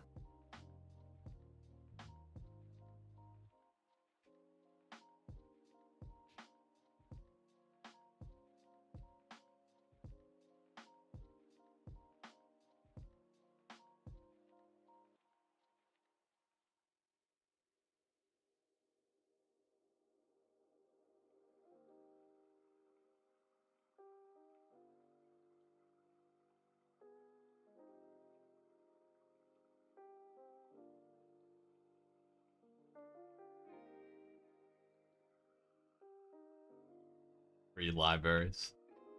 Gleb's still out here planning his next jam submission. What will it be? Gleb, what will it be?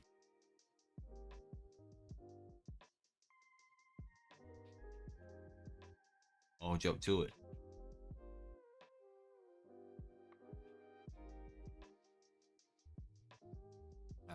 least we have documentation with this. I'm gonna come back to that. We can add an image or a surface, then we can add text.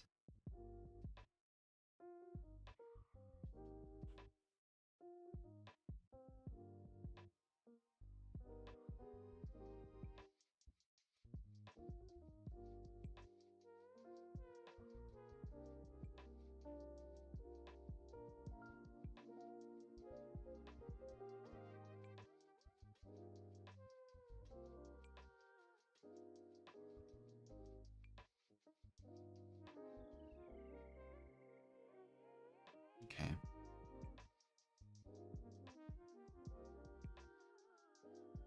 Well, I'll have to see what you have then whenever I do another cookbook jam, which is a good question.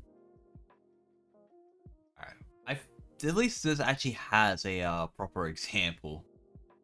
Unlike the whole list stickers, like something you can kind of work with just from reading.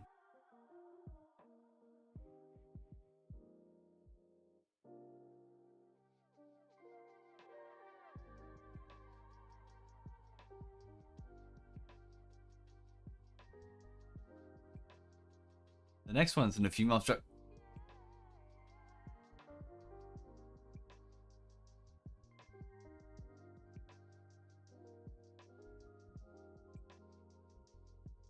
No.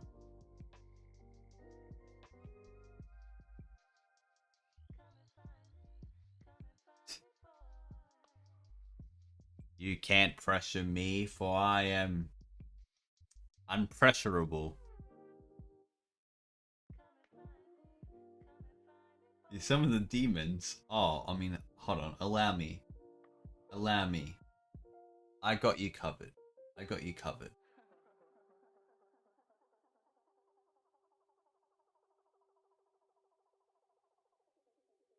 Yeah. You summoned another me. That's how that's what you get. You pressure me, I multiply. Now look what you done. It's all your fault.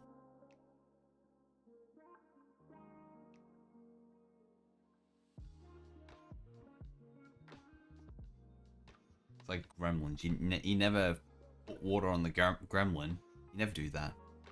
It's terrible.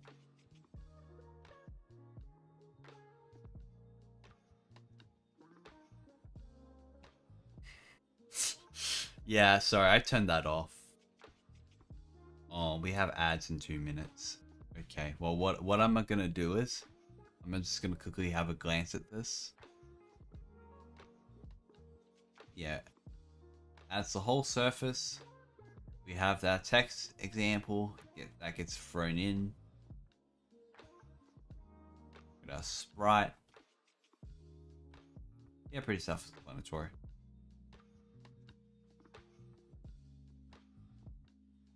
I guess it just, where's the surface defined?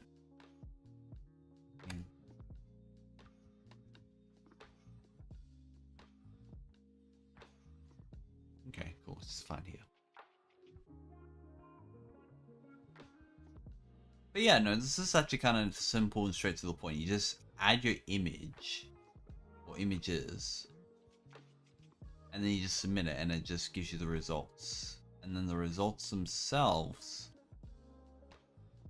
are drawn. I think the results just be like coordinates. Oh, I guess no, there's multiple results. Okay. Okay. Yeah. Okay. I see now. Yeah. So it's got a little struct of our beatboxes, and then we can render from that.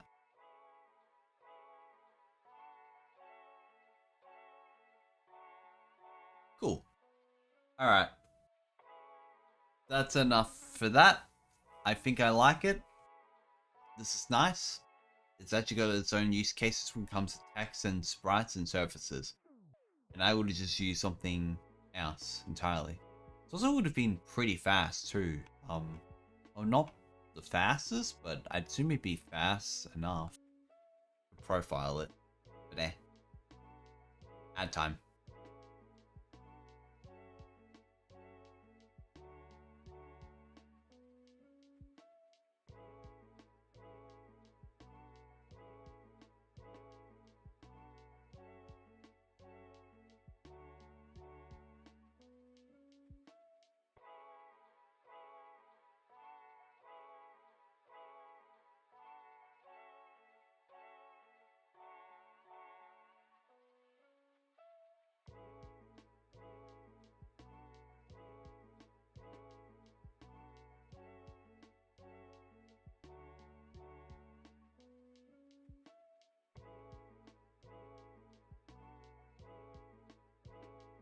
Sports betting ads?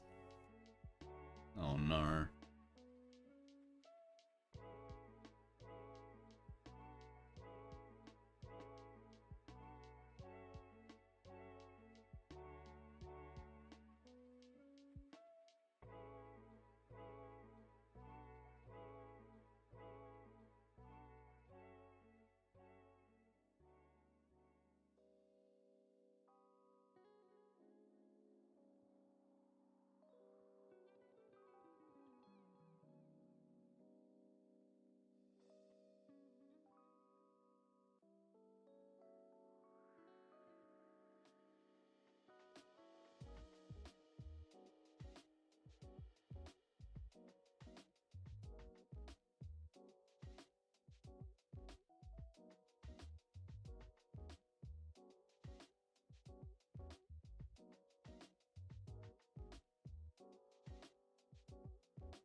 Damn, already the ads are over for you? It still says ads in progress for me.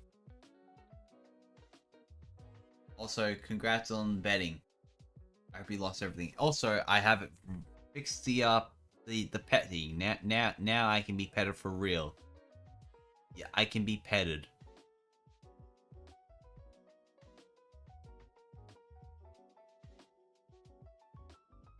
Interesting enough, my clone takes off his hat. Yay.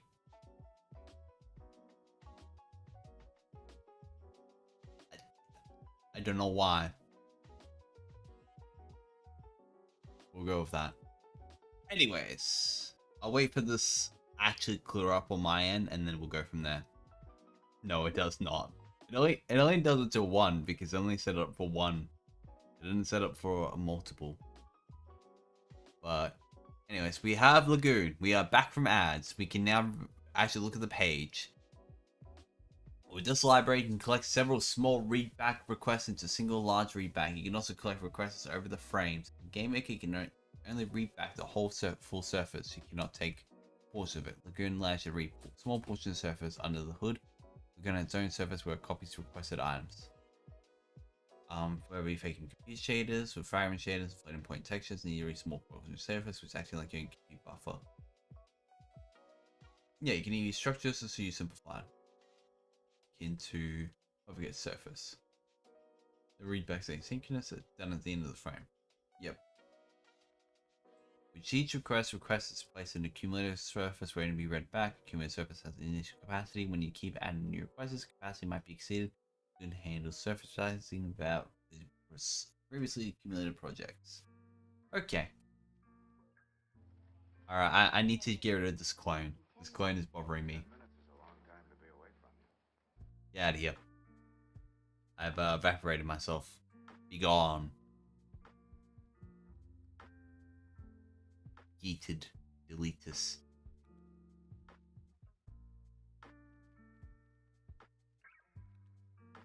Anyways, whenever a user is ready, they can synchronize by calling a wait method. This makes Lagoon to actually read back. This cumulator might have too large size compared actually accumulated items, so it's unnecessary garbage data. In this case, lagoon handles move, accumulate data into small surface before read back. Yeah, okay, so it's just basically a bunch of surface copies and whatnot. Alrighty then. Let's look at the actual project. Let's get... We have a GitHub link.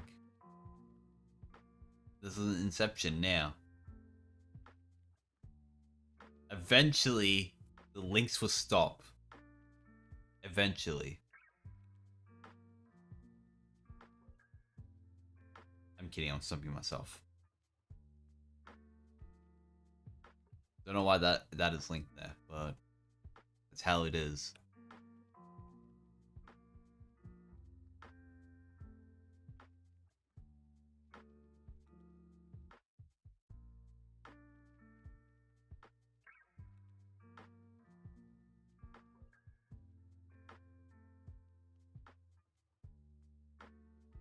Without examples, we have a room. Let's run our room. Game. Lagoon.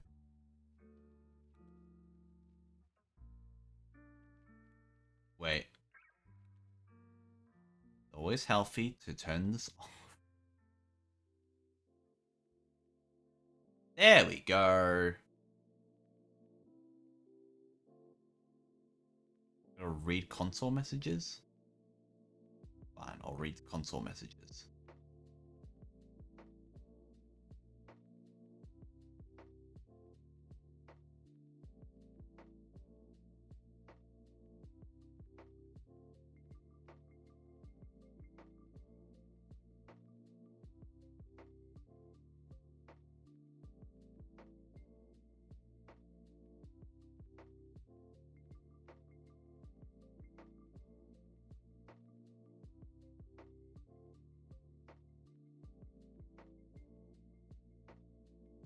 Okay.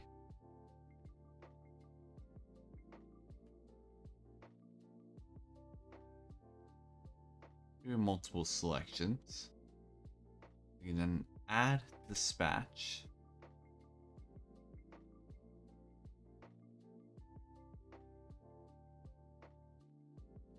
Okay.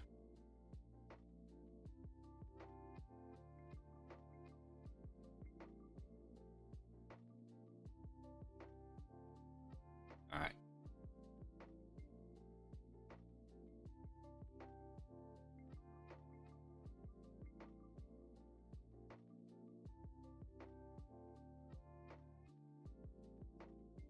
Not much to go from here. So I guess it's really the only main test case.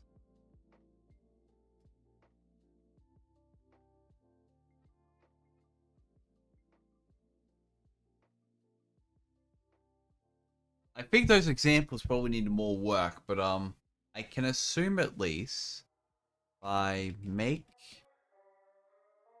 How much do I have to do for this? I think I could just spam this for a moment.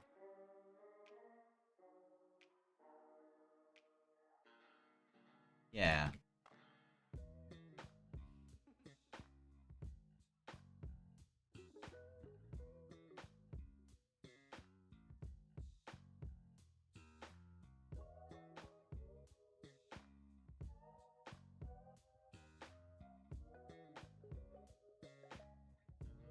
Alright, let's try the same.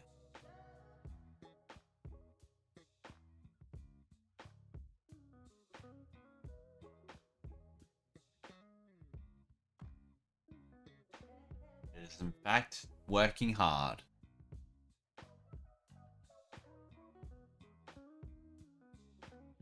Okay.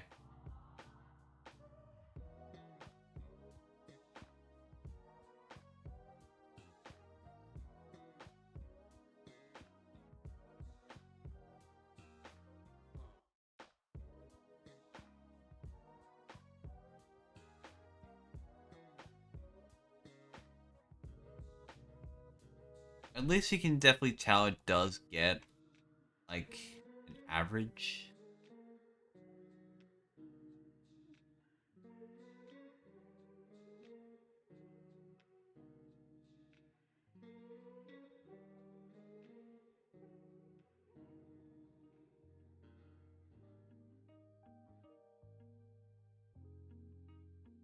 Or at least the RGBA, I guess.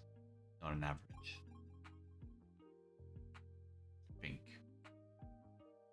Either way, it's meant to be asynchronous, or allow you to be asynchronous if you want it to be.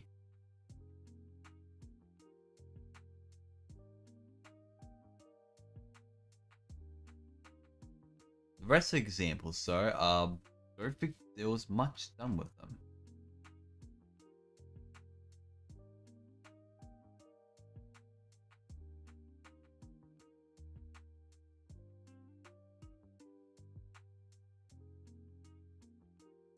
But I guess that's just mainly is just code examples.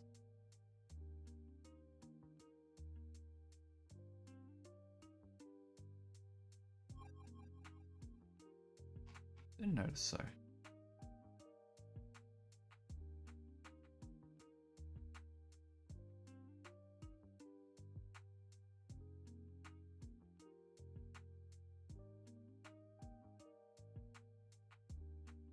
Okay.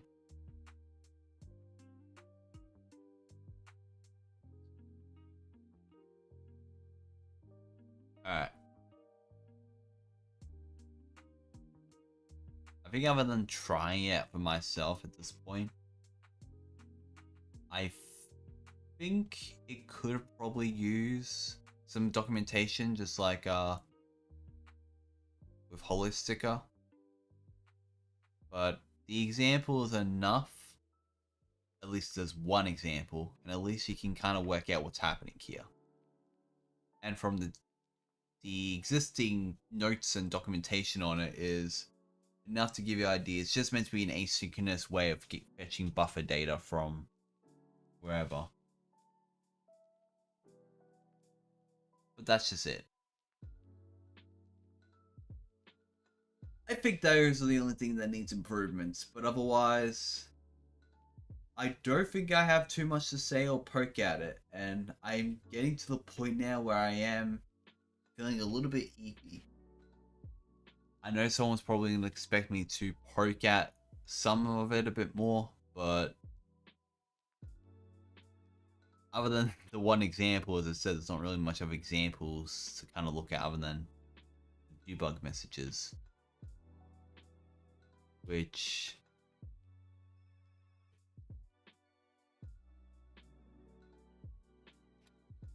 it's okay.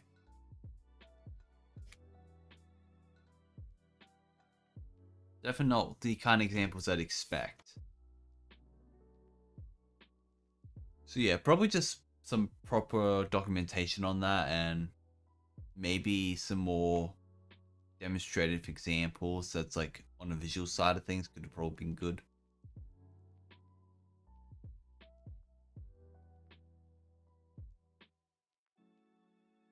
Even like a small progress bar on like how things are going would be good. So it's kind of like show the asynchronous side is actually asynchronous. But yeah. Okay. That it going from beyond that though, that is every submission I have reviewed. There's only about 2 I actually need to deal with directly, because 2 do not meet any qualifications whatsoever. Even like ignoring version numbers, they do not meet qualifications. Everything else here though is good. It's good here.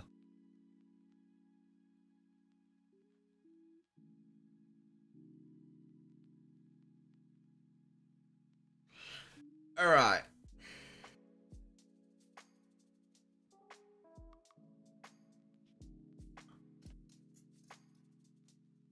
Take that off for now.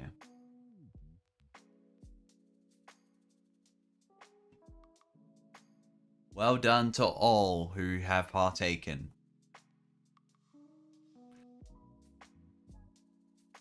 See, just my eyes.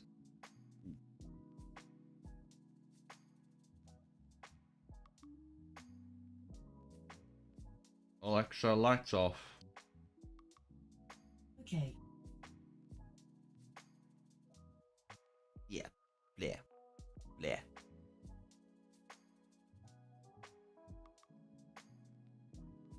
As I did say earlier though on the stream, I kind of do want to eventually move away from itch.io in terms of events, because I don't mind itch.io for event scheduling, but I hate it personally.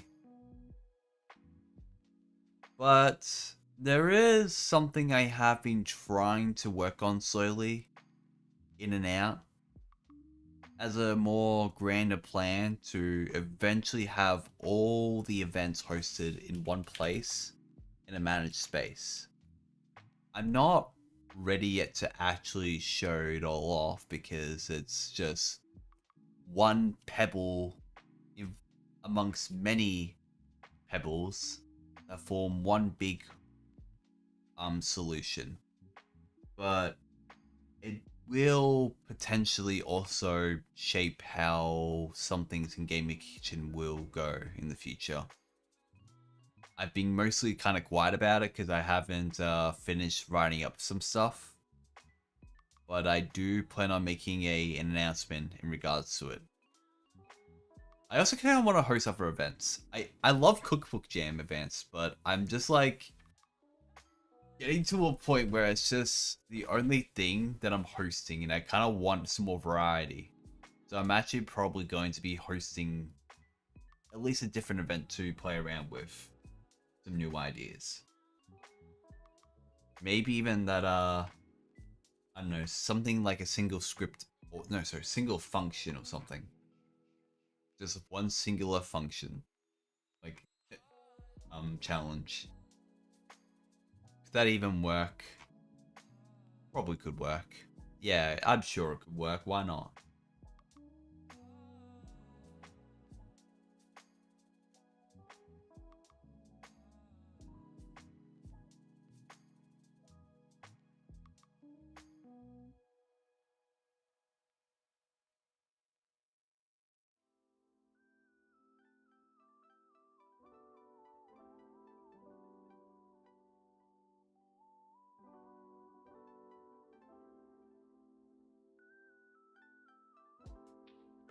Okay. Other than that, I think I am gonna call it off here and probably get ready for bed in a couple of minutes. So, thanks again for everyone tuning in. I'm happy to review all these submissions. It has been a great past couple of hours. It's your favorite cat, it's your favorite elf, this is Tabula Elf, and I will see you next time.